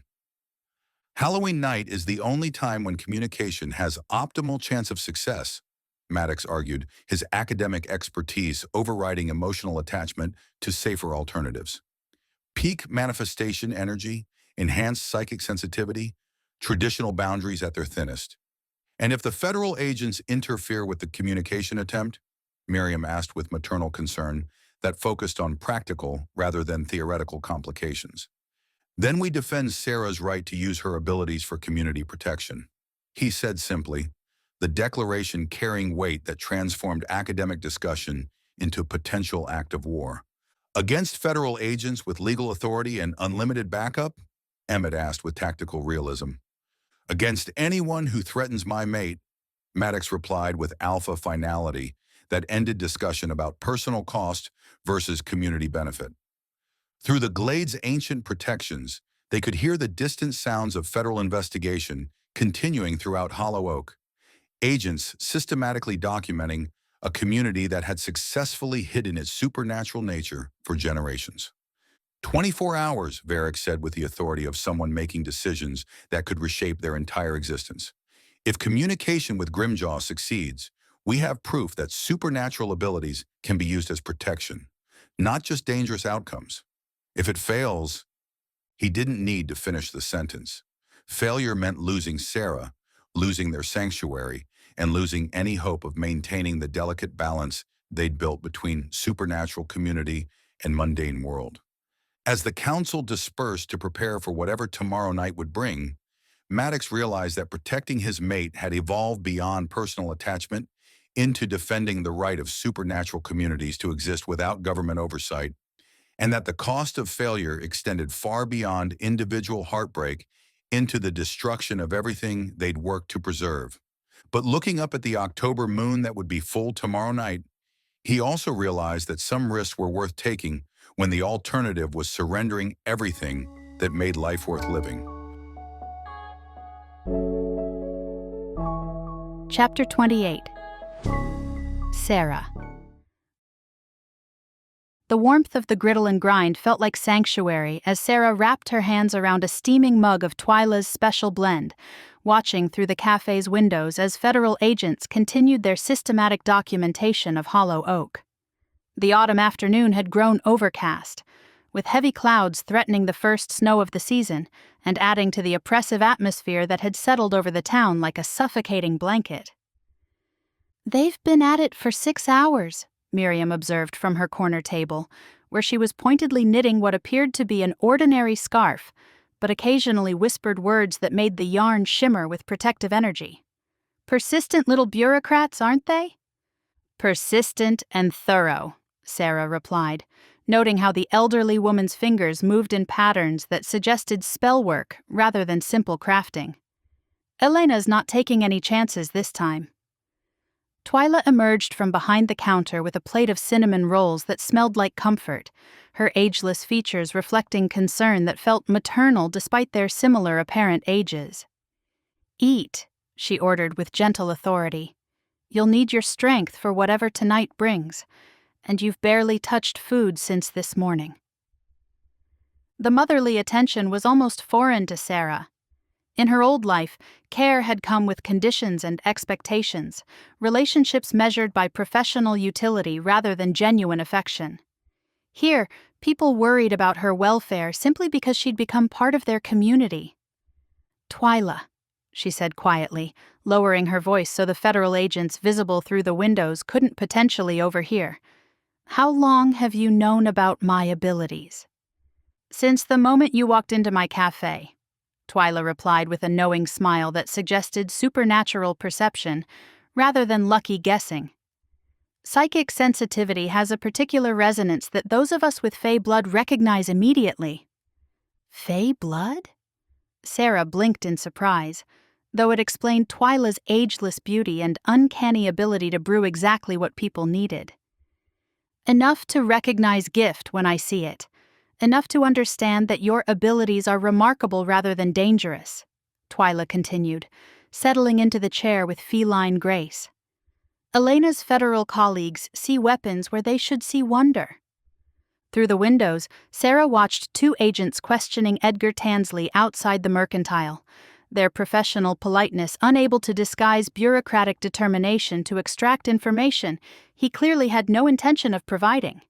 His responses appeared helpful while revealing absolutely nothing useful, a masterclass in small-town resistance to government overreach. "How are people handling this?" she asked, guilt making her voice rough with self-recrimination. "The investigation, the federal presence, the threat to everything they've built here?" "With typical mountain stubbornness," Miriam said with savage satisfaction, her knitting needles clicking in rhythms that definitely involved supernatural enhancement. "We've weathered government interference before, dear. This isn't our first encounter with bureaucrats who think they understand forces beyond their comprehension. But it's the first time the interference is my fault." "Your fault?" Twyla's laugh carried genuine amusement. "Child, Elena's been looking for excuses to gain control of abilities here since Maddox moved here. If it hadn't been your viral content, it would have been something else eventually. Something else that didn't expose an entire town to investigation and potential relocation," Sera argued, though the older women's matter-of-fact acceptance of crisis helped ease some of her guilt. "Something else that wouldn't have brought us exactly the catalyst we needed to resolve problems that have been building," Miriam corrected with the sharp intelligence that made her more formidable than her grandmother appearance suggested. "Your abilities aren't just affecting Grimjaw, dear.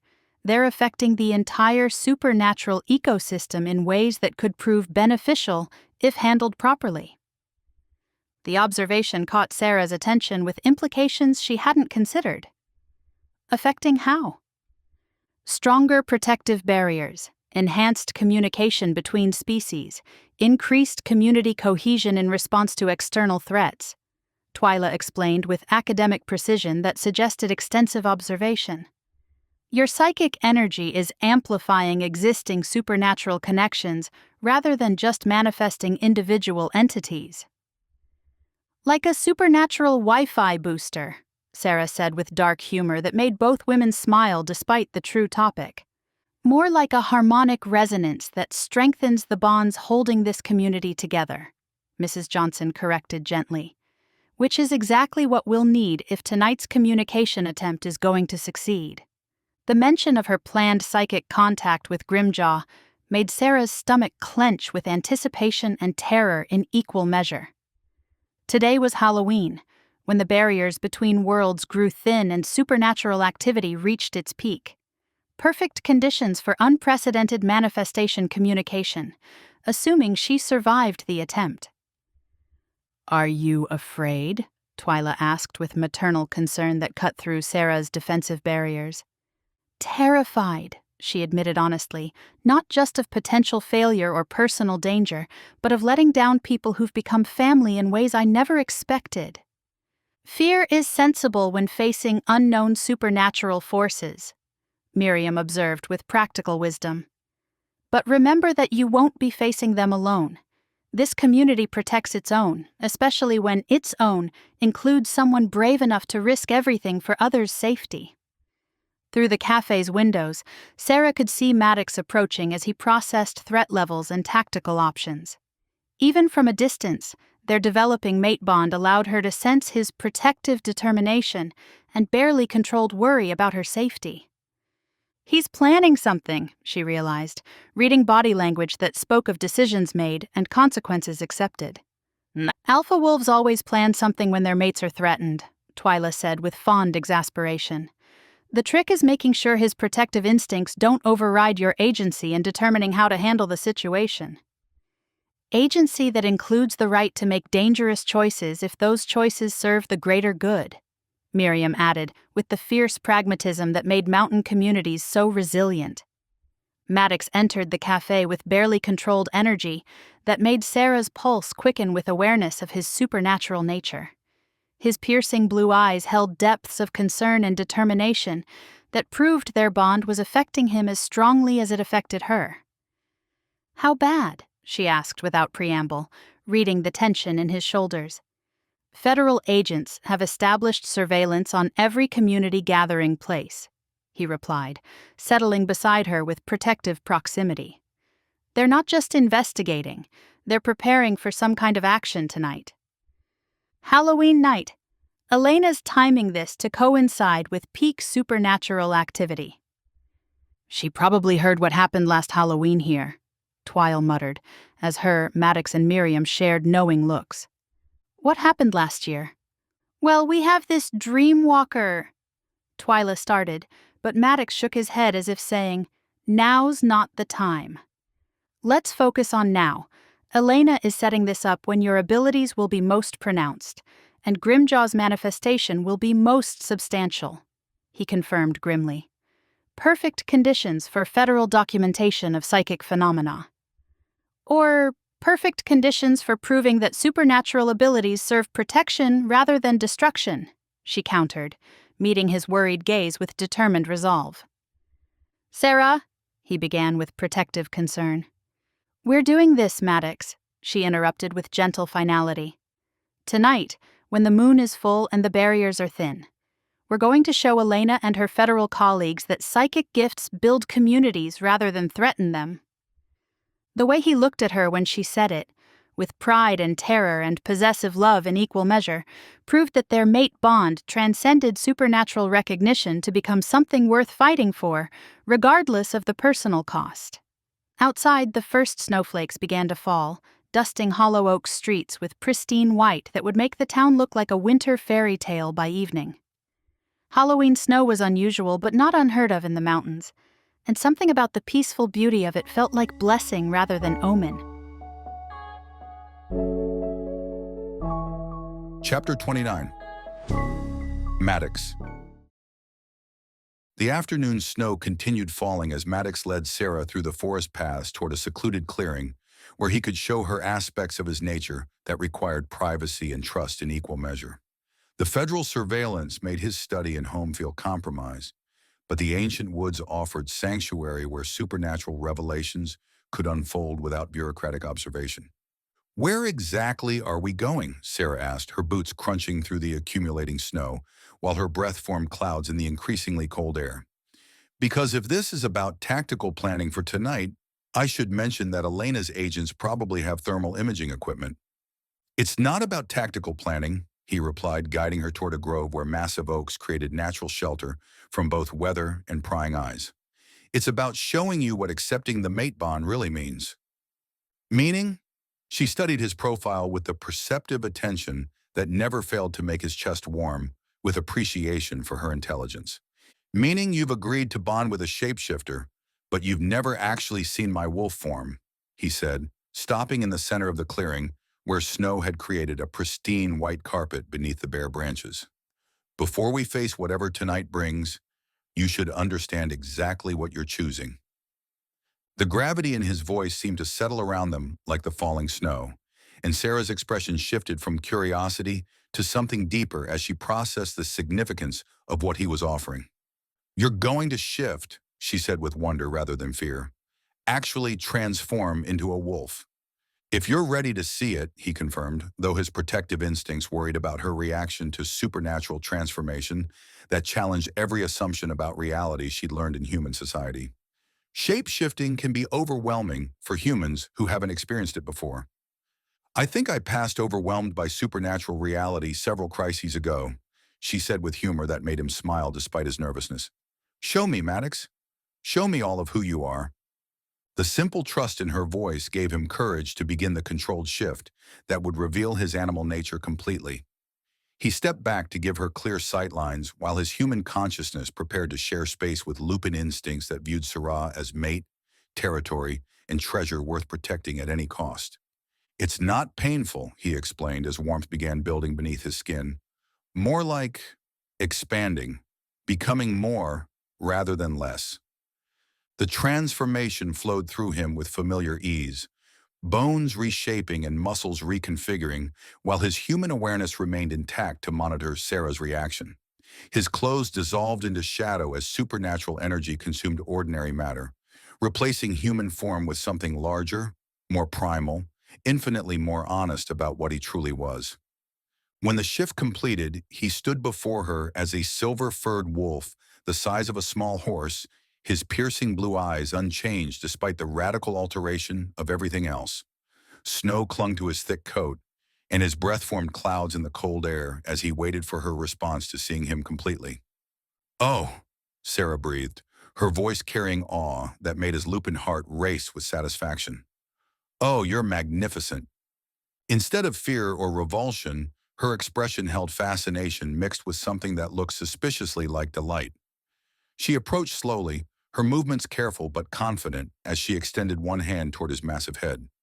"May I?" she asked with the same respect for boundaries she'd shown Ember. He dipped his head in permission, and when her fingers touched his fur, the mate bond flared with recognition that transcended species boundaries. Her touch felt like completing something that had been fundamentally incomplete for years. "Your fur is so soft," she murmured, running her hands along his head and neck with reverent attention. "And you're huge, much bigger than regular wolves." He rumbled with contentment that vibrated through his chest, the sound carrying emotional nuances his human voice couldn't express. Through their developing bond, he could sense her wonder and acceptance, her complete lack of fear despite his size and obvious predatory capabilities.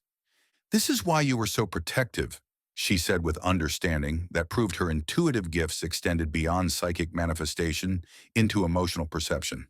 "Why you could sense threats before I could. Why you always position yourself between me and potential danger." The wolf's protective instincts. He shifted back to human form with fluid grace, clothes reforming from shadow as supernatural energy reversed the transformation, a trick most shifters hadn't learned. When he stood before her again in human shape, her eyes held depths of understanding that proved seeing his wolf had strengthened rather than complicated their bond. "Any regrets?" he asked, studying her face for signs of uncertainty or second thoughts about accepting partnership with someone whose nature included predatory instincts. "Only that you waited so long to show me," she replied, stepping closer until she could reach up to cup his face with hands that still carried the warmth of touching his fur. "This is part of who you are, part of what I'm choosing when I choose you. I want all of it." The simple acceptance made his chest tight with emotions too complex to name, especially when her touch carried the same electric recognition that had sparked between them from their first meeting. "Sera," he said, her name rough with want and gratitude in equal measure. "Yes," she replied, understanding the question he hadn't asked. When he kissed her this time, it carried the desperate hunger of someone who'd found exactly what they'd been unconsciously seeking, and the protective determination of someone who would fight any threat to preserve what they'd discovered together. The snow continued falling around them, creating a world of pristine white silence that felt removed from federal investigations and manifestation crises, and all the complications that waited beyond the forest's protective embrace. Here, surrounded by ancient trees and winter's first blessing, they were simply two souls who'd recognized their perfect match despite impossible circumstances. "Tonight," Sera said against his mouth, her voice carrying promise and determination. "Tonight," he agreed, knowing she meant both their planned communication with Grimjaw and the completion of bonds that would make separation impossible, regardless of what Elena's federal colleagues had planned. But for this moment, surrounded by falling snow and the peace of the forest clearing, the future felt manageable as long as they faced it together. Chapter 30. Sera. Halloween evening settled over Hollow Oak with the kind of crisp clarity that made every carved pumpkin glow like a beacon and transformed the layer of fresh snow into something magical rather than merely seasonal. From her window at Maddox's house, Sera could see residents moving through the streets with purpose, preparing for supernatural activity that traditionally peaked when the barriers between worlds grew thin. "Second thoughts?" Maddox asked from behind her, his voice carrying concern that resonated through their developing mate bond. "Hundreds of them," she admitted honestly, watching federal agents position surveillance equipment around the town square where jack-o'-lanterns cast dancing shadows on the snow-covered ground. But not about the communication attempt, about Elena's agenda, about what happens if we succeed, about what happens if we fail. "And about completing the mate bond?" he asked, settling beside her on the window seat where they could observe Halloween preparations while discussing decisions that would reshape their entire existence. "No second thoughts about that," she said. "Seeing your wolf form, understanding what you really are beneath the academic exterior, and after everything I've learned and experienced in this short amount of time, it only made me more sure. This, here, now, seems more real than anything I experienced in my previous life." The relief that crossed his features proved he'd been worrying about her reaction to his supernatural nature, despite her earlier acceptance of shapeshifter reality. She turned to face him fully, while outside their window, Halloween preparations continued with the organized efficiency of a community that had learned to blend celebration with supernatural defense. "I've spent years in relationships that felt disposable, connections that could be severed the moment they became inconvenient or professionally disadvantageous. Permanent sounds like exactly what I've been missing. Even permanent with someone whose protective instincts can be overwhelming?" he asked, his scholarly honesty requiring he acknowledge aspects of supernatural bonding that might prove challenging. "Especially permanent with someone whose protective instincts mean I'll never doubt whether I matter," she corrected, reaching for his hand. "Maddox, I want this. All of it. The bond, the mark, the unbreakable connection that makes us something neither of us could be alone." His blue eyes radiated possession and tenderness and desperate hope in equal measure, showing her that what she wanted, involved the kind of complete commitment she'd never believed was possible. "After the communication attempt," he said, his voice a low rumble of desire that sent warmth racing through her system. "After we've dealt with Grimjaw and Elena's federal interference, I want our claiming to happen in peace, not during crisis." "After," she agreed, though the delay felt like torture when every instinct demanded immediate and complete connection. Through their window, they could see Elena directing federal agents in setting up what appeared to be sophisticated monitoring equipment, her professional efficiency suggesting she'd been planning this documentation opportunity since her initial extraction from Hollow Oak. "She's expecting a show," Sera observed, studying the arrays of cameras and sensors being positioned around the town square. "Full manifestation, direct psychic engagement, everything needed to justify federal oversight." "She's going to get a show," Maddox replied, "but not the one she's expecting." "Meaning?" "Meaning we're going to prove that our abilities can be used for good, not just corruption," he said, his academic mind clearly working through strategies that would demonstrate beneficial rather than threatening applications of psychic gifts.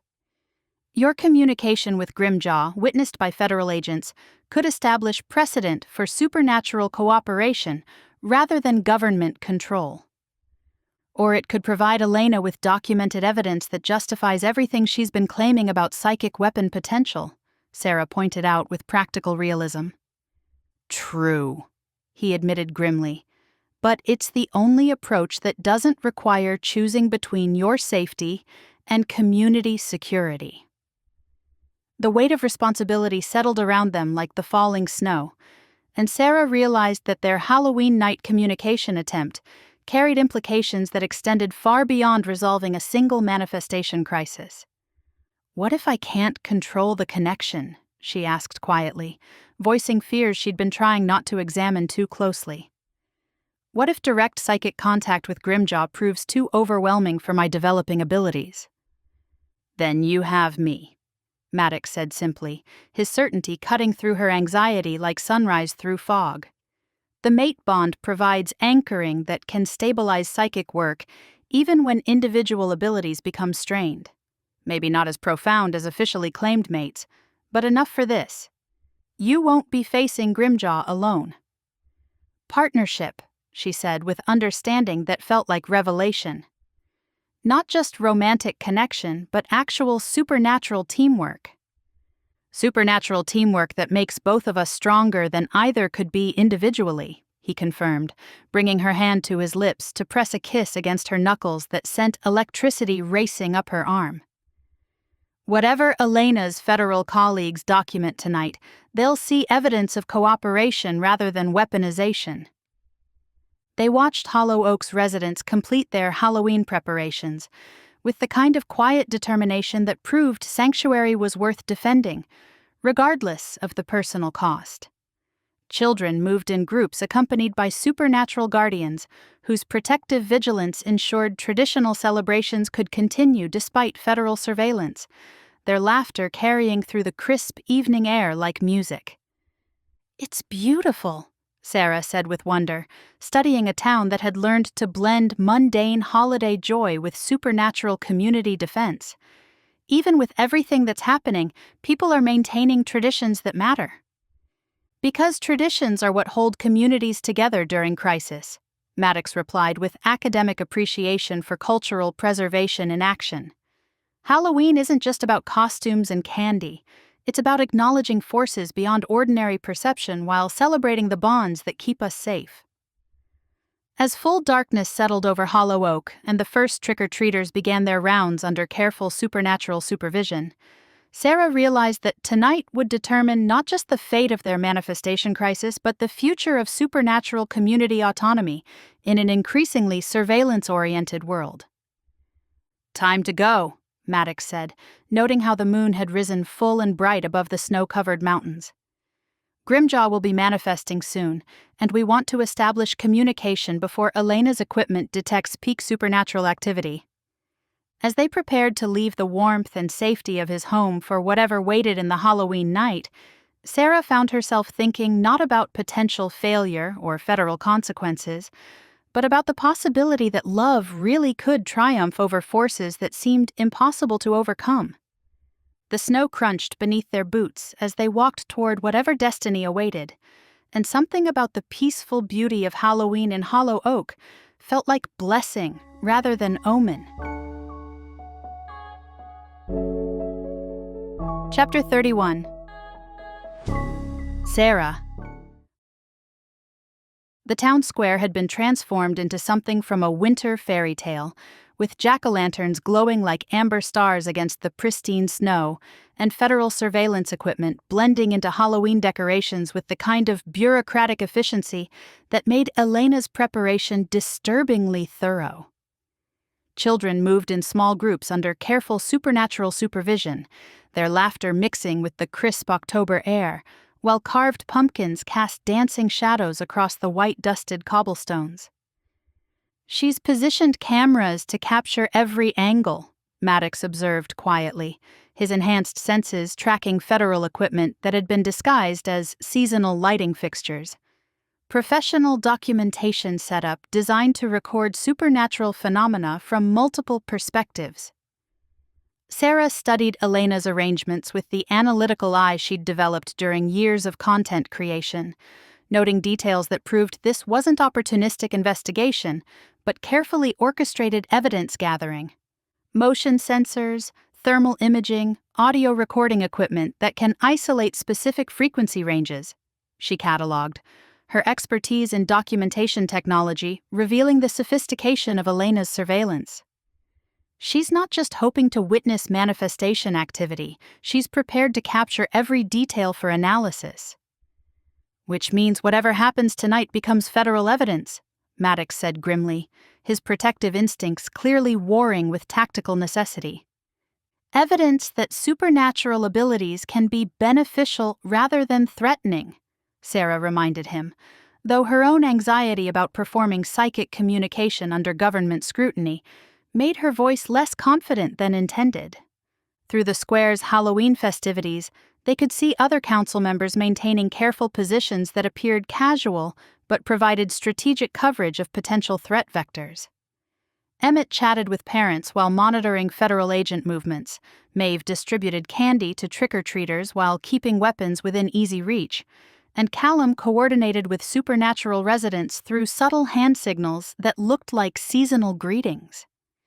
The entire community is mobilizing, Sera realized with wonder that cut through her nervousness.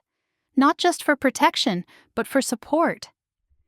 Because you've become family, Maddox replied simply, his words carrying weight that made her chest warm despite the cold evening air.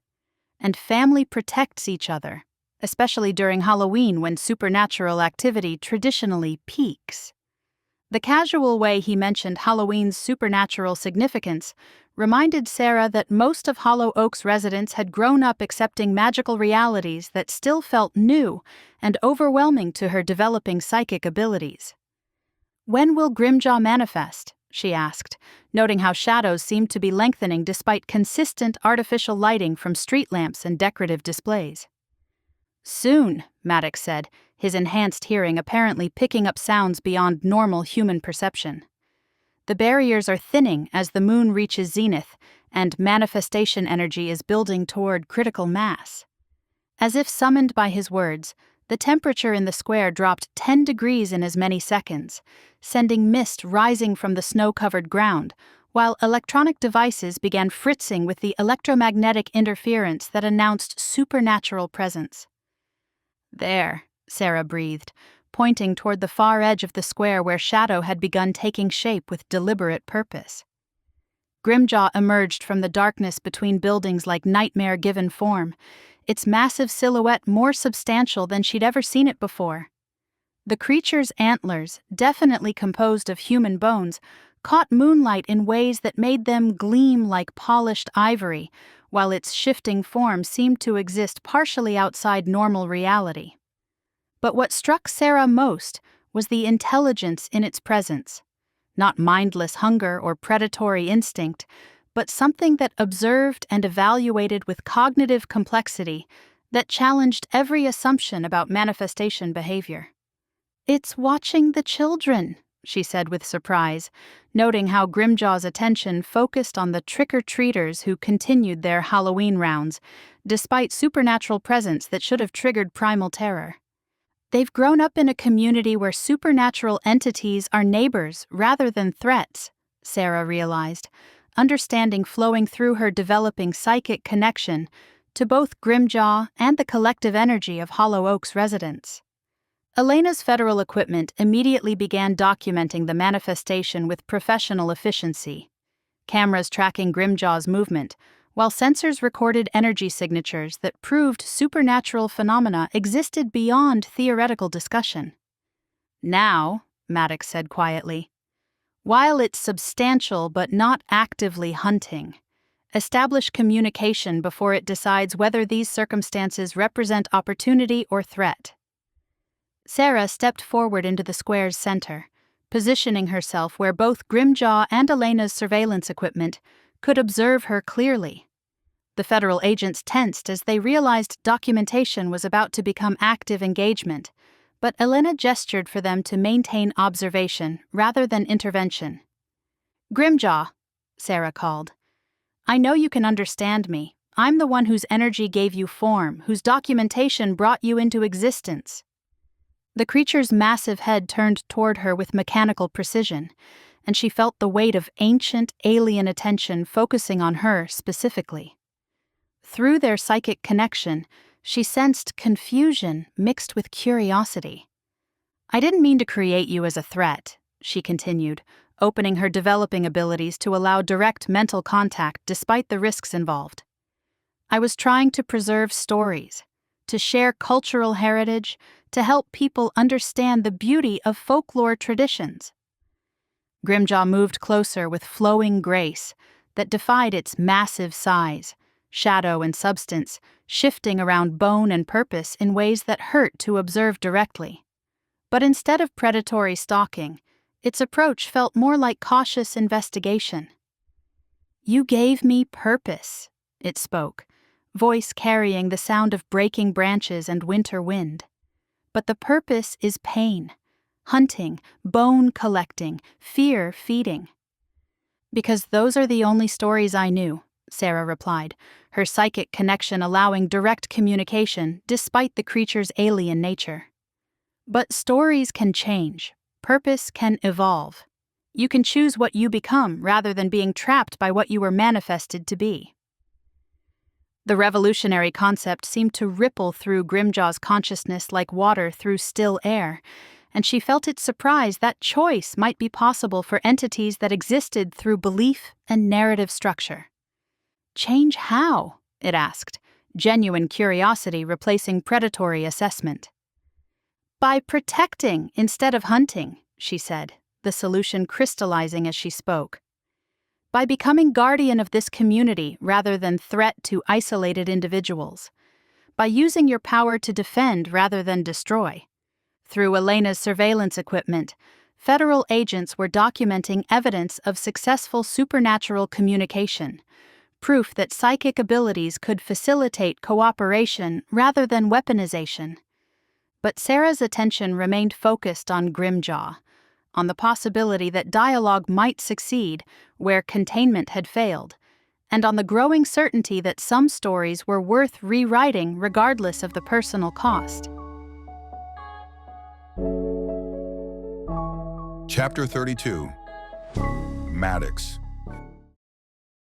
The psychic connection between Sera and Grimjaw created visible energy distortions that made the air shimmer like heat mirages despite the October snow, and Maddox felt his mate's efforts to maintain communication through their developing bond. Her consciousness was stretched thin by the strain of direct supernatural contact, but her determination to transform rather than destroy the manifestation blazed through their connection with intensity that made his protective instincts rage against his inability to share the burden. "She's doing it," Emmett said quietly from his position near the fountain, where he maintained tactical surveillance of both the manifestation and federal agents. "Actual dialogue with a bone collector entity. I've never seen anything like it." "None of us have," Maddox replied, his alpha senses tracking multiple threat levels while monitoring Sera's psychic exertion through their bond. "This is unprecedented in supernatural community records."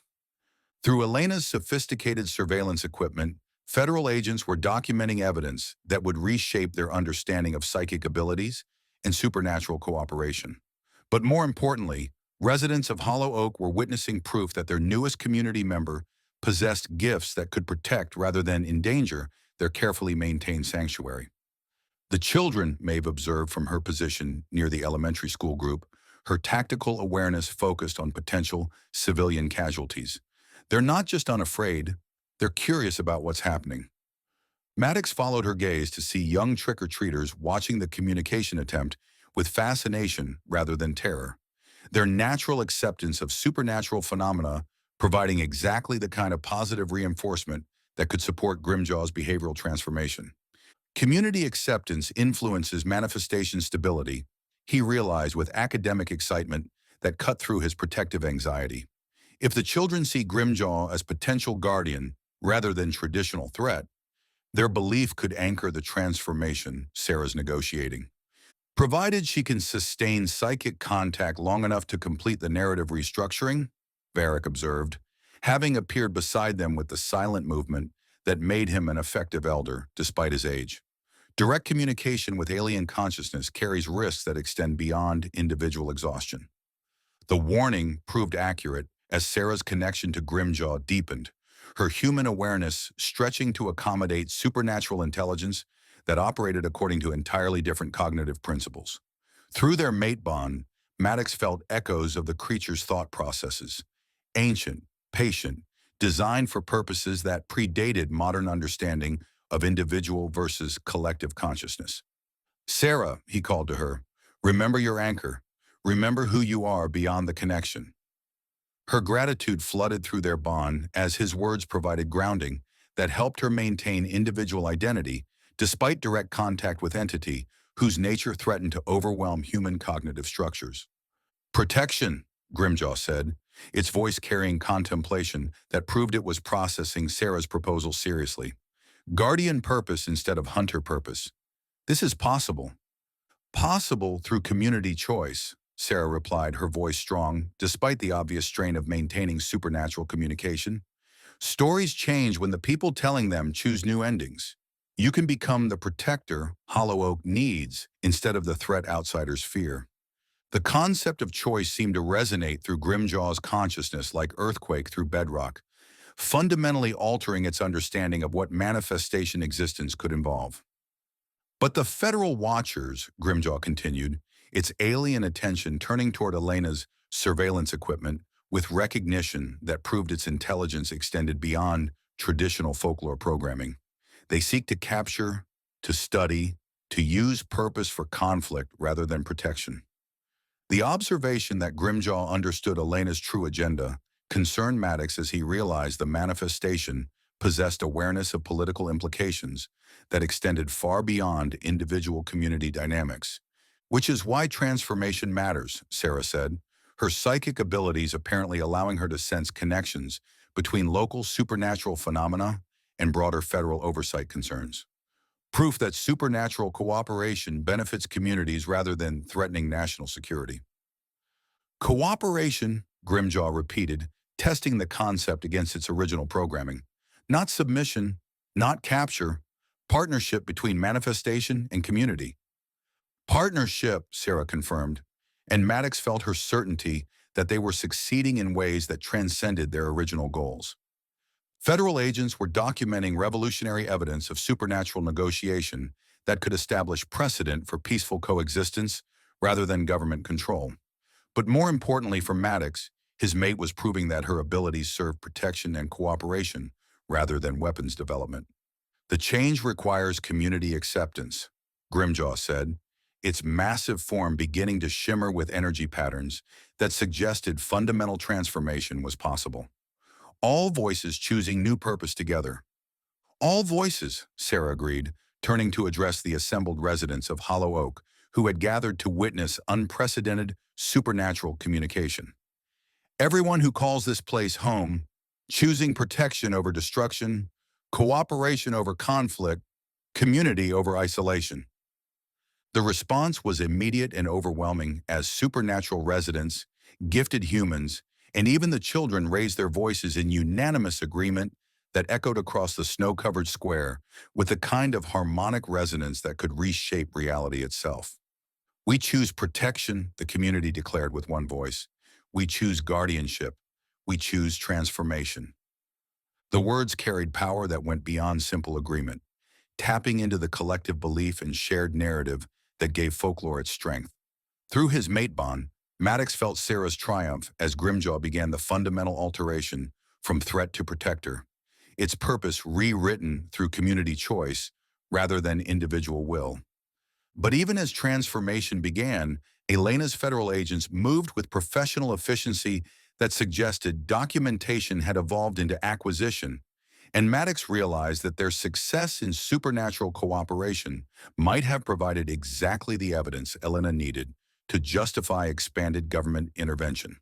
Sera, he called, his alpha instincts recognizing tactical shift that transformed witness into target. It's time to go. Chapter 33. Sera. The transformation of Grimjaw from bone collector to community guardian created a spectacular display of supernatural energy that turned the Halloween night sky into aurora-like patterns of green and gold, while federal surveillance equipment recorded evidence that would reshape governmental understanding of psychic phenomena forever. But Sera's attention remained focused on the magnificent creature before her, whose purpose had been fundamentally rewritten through community choice and conscious cooperation. "It's beautiful," she breathed, watching as Grimjaw's form solidified into something that retained its impressive size and supernatural presence while radiating protection rather than predation. The bone antlers remained, but they gleamed with inner light that spoke of guardian strength rather than collected trophies. "You have given me new purpose," Grimjaw said, its voice carrying gratitude that resonated through their psychic connection. "I am guardian now, protector of this place and these people, the children who showed no fear, the community that chose transformation over destruction." "Thank you," Sera replied, tears freezing on her cheeks in the cold air. For choosing change, for believing that stories can have different endings, for protecting rather than hunting. The successful communication had drained her psychic abilities more than she'd expected, and she felt Maddox's protective presence anchoring her consciousness as supernatural energy settled into new patterns around Hollow Oak. "Ms. Quinn," Elena called from across the square, her professional authority cutting through the celebration with bureaucratic precision. "Federal agents need to conduct immediate interviews regarding the manifestation control techniques you've just demonstrated." "Manifestation control?" Sera turned to face the federal investigator with exhaustion, making her voice sharp. "I didn't control anything. I communicated, negotiated, offered alternatives to destructive behavior. Alternatives that resulted in substantial alteration of a dangerous supernatural entity," Elena replied, gesturing to her surveillance equipment that had documented the entire transformation. "Abilities that clearly constitute significant national security assets." "Assets?" she said, stepping toward Elena with the kind of direct confrontation she'd been avoiding for days. "People aren't assets, abilities aren't weapons, and communities aren't laboratories for federal experimentation.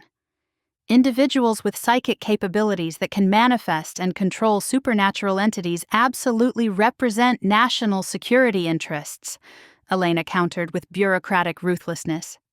"Particularly when those individuals operate outside federal oversight in communities that conceal supernatural activity." "Concealer?" Sera's voice rose with indignation that cut through the Halloween festivities. "This community doesn't conceal anything. They live authentically while respecting the privacy that everyone deserves." "Privacy that ends when supernatural activities threaten civilian populations," Elena replied, signaling to federal agents who began moving with tactical precision that suggested arrest rather than interview. "The only threats here came from your interference," Sera shot back, her developing psychic abilities picking up hostile intentions from Elena's federal colleagues. "Grimjaw is now a guardian. This community is safer than ever, and you're still looking for excuses to justify government overreach."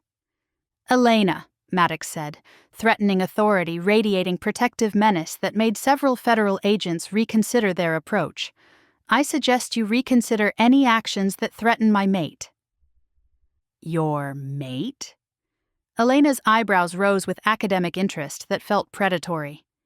"Supernatural bonding with psychic individuals could provide fascinating research opportunities. How does shapeshifter partnership affect manifestation abilities? Do enhanced supernatural connections amplify psychic capabilities?"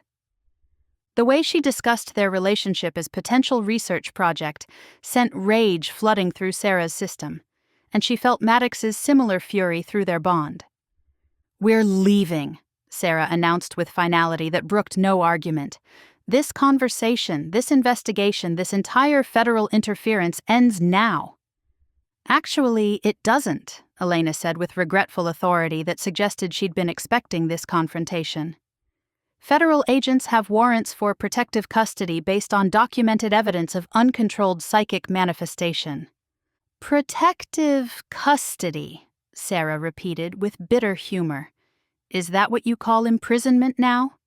"It's what we call responsible management of supernatural threats that could be exploited by hostile entities," Elena replied with clinical precision that reduced complex community dynamics to national security assessments.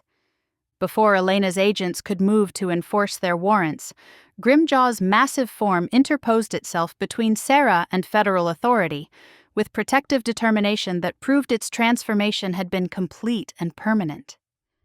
"The Creator will not be taken," the Guardian declared, its voice carrying supernatural authority that made the air itself seem to vibrate with power. "The community will not be threatened. The protection I was given, I now give in return." The federal agents found themselves facing an 8-foot supernatural entity whose bone antlers gleamed with protective fire, and even Elena's bureaucratic confidence faltered as she realized their carefully planned acquisition had become exponentially more complicated. "This is what cooperation looks like," Sera said with satisfaction that cut through her exhaustion. This is what happens when supernatural abilities serve community protection rather than government control. As Grimjaw established a protective perimeter around Hollow Oak's residents, while federal agents retreated to reconsider their tactical options, Sera realized that their Halloween night communication had succeeded beyond her wildest hopes, and that Elena's federal interference had created exactly the kind of opposition that would make their sanctuary stronger rather than more vulnerable. But looking at Maddox's protective intensity and feeling their mate bond pulse with shared determination, she also realized that their fight for community autonomy was just beginning. Chapter 34. Maddox. The aftermath of Grimjaw's transformation settled over Hollow Oak like morning mist, with residents gradually returning to their homes while federal agents retreated to establish what Elena euphemistically called a modified observation perimeter. The Halloween snow continued falling, muffling sounds and creating a peaceful atmosphere that felt surreal after the evening's supernatural drama. "They'll be back," Emmett observed as he and Maddox walked the perimeter where Grimjaw now patrolled with protective diligence, the transformed guardian's massive form moving through shadows with purpose. Elena's federal colleagues don't abandon objectives this easily. "But they'll be back with different strategies," Maddox replied, his enhanced senses tracking both federal withdrawal and supernatural settlement patterns. "Direct acquisition failed when Grimjaw intervened, so they'll try legal pressure, bureaucratic harassment, anything that forces cooperation without requiring confrontation with an 8-foot supernatural guardian." He could feel Sera's exhaustion from the psychic communication effort, her satisfaction at successfully transforming a dangerous manifestation into community protection, and underneath it all, her growing certainty that Hollow Oak had become home in ways she'd never expected. "How is she handling the federal attention?" Emmett asked with the practical concern of someone who'd seen government pressure break individuals who weren't prepared for sustained harassment. "Better than expected," Maddox admitted, pride for his mate's resilience cutting through his protective anxiety. "She understands that Elena's agenda extends beyond her abilities to broader supernatural community control. It's not personal persecution, it's political targeting. Political targeting that could destroy everything we've built here," Emmett pointed out with tactical realism that forced acknowledgement of larger stakes. They paused at the town square, where jack-o'-lanterns continued glowing despite the late hour, their warm light mixing with snow to create atmosphere that belonged in holiday greeting cards rather than supernatural crisis aftermath. Elena's abandoned surveillance equipment stood like skeletal reminders of federal interference, their sophisticated technology rendered useless by manifestation energy that disrupted electronic systems. The equipment failures, Maddox realized with academic excitement that cut through his political concerns. Grimjaw's transformation created electromagnetic patterns that interfered with federal documentation. Elena's evidence might be incomplete or corrupted. Meaning she can't prove what she witnessed? Meaning she has partial recordings of supernatural phenomena, but no clear documentation of Sera's specific abilities or the transformation process, Maddox confirmed, his scholarly mind working through possibilities that could provide legal protection. Federal warrants based on incomplete evidence become much harder to enforce. A soft whimper from the darkness beyond the street lamps drew their attention to a small figure huddled against the cold. A child who'd apparently become separated from trick-or-treating groups during the evening's supernatural activity. "Hey there," Emmett called gently, his protective instincts immediately engaged. "Are you lost?" The little girl, perhaps 6 years old and dressed as a fairy princess with wings drooping from Halloween snow, looked up with eyes that held more curiosity than fear, despite being alone in darkness that had recently hosted bone collector manifestations. "I saw the pretty lights," she said with the matter-of-fact tone children used for impossible observations. "The big shadow creature made them when it changed from scary to nice." "You saw Grimjaw transform?" Maddox asked with surprise, kneeling to bring himself closer to her eye level. "Uh-huh," she nodded enthusiastically. "It was like fireworks, but better, and now it's protecting everyone instead of being mean." The child's casual acceptance of supernatural transformation proved that Hollow Oak's youngest residents possessed the kind of natural openness that made miraculous events feel routine rather than traumatic. "Where are your parents, sweetheart?" Emmett asked with paternal concern. "Mommy's at Mrs. Johnson's house," the girl replied, pointing toward the post office where warm light glowed through curtained windows. "She said to wait there if I got lost, but I wanted to see the light show." As they guided the child towards safety, Maddox realized that her innocent witness testimony could prove more valuable than Elena's sophisticated surveillance equipment. Children's observations carried legal weight precisely because they lacked adult skepticism about impossible events. "She saw everything," he said quietly to Emmett as they approached Mrs. Johnson's house. Grimjaw's initial manifestation, Sera's communication, the transformation from threat to protector. Unbiased testimony from someone too young to manufacture false memories. Testimony that supports supernatural cooperation rather than weapons development, Emmett agreed with growing satisfaction. Elena's federal colleagues want evidence of dangerous psychic abilities, but they'll find witness accounts of community protection? Mrs. Johnson opened her door before they could knock. "There you are, little one," she said with grandmotherly relief, gathering the child into arms that radiated warmth and safety. "Your mother's been worried sick." "I saw the light show," the girl announced with excitement that made the adults smile despite their concerns. "The shadow monster became nice and made pretty colors in the sky." "Did it now?" Mrs. Johnson said. "How wonderful. Why don't you tell your mother all about it while I make hot chocolate?" As they settled the child safely with her family, Maddox felt his phone buzz with a message from Sera. "Federal agents requesting voluntary interviews with community members. Elena's not giving up."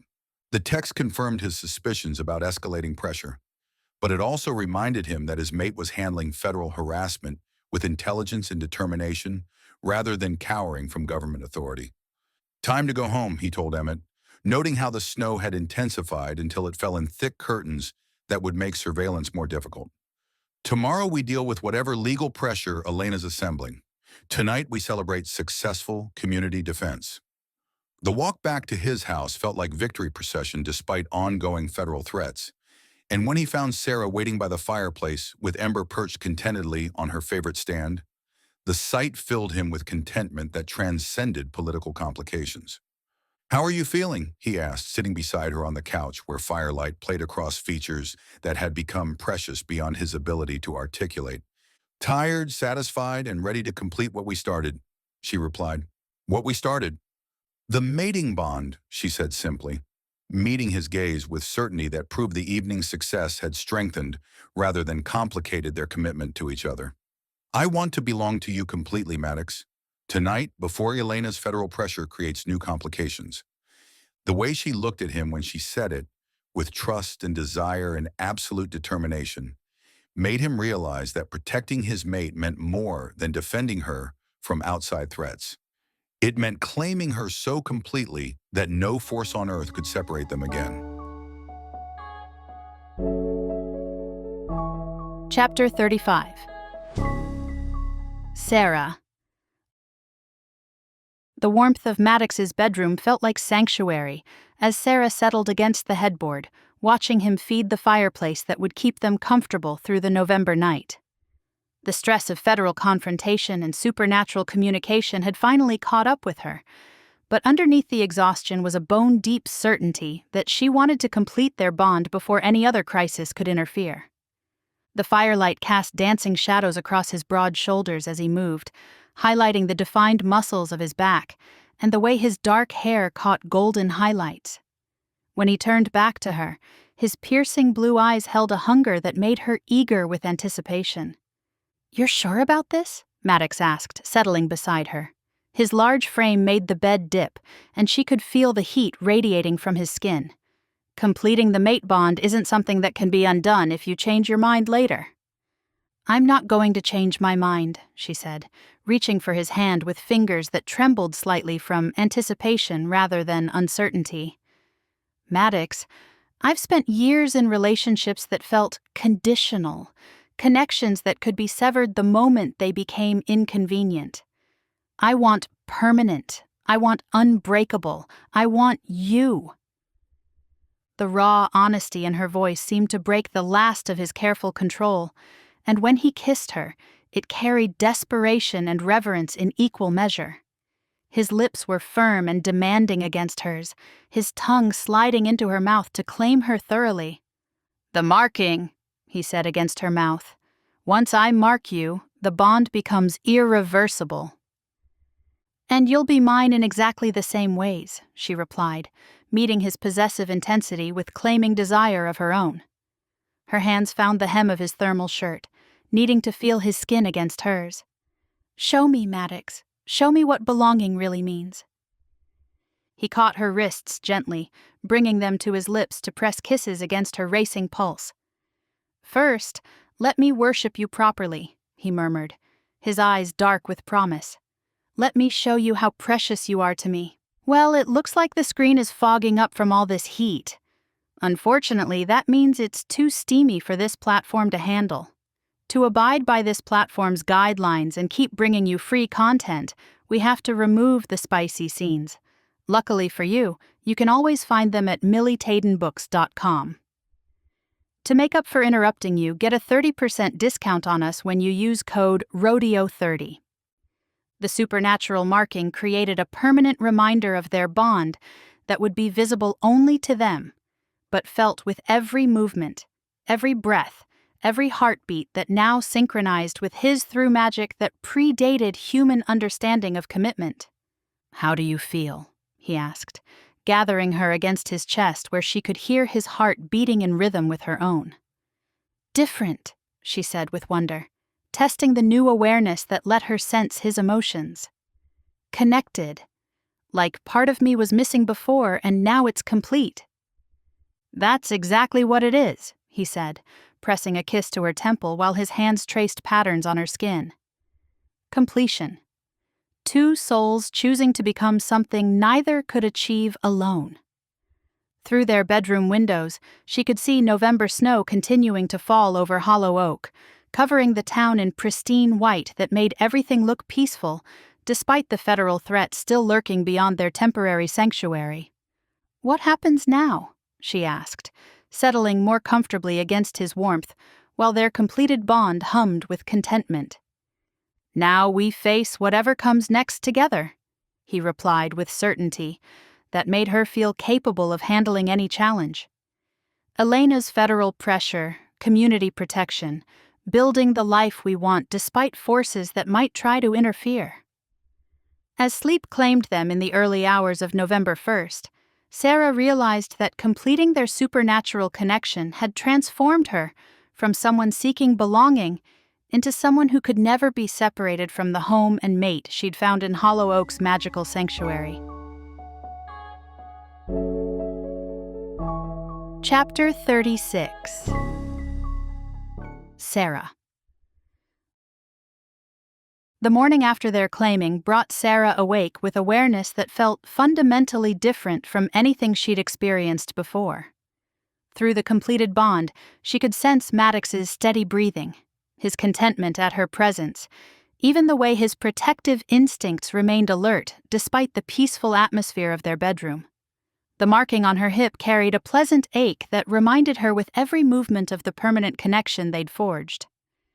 "Good morning, mate," Maddox murmured against her hair, his voice carrying satisfaction that resonated through their supernatural bond. "Good morning," she replied, marveling at how she could feel his emotions as clearly as her own. "This is going to take some getting used to." "The bond strengthens over time," he said, his scholarly mind apparently already cataloging the changes they'd both experience. Enhanced awareness, emotional resonance, the ability to sense each other's well-being across distances. And the inability to be separated without psychological distress, she added, remembering his explanations about mate bond permanence, which isn't a problem when neither of us wants separation, he pointed out with logic that made her smile, despite the weight of permanent commitment. November morning light revealed Hollow Oak covered in several inches of fresh snow, transforming the town into a winter wonderland that looked deceptively peaceful. But Sera's enhanced awareness, amplified by completing their supernatural bond, picked up tension in the community that suggested Elena's federal pressure hadn't ended with Halloween night's retreat. "Something's wrong," she said, her developing psychic abilities sensing disturbance that went beyond ordinary post-crisis adjustment. Maddox confirmed, checking his phone for messages that had accumulated overnight. Elena's escalating legal pressure while staying within bureaucratic guidelines. The systematic nature of government harassment made Sera more than pissed. These people had become her family, this place had become her home, and Elena's interference felt like invasion rather than investigation. "What kind of interviews is she still implementing?" she asked, reading over his shoulder as reports came in from various community members. "Voluntary cooperation requests that become increasingly less voluntary when residents decline to participate," he replied grimly. "Professional documentation of supernatural activity, community organization, individual abilities. Building a comprehensive file on everyone who lives here," Sera realized with growing anger. "Elena's creating federal oversight whether we cooperate or not." "Which is exactly what she intended from the beginning," Maddox said, his voice carrying protective menace that made her very aware of his supernatural nature.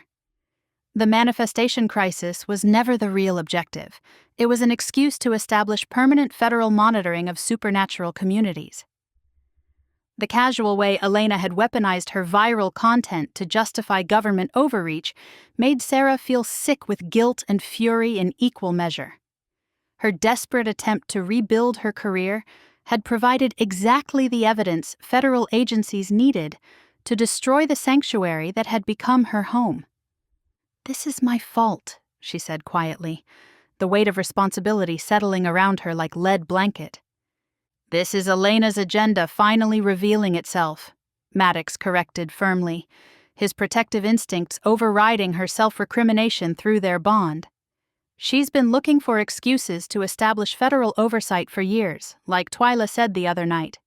Yes, but still, my viral content, my manifestation abilities, my federal attention that exposed an entire community to government scrutiny. Your abilities that transformed Grimjaw from a danger to a protector," he countered, gathering her against his chest where she could feel his heartbeat synchronize with hers through supernatural connection.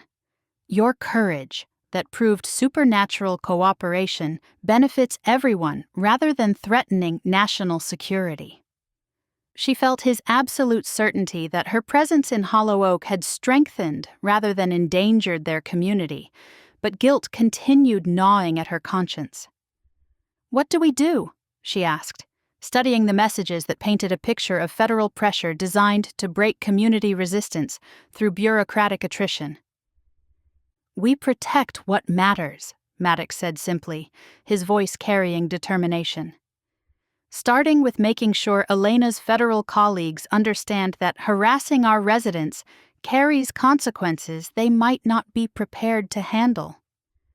"Consequences like an 8-foot supernatural guardian who's personally invested in community protection?" Sera asked with dark satisfaction. "Among other things," he agreed with predatory smile that reminded her his nature included more than scholarly intensity. A sharp knock on their front door interrupted further discussion, and through their completed bond, Sera felt Maddox's immediate shift to tactical alertness as his enhanced senses identified their unexpected visitor. "Elena," he said grimly, alone, but probably not planning to stay that way. "Then let's go see what our favorite federal investigator wants this time." Chapter 37. Sera. Elena stood on their front porch with the kind of professional composure that barely concealed frustrated determination, her expensive coat dusted with November snow, and her expression carrying the brittle politeness of someone whose carefully laid plans had encountered unexpected obstacles. "Maddox, Ms. Quinn," she said with bureaucratic formality that made Sera's newly enhanced protective instincts bristle with territorial irritation. "I hope you don't mind the early visit, but federal investigation protocols require immediate follow-up interviews regarding last night's supernatural manifestation," "We mind," Sera replied bluntly, noting how Elena's gaze sharpened with calculating interest as she assessed their body language for signs of them being intimate. "Unfortunately, federal authority doesn't require consent for investigations involving national security threats," Elena countered, with the kind of legal intimidation that had probably worked on previous targets who lacked supernatural community support. "National security threats?" Maddox's alpha authority leaked into his voice, despite obvious efforts to remain diplomatically neutral. "You mean the successful transformation of a dangerous manifestation into community protection?" "I mean documented evidence of an individual with psychic abilities capable of manifesting and controlling supernatural entities," Elena replied, with clinical precision that reduced last night's miraculous cooperation to federal threat assessment. "Abilities that constitute significant military applications regardless of current benevolent usage." The way she discussed Sera's gifts as military weapons made both of them tense with protective fury that resonated through their completed bond, creating feedback loops of anger that amplified their individual responses. "Ms. Quinn," Elena continued, apparently noting their synchronized reaction with academic interest, "federal psychiatric evaluation has determined that your recent experiences may have created trauma responses that require professional intervention." "Psychiatric evaluation?" Sera's voice rose with indignation. "You've had me psychologically assessed without my knowledge or consent?" "Federal protocols for individuals exhibiting supernatural abilities include comprehensive mental health screening," Elena explained with bureaucratic language that made involuntary psychiatric hold sound like helpful medical care. "Particularly when those individuals demonstrate signs of dissociation, reality distortion, or delusional attachment to supernatural phenomena." "Delusional attachment," Maddox repeated with dangerous calm that made the temperature on the porch seem to drop several degrees. "The belief that folklore manifestations can be reasoned with, that supernatural entities possess consciousness compatible with human communication, that psychic abilities should be used for community benefit rather than national defense," Elena listed with clinical detachment that proved she understood exactly how insulting her implications were. "All of which were proven accurate last night," Sera pointed out with sharp intelligence that cut through Elena's academic posturing. "Grimjaw was successfully transformed through communication and cooperation, not force or containment. Grimjaw's apparent transformation could be temporary manifestation fluctuation rather than permanent behavioral change," Elena countered with academic skepticism designed to undermine their success. "Federal monitoring is required to ensure public safety if the entity reverts to dangerous patterns. Federal monitoring that conveniently justifies permanent oversight of our entire community," Maddox observed with scholarly precision that identified Elena's true agenda. "Oversight of a community that has been concealing supernatural activity from appropriate authorities," Elena confirmed without apologizing for the surveillance state she was proposing. "Activity that could pose significant risks if exploited by hostile entities."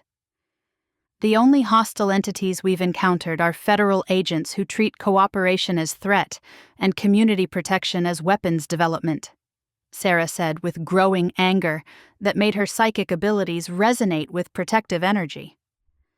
"Speaking of which," Elena continued with professional efficiency that suggested she'd been building toward this moment, "federal warrants have been issued for your immediate protective custody, Ms. Quinn.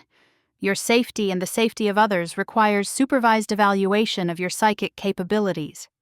"Imprisonment." "Absolutely not," Maddox said with alpha finality that made Elena step back slightly despite her federal authority. "I'm afraid the choice isn't yours to make," Elena replied with regretful determination. "Federal agents are positioned throughout the community, and resistance to lawful custody could result in charges that affect more than just Ms. Quinn's future. The threat to the entire community disguised as legal procedure made Sera's protective instincts flare with fury that sent psychic energy crackling through the November air in visible patterns of gold and silver light. "How many agents?" Sera asked, with practical intelligence that proved she was considering tactical options rather than simple compliance. "Enough to ensure cooperation," Elena said.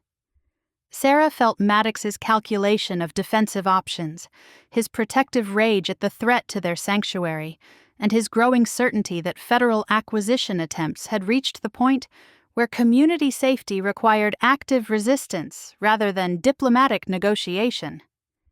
"Elena," Sera said with determined calm, "you're making a fundamental error in your assessment of this situation." "Which is?" "You're assuming I'm an isolated individual whose abilities can be separated from the community that enables them," Sera replied with growing confidence in her own power and position. "But my psychic gifts are connected to Hollow Oak's supernatural energy, supported by community bonds that transcend federal authority. Community bonds that include an 8-foot supernatural guardian whose transformation you documented but apparently didn't understand," Maddox added with predatory satisfaction. As if summoned by their conversation, Grimjaw's massive form emerged from the forest behind Elena's position, its bone antlers gleaming with protective fire, while its presence radiated ancient power that federal training hadn't prepared agents to handle. "The Creator will not be taken," Grimjaw declared with supernatural authority that made the air itself vibrate with power.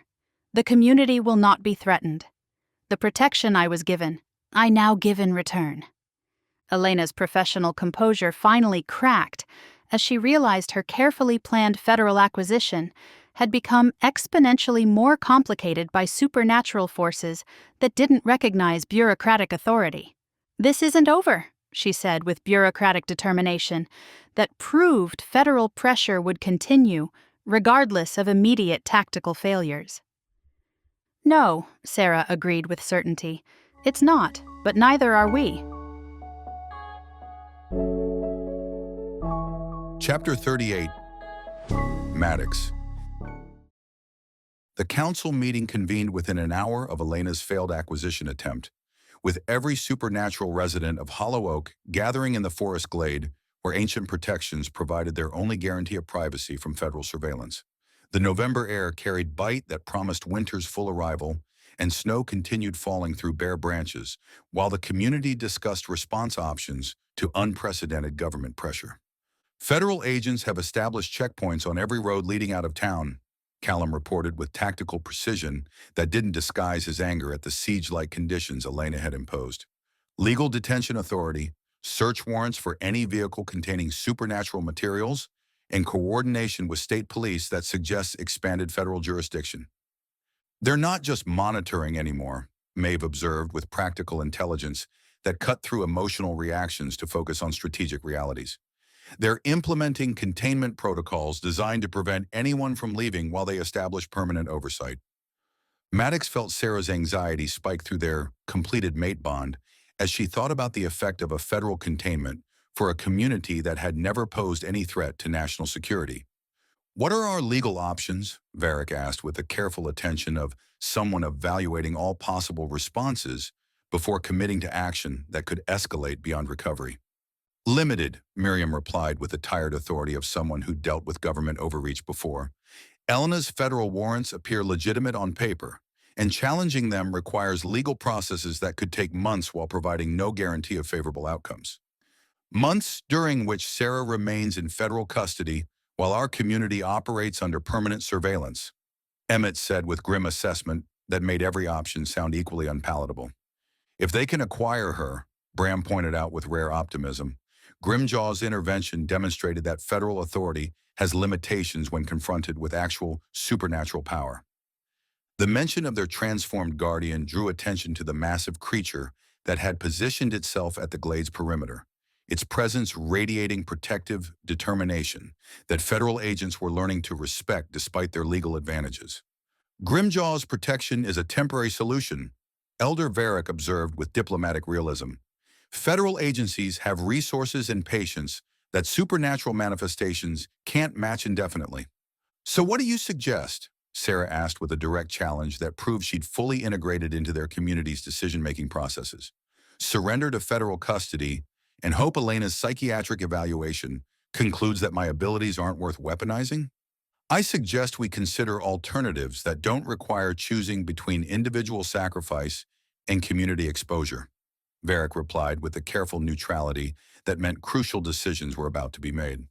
Such as, Maddox asked, though his protective instincts were already rejecting any option that involved separating him from his newly claimed mate. Relocation, Bram said simply, community evacuation to territory where Elena's federal authority doesn't extend. Relocation to where? Sera asked with practical intelligence. Elena's federal colleagues aren't going to forget about psychic manifestation abilities just because we move somewhere else. International relocation, Bram clarified with matter-of-fact tone that suggested he'd been researching options for exactly this scenario. Supernatural communities in countries that don't extradite individuals for psychic abilities or folklore manifestation. The suggestion that they abandon generations of carefully built sanctuary hit Maddox like physical blow, especially when evacuation would mean separating Sera from the supernatural energy that enabled her psychic development. Sera's abilities are tied to this location's concentrated supernatural energy, he said with alpha authority that made even the elders pay attention. International relocation could destabilize her psychic connection or destroy her manifestation capabilities entirely, which might resolve the federal interest problem, Bram restated. And as I have said before, it might kill her, Maddox replied with protective fury that resonated through every supernatural resident gathered in the glade. So we're back to resistance or surrender, Maeve said with tactical assessment that forced acknowledgement of impossible choices. There's another option, Sera said quietly, her voice carrying determination that made Maddox's stomach clench with dread about what she was considering. Which is? Varick asked with careful attention. Voluntary cooperation. We talked about this before when Grimjaw first appeared and Elena was taken in, she said with calm resolve that sent ice through Maddox's veins. I submit to federal evaluation while establishing conditions that protect the community from ongoing harassment. Absolutely not, Maddox said with alpha finality that made several council members step back slightly. Maddox, Sera began with patient tone that proved she'd been thinking through options that prioritized community welfare over personal safety. No, he interrupted with protective authority that brooked no argument. We're not negotiating your freedom for temporary federal appeasement.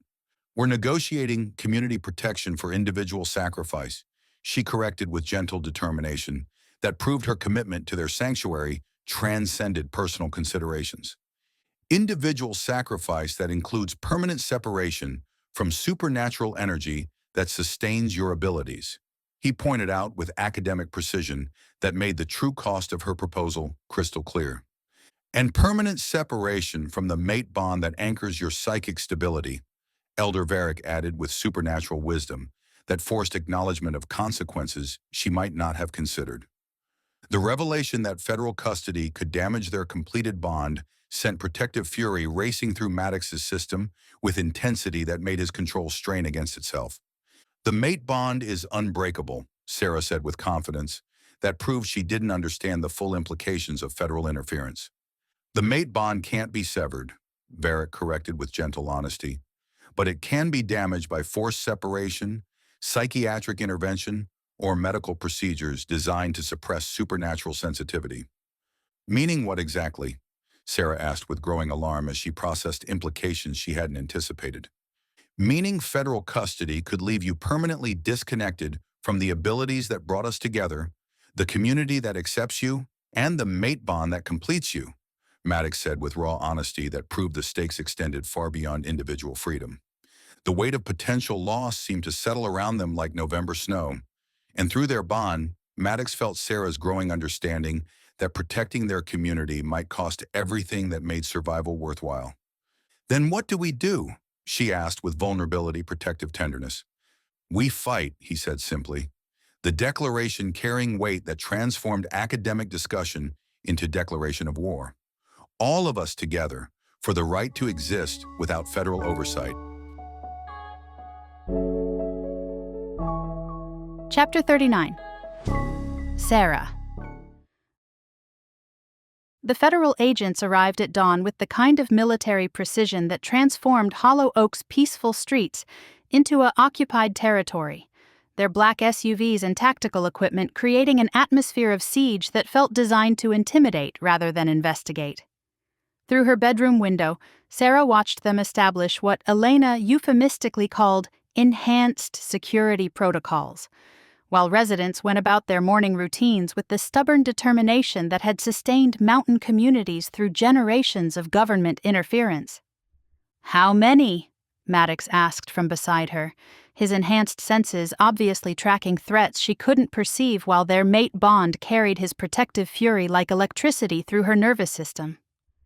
"Too many," she replied, counting vehicles and personnel that suggested Elena had requested significant federal backup for what should have been a simple custody transfer. This isn't about acquiring one psychic individual anymore. This is about establishing permanent federal control over the entire community. Which means running is no longer an option, he said grimly. They've committed too many resources to abandon the objective now. Through their bond, she felt his calculation of defensive options, his protective rage at threats to their sanctuary, and underneath it all, his absolute certainty that he would fight any force that tried to separate them. "Sera," he said carefully, his voice carrying weight that meant he was about to say something she might not want to hear. "There's something you need to understand about mate bonds and federal custody." "Something Varric mentioned yesterday?" she asked, remembering the elders' warnings about psychiatric intervention and supernatural sensitivity suppression. "Something about how federal facilities handle individuals with psychic abilities," he confirmed with academic precision that couldn't disguise his emotional investment in her welfare. "Standard protocols include psychoactive medications designed to suppress supernatural sensitivity, electromagnetic field exposure that disrupts psychic connections, and isolation procedures that prevent contact with supportive community bonds. They would deliberately damage my abilities?" The thought of losing the psychic gifts that had brought her to Hollow Oak, that had enabled Grimjaw's transformation, that connected her to the supernatural community she'd come to love, sent ice through her veins with realization of exactly what federal custody would cost. They would frame it as medical treatment for reality dissociation and delusional attachment to supernatural phenomena, he said with bitter honesty. But yes, standard federal protocols for psychic individuals essentially destroy the abilities that make them valuable for study. Because abilities they can't control become liabilities rather than assets, she realized with growing horror at the systematic nature of federal suppression. Because people who can manifest supernatural cooperation represent philosophical challenges to government authority that prefers force over negotiation, he corrected with scholarly analysis that revealed deeper political implications. The sound of engines approaching their house drew them both to the window, where Elena's familiar figure emerged from a federal vehicle with the kind of professional determination that suggested she'd finally received authorization for direct action rather than bureaucratic pressure. "Time's up," Sera said with calm acceptance. "Whatever we're going to do, it has to happen now." "We fight," Maddox said simply, his protective instincts overriding every diplomatic consideration. "Together, with community support, against federal authority that has no legitimate claim to supernatural community autonomy." "Maddox," she began, recognizing the potential consequences of active resistance to federal agents with legal warrants and unlimited backup. "No negotiation," he interrupted with alpha finality that brooked no argument. "No voluntary surrender. No trading your freedom for temporary community protection. We protect what matters, all of it, regardless of the cost." She felt his absolute determination to defend their sanctuary and their relationship against any threat. But she also sensed the community's vulnerability to federal pressure that could destroy everything they'd built if resistance failed. "What if fighting makes things worse?" she asked with practical concern, that forced acknowledgement of scenarios where noble intentions led to catastrophic outcomes. What if surrendering makes resistance impossible? He countered with logic that proved he'd considered consequences from every angle. Sera, once you're in federal custody, once they've established precedent for supernatural community oversight, there's no going back to autonomy. The weight of decision settled around them like November snow, and she realized that choosing between individual sacrifice and community resistance meant choosing between two kinds of permanent loss. Elena's coming to the door, she observed, watching the federal investigator approach with professional composure that barely concealed frustrated determination. Let her come, Maddox said with predatory satisfaction that reminded her his nature included more than scholarly intensity. It's time Elena learned what happens when federal authority threatens a supernatural community that's decided to defend itself. They could see other residents emerging from their homes despite the early hour, their unified response to federal pressure proving that Hollow Oak's bonds transcended individual survival instincts. As Elena's sharp knock echoed through their house, Sera realized that the next few minutes would determine not just her individual fate, but the future of supernatural community autonomy in an increasingly surveillance-oriented world. Ready? Maddox asked. Ready, she confirmed, their completed mate bond providing strength that individual courage couldn't achieve. Chapter 40. Sera. Elena's announcement carried the weight of federal authority backed by overwhelming force as she stood on their front porch surrounded by tactical agents whose presence transformed Hollow Oak's peaceful morning into something resembling a military operation. Sera Quinn, you are being taken into federal protective custody under the Supernatural Entities Registration Act, Elena said with professional efficiency that couldn't disguise her satisfaction at finally having legal justification for acquisition. Any resistance will result in federal charges against all residents who interfere with lawful custody proceedings. The Supernatural Entities Registration Act? Sera repeated, her journalist instincts recognizing the bureaucratic language designed to legitimize government overreach. That's not a real law. Emergency federal legislation passed in response to documented supernatural threats to national security, Elena replied. Your manifestation abilities and community concealment of supernatural entities constitute clear violations requiring immediate federal intervention.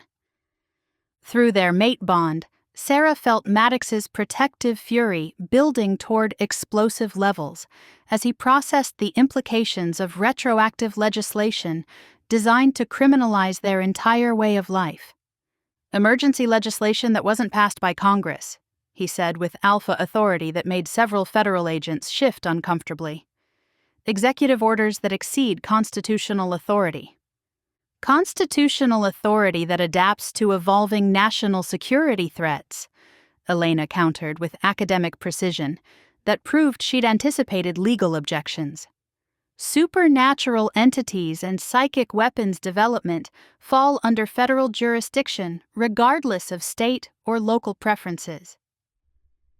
We're not weapons, Sera said with growing anger that sent psychic energy crackling through the November air, in visible patterns of gold and silver light.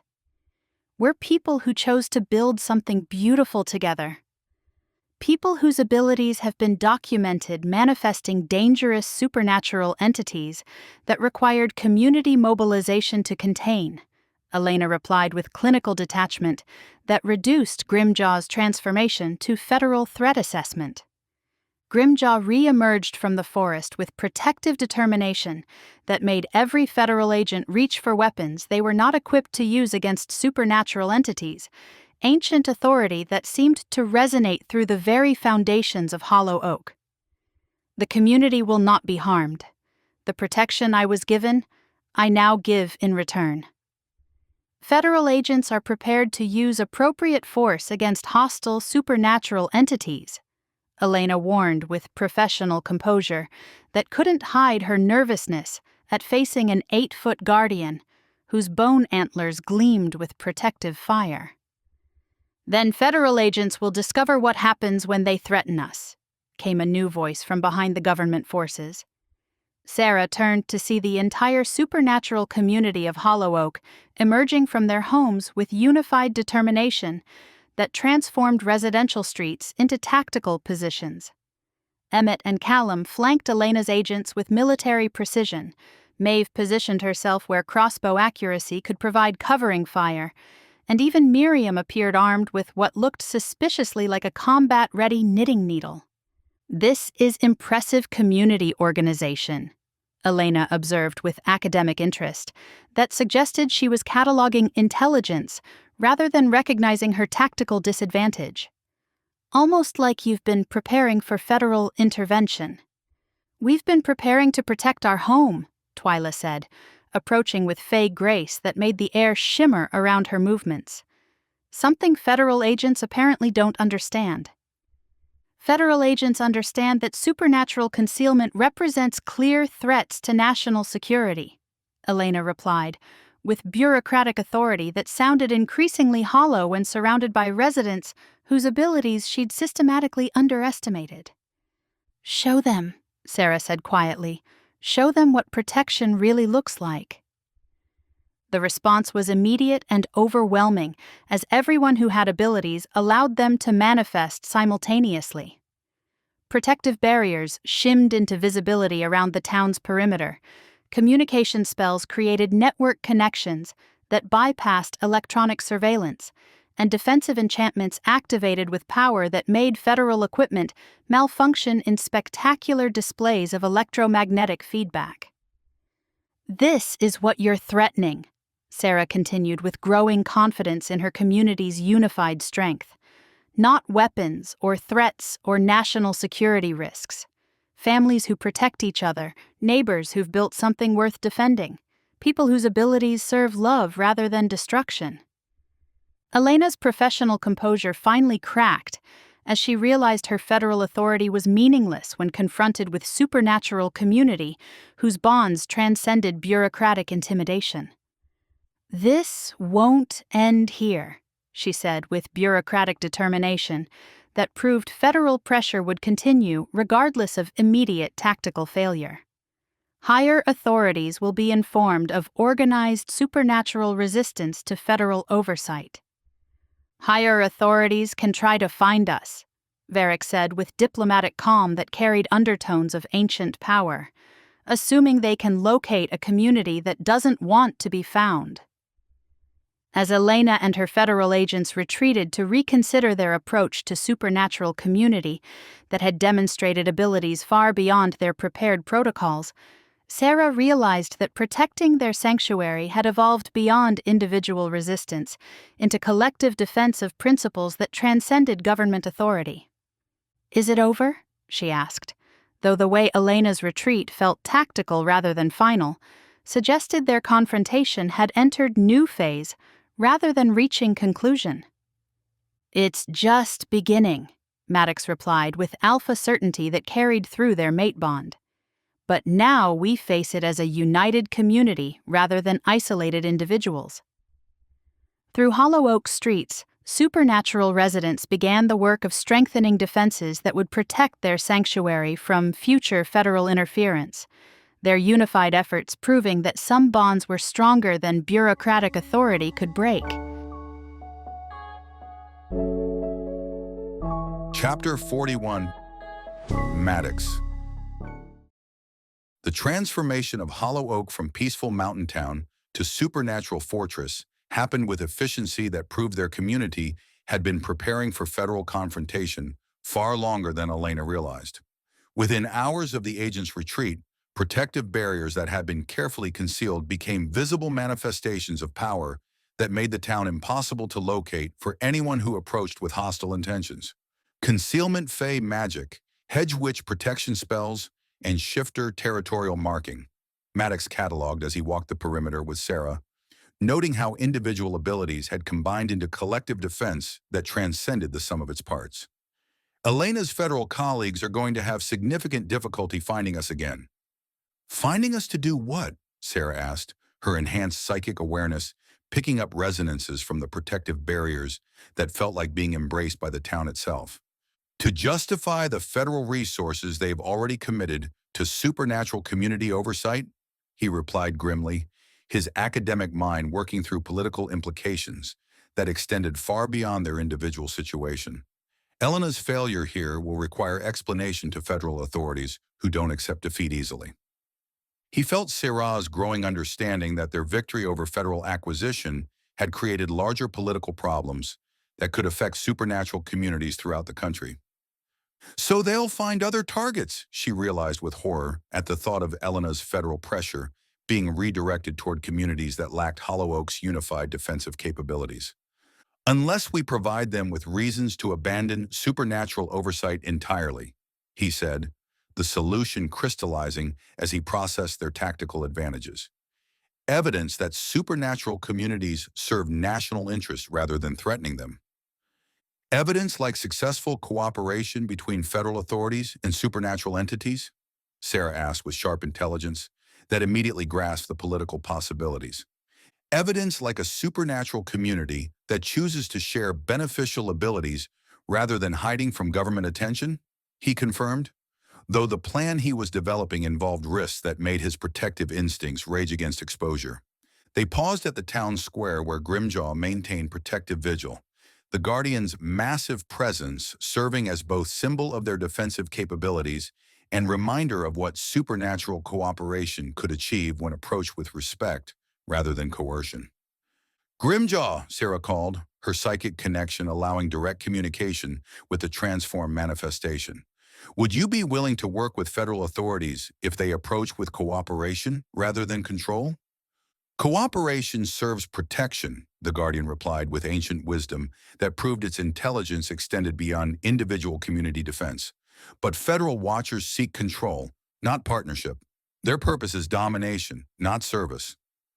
What if we could change their purpose? She asked, her developing abilities apparently revealing possibilities that his academic training hadn't considered. Purpose changes through choice, not force, Grimjaw observed with philosophical depth that challenged Elena's assumptions about supernatural entity consciousness. Federal watchers would need to choose cooperation over control, partnership over domination, which requires demonstrating that supernatural abilities benefit them more than threatening them, Maddox said, understanding flowing through his scholarly mind as he recognized the elegant solution to their political crisis.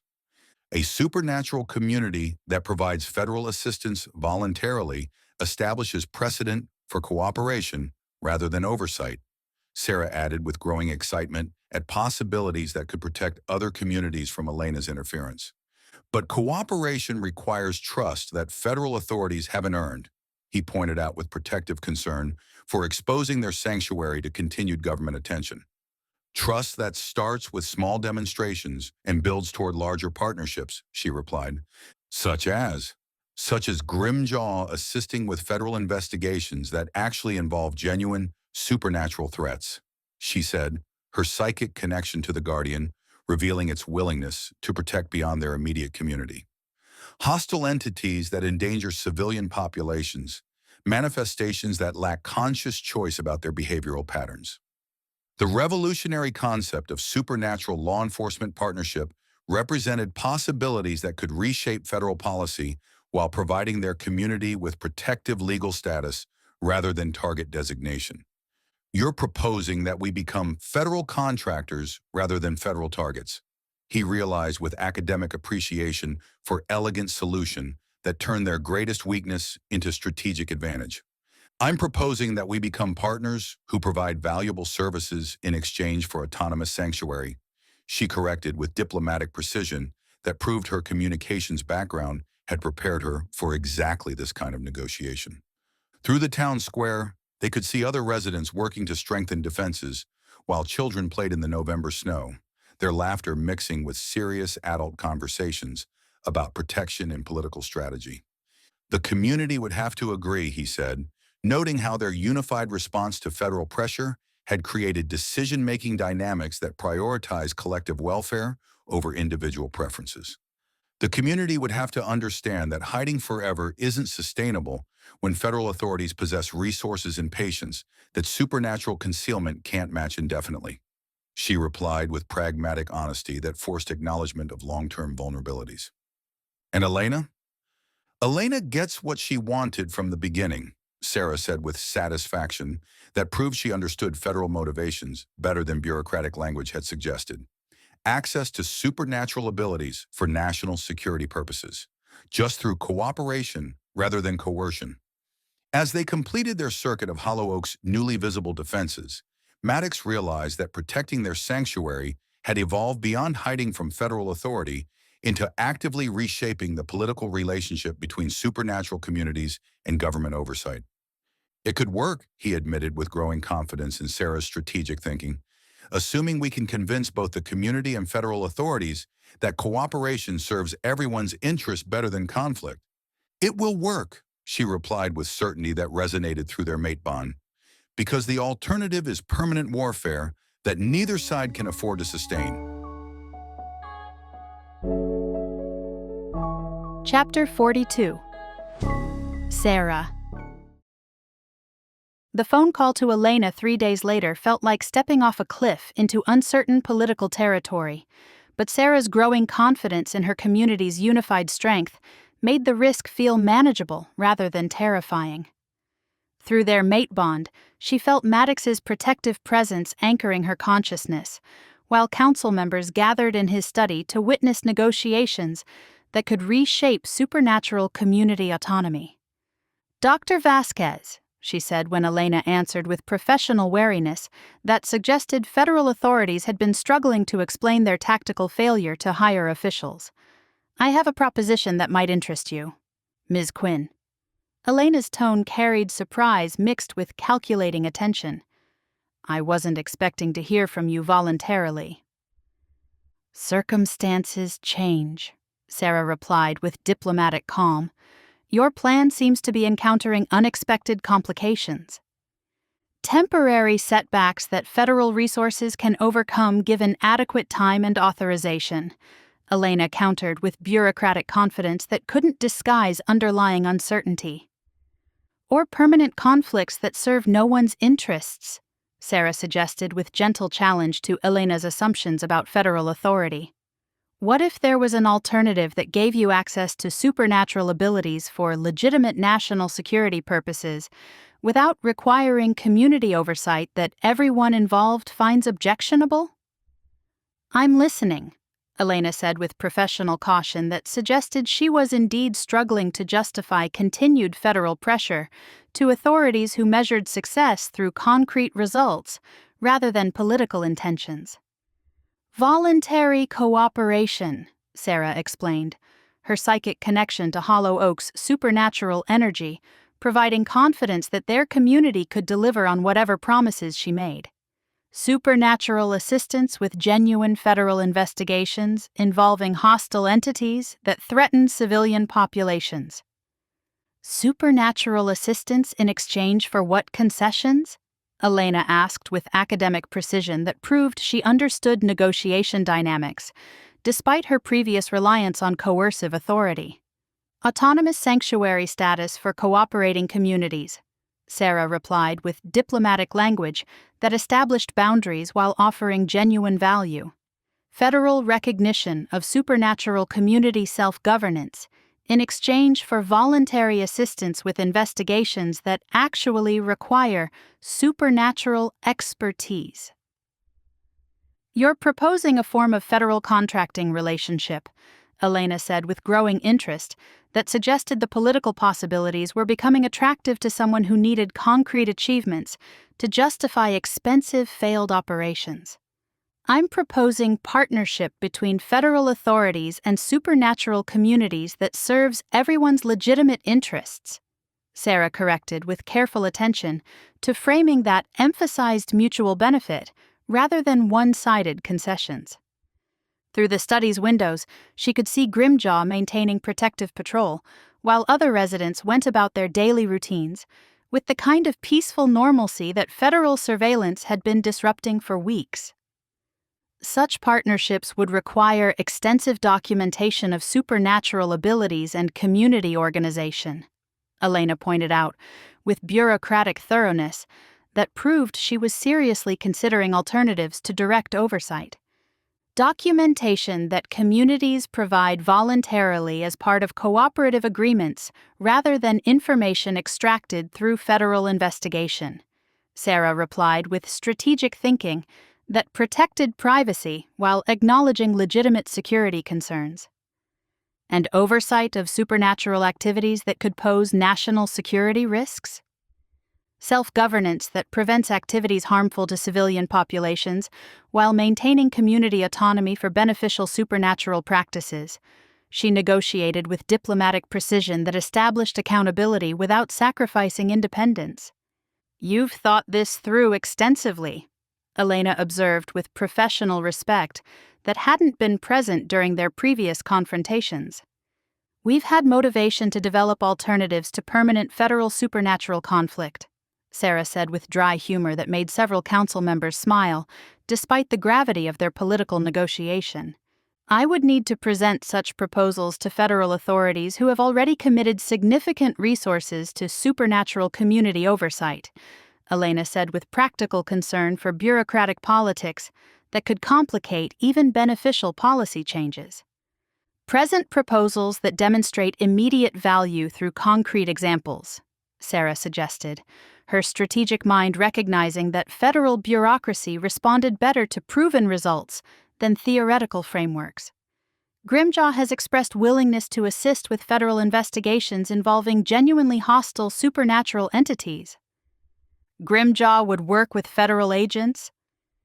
Elena's surprise proved she hadn't anticipated cooperation from the Guardian, whose intervention had forced federal retreat.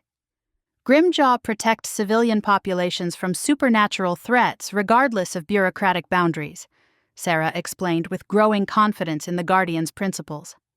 "Cooperation with federal authorities serves that protection when investigations involve genuine rather than manufactured threats." "I would need guarantees about supernatural entity cooperation and community compliance with federal partnership agreements," Elena said in a way that suggested she was already drafting proposals for superior authority. "You would have performance-based cooperation that demonstrates supernatural community value through results rather than promises," Sera replied with business acumen. "And federal oversight to ensure supernatural activities remain within agreed parameters? Voluntary reporting that provides transparency without sacrificing the community autonomy that enables supernatural cooperation in the first place." She negotiated with diplomatic skill that protected their essential freedoms while acknowledging legitimate federal concerns. The silence that followed suggested Elena was processing possibilities that could transform her investigation failure into policy innovation that served federal interests while respecting supernatural community autonomy. "I'll present your proposals to relevant federal authorities," Elena said finally, with professional neutrality that couldn't disguise underlying relief at discovering face-saving alternatives to indefinite conflict. "Assuming community representatives would be willing to participate in formal negotiations." "Community representatives would be very willing to negotiate partnership agreements that serve everyone's legitimate interests," Sera confirmed with satisfaction that resonated through her mate bond and made Maddox's protective pride flood their connection. "Federal authorities will want concrete demonstrations of supernatural cooperation before committing to policy changes," Elena warned with bureaucratic realism. "Federal authorities will get exactly that," Sera replied. "Partnership that proves supernatural communities represent assets rather than threats to national security." As she ended the call that could reshape supernatural federal relations throughout the country, Sera realized that protecting their sanctuary had evolved into actively improving conditions for supernatural communities who had been hiding from government attention for generations. Chapter 43. Maddox. The formal negotiations took place in Hollow Oaks Town Hall 2 weeks later, with federal representatives who'd replaced Elena's aggressive oversight team with diplomatic specialists trained in intercommunity relations. The November snow had deepened into early winter beauty that made their mountain sanctuary look like something from a holiday greeting card, and the peaceful atmosphere provided perfect backdrop for discussions about cooperation rather than conflict. The demonstration was impressive, Federal Coordinator Williams said with professional respect, that proved Grimjaw's assistance with a hostile manifestation in Virginia had exceeded bureaucratic expectations. Supernatural entity cooperation prevented civilian casualties and resolved threats that conventional federal response couldn't address. Grimjaw protects people, Sera replied simply, her diplomatic language establishing principles while avoiding terminology that might trigger federal concerns about supernatural autonomy.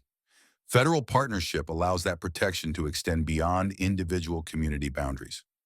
Partnership that requires substantial policy revision at multiple federal levels. Williams continued with bureaucratic honesty about political complexity. Supernatural community recognition as autonomous entities rather than oversight targets represents significant departure from current protocols.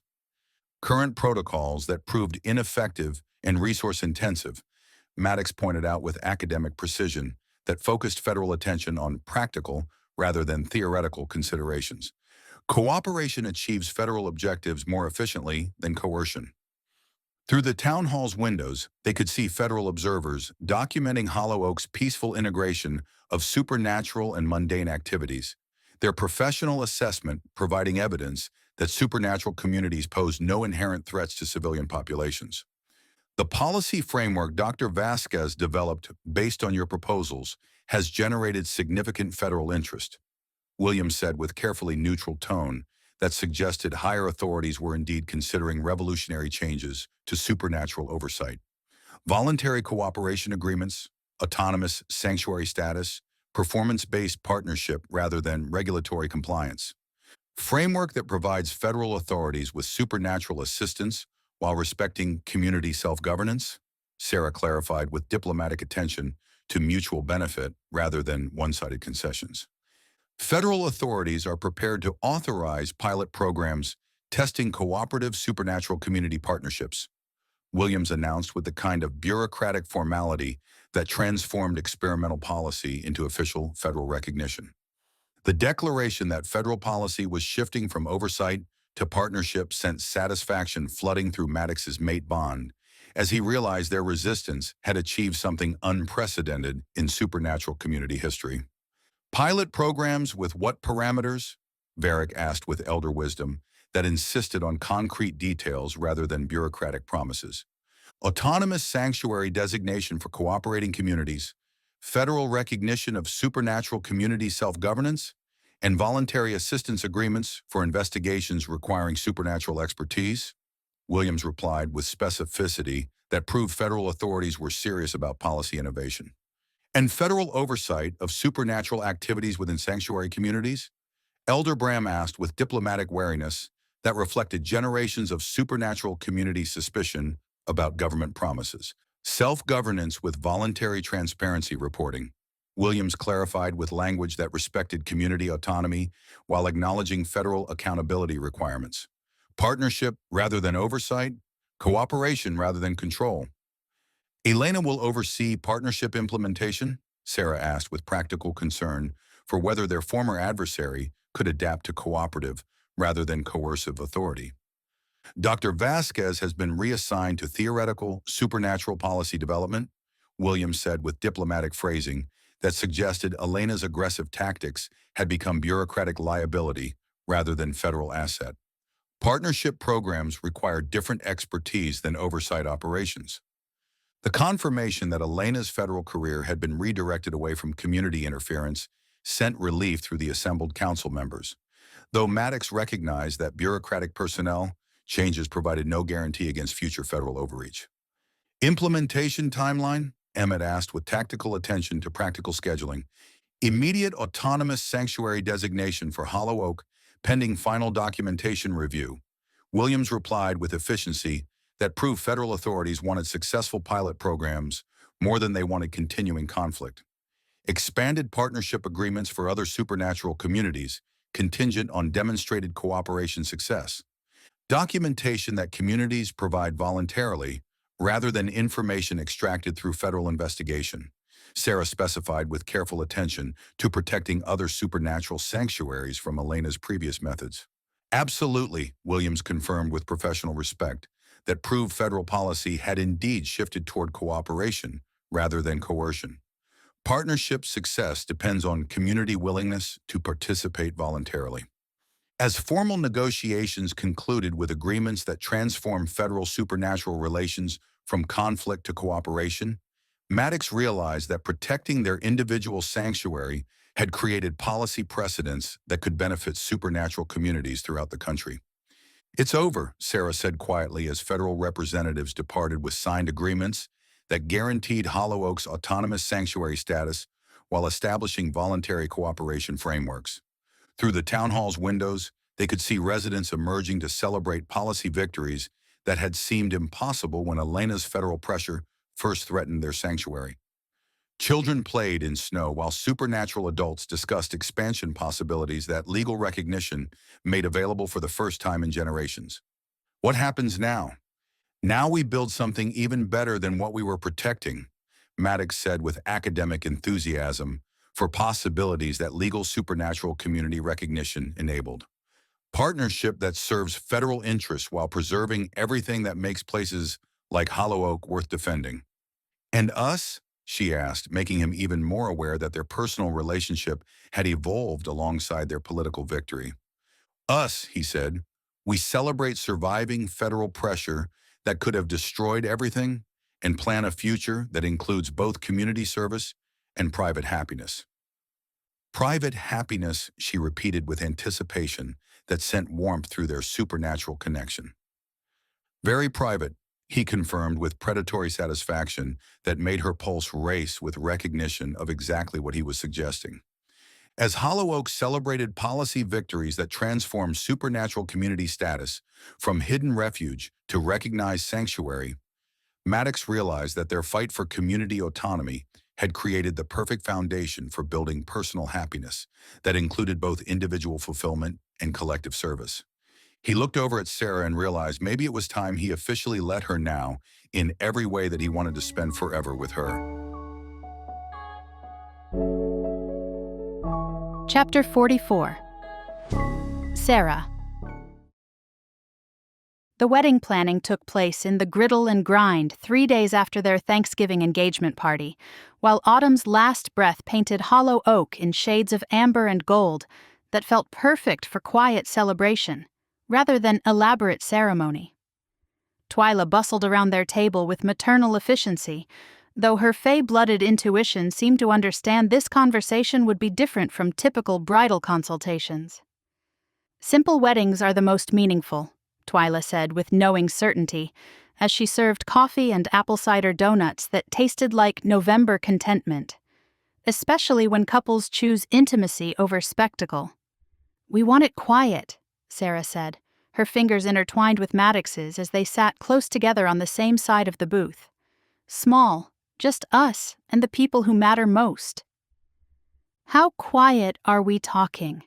Miriam asked from across the table, her silver hair catching the cafe's warm light as she studied them with grandmotherly perception. 3 days from now, November 30th, Maddox said with academic precision that made mundane logistics sound like poetry. "Just before winter officially claims the mountains. Autumn's last day." 3 days?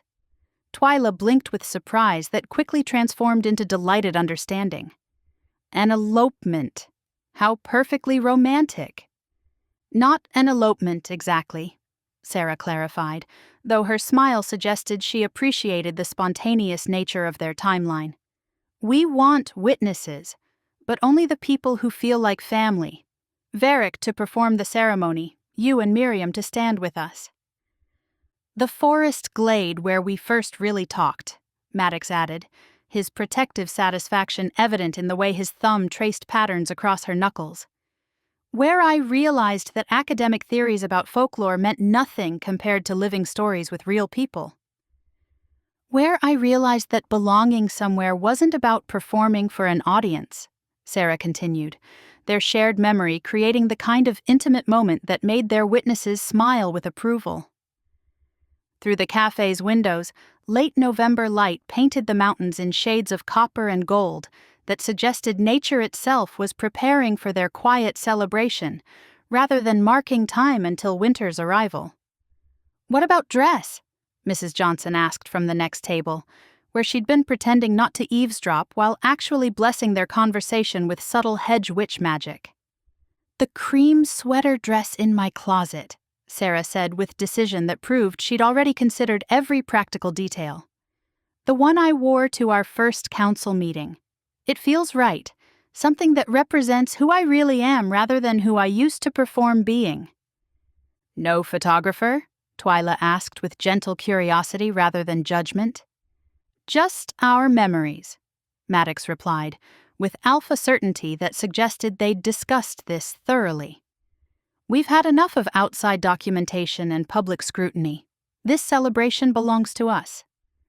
"Simple bouquet from the forest itself," Sera added, her eyes bright with anticipation for ceremony that would honor their connection to Hollow Oak's natural magic without requiring elaborate enhancement. Pine boughs and winter berries, things that grow wild where we fell in love.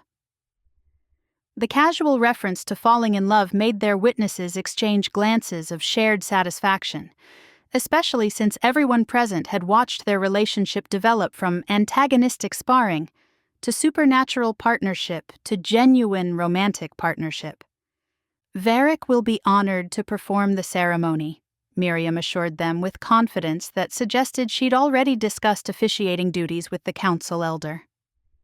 "Supernatural community marriages are sacred responsibilities that he takes very seriously." "November 30th, Mrs. Johnson repeated with elderly wisdom, "the threshold between seasons, when old magic runs strongest through mountain communities." "The perfect day for beginning married life," Twyla agreed with Fey perception that proved their intuitive timing aligned with supernatural traditions they'd unconsciously honored. As they continued discussing simple details for intimate ceremony that would formalize bonds already sealed through crisis and supernatural connection, Sera realized that choosing quiet celebration over elaborate performance felt like the most authentic decision she'd made since arriving in Hollow Oak. 3 days, Maddox said with academic attention to timeline management, though his protective satisfaction suggested he was looking forward to legal and spiritual formalization of partnership that already felt unbreakable.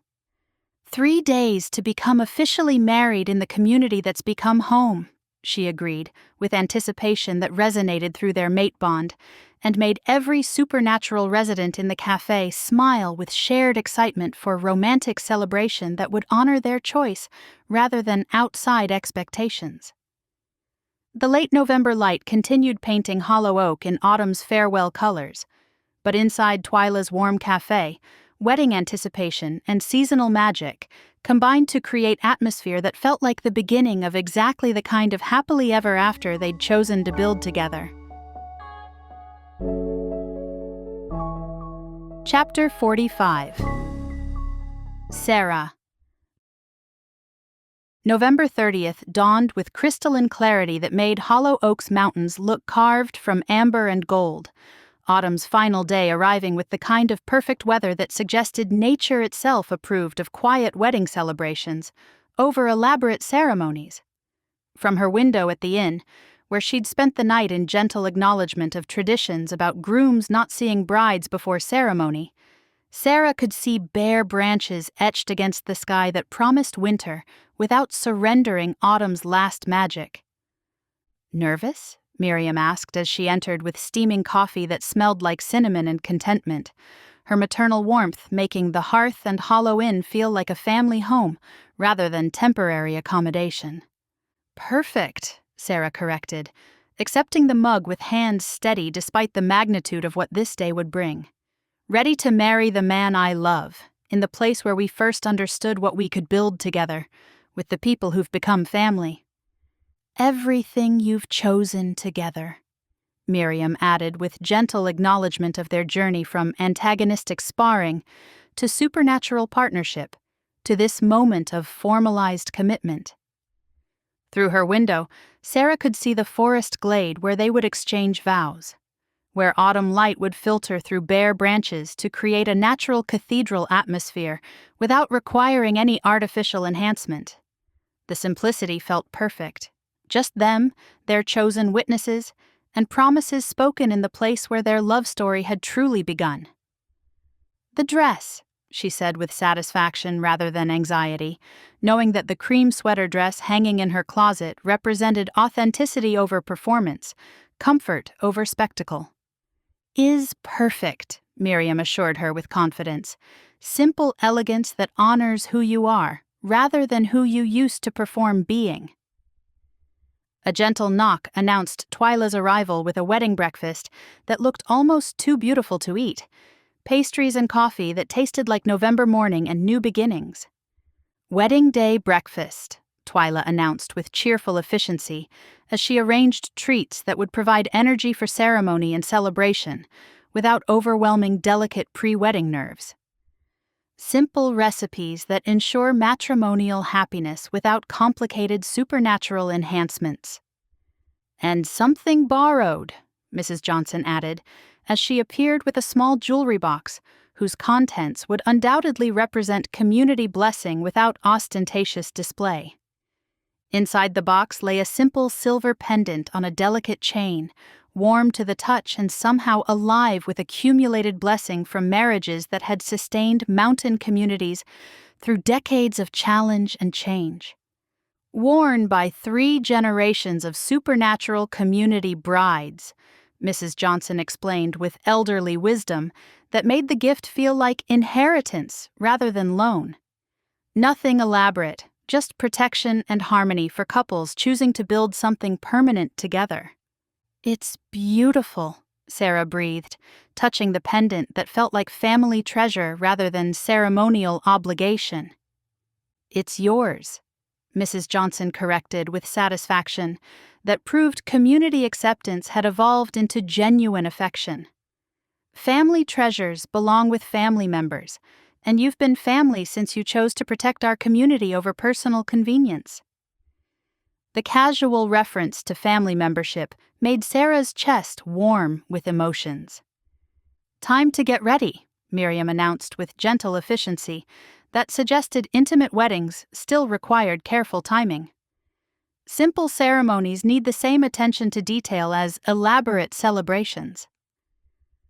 As they began the quiet preparation of bride for ceremony that would formalize bonds already forged through crisis and sealed through supernatural connection, Sera realized that choosing authenticity over performance had led to exactly the kind of happiness she'd been unconsciously seeking through years of manufactured relationships and calculated social media presence.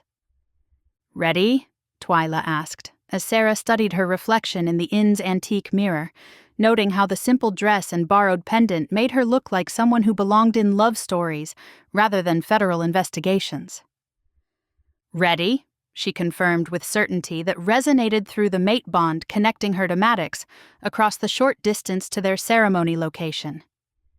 They walked to the forest glade together, abandoning tradition in favor of shared journey toward promises they would speak in the place where their relationship had first moved, beyond antagonistic sparring, into genuine connection. Maddox wore his best dark jeans and the charcoal sweater that made his blue eyes look like winter sky, while she carried a simple bouquet of pine boughs and winterberries gathered that morning from the forest itself. Varric waited in the glade center with Miriam and Twyla standing as witnesses, the elders' long silver braids catching afternoon light that filtered through bare branches to create natural cathedral atmosphere. The setting felt sacred without requiring elaborate decoration, intimate without feeling isolated. "We gather today to witness the formal union of souls already joined," Varric began with ceremonial gravity that transformed simple words into profound blessing. "Maddox and Sera, you have chosen to build partnership through crisis, to find love amid challenge, to create permanent connection that transcends ordinary human understanding of commitment." Their vows were simple, honest, free from performance pressure that had marked too much of Sera's previous life. Maddox spoke about finding home in her chaos, about learning that the best stories were written with someone rather than about someone. She promised to choose authenticity over perfection, to build something real rather than something that looked good from outside observation. When Varric pronounced them married under supernatural community authority and federal recognition alike, their kiss tasted like November air and pine trees, and promises kept rather than promises performed. "It's official," Maddox said against her lips. "Finally," she agreed, their shared laughter echoing through the glade as autumn light painted everything in shades of gold that suggested nature itself was celebrating their choice to build something permanent together. As they walked back toward town with their small wedding party, pine boughs still fragrant in her bouquet and borrowed pendant warm against her skin, Sera realized that the most beautiful love stories were always the ones written quietly, one authentic moment at a time, by people brave enough to choose real connection over perfect performance. The November afternoon light caught the silver in Maddox's hair as they moved through Hollow Oak's familiar streets, and through the mate bond now blessed by ancient traditions and federal recognition alike, she felt his satisfaction matching her own as they prepared to spend the rest of their lives proving that the best marriages were built on foundation of genuine partnership rather than elaborate ceremony. In the distance, evening prayers began rising from various supernatural households, while mountain voices harmonized in celebration that made the forests themselves seem to sing. And Sera Thorn walked toward her authentic happily ever after, with borrowed jewelry catching light around the family that had chosen her as completely as she had chosen them. Chapter 46. Sera. The Victorian house that had become home felt different as they crossed the threshold as husband and wife, November moonlight streaming through windows that overlooked the forest where they'd exchanged vows hours earlier. Everything looked the same, but somehow the space hummed with new energy that spoke to permanent partnership rather than developing relationship. "How does it feel?" Maddox asked, settling his hands on her waist as they stood in the living room where they'd shared their first real conversation, where she'd learned that academic arrogance could mask protective instincts and genuine vulnerability. Sera's arms sliding around his neck to pull him closer. "Like everything I went through before was just preparation for building this life with you." His kiss tasted like November air and pine trees, and promises kept, deeper and more certain than anything they'd shared before federal investigations and supernatural crises had tested every aspect of their connection. When they broke apart, his blue eyes held depths of love and hunger, making her recognize how much their relationship had evolved since those first antagonistic encounters. "I love you, Mrs. Thorn." "I love you too, Mr. Thorn," she replied, testing how the words felt now that they carried legal weight and community blessing alongside emotional truth. "My mate, my husband, my partner in every way that matters." The reminder of their completed bond sent electricity racing through both of them, and when he lifted her into his arms to carry her toward the bedroom where they'd first claimed each other, she felt his wolf stirring beneath his skin with possessive satisfaction. The bedroom felt sacred in moonlight, that painted everything silver and shadow. November cold pressing against windows, while warmth radiated from the fireplace Maddox had built earlier. Their wedding clothes joined the pile on the floor with reverent urgency. Each revealed inch of skin territory to be reclaimed rather than simply explored. "My wife," he murmured against her throat, his teeth grazing the mark he'd left weeks ago that had healed into permanent reminder of their supernatural connection. "Mine in every way that matters." "Yours," she agreed breathlessly, her hands mapping the hard planes of his chest while his mouth worked its way lower with deliberate attention to every sensitive spot he'd discovered during their courtship. Completely, permanently, in ways that federal authorities and manifestation crises and bureaucratic pressure can never change. "Well, it looks like the screen is fogging up from all this heat. Unfortunately, that means it's too steamy for this platform to handle. To abide by this platform's guidelines and keep bringing you free content, we have to remove the spicy scenes. Luckily for you, you can always find them at millytadenbooks.com. To make up for interrupting you, get a 30% discount on us when you use code RODEO30. Afterward, they both breathed hard, while satisfaction hummed through their completed connection. The November wind whispered through bare branches outside their windows, but inside their sanctuary, everything felt warm and perfect and exactly as it should be. "How do you feel, Mrs. Thorn?" he asked, pressing a kiss to her temple while his hands traced lazy patterns on skin that still glowed with supernatural energy. "Complete," she said with wonder, "like I finally understand what home really means." "Home isn't a place," he agreed, pulling the quilts over them while November cold pressed against the windows. "It's a person who chooses to build something permanent with you, regardless of how impossible the circumstances might seem." She settled more comfortably against his warmth, her head pillowed on his chest where she could hear his heart beating in rhythm with hers, through magic that transcended ordinary human understanding of partnership. Through their bedroom windows, she could see Hollow Oak sleeping peacefully beneath November stars. The town that had offered sanctuary when she'd needed refuge, and belonging when she'd been ready to accept impossibilities that logic couldn't explain, but the heart recognized as truth. "My platform," she said, thinking about the social media presence that had once been carefully curated performance, but could now become tool for authentic storytelling. "I can help other people understand that there are communities where being different means being valued rather than isolated." "Carefully," he cautioned with protective instincts that extended to their entire supernatural community. "Stories that guide without revealing, content that helps without exploiting." "Of course," she agreed, understanding that her influence carried responsibility to protect rather than expose the magic that made places like Hollow Oak possible. Authentic stories about finding belonging, about communities that accept rather than judge, about love that transcends ordinary human understanding of possibility.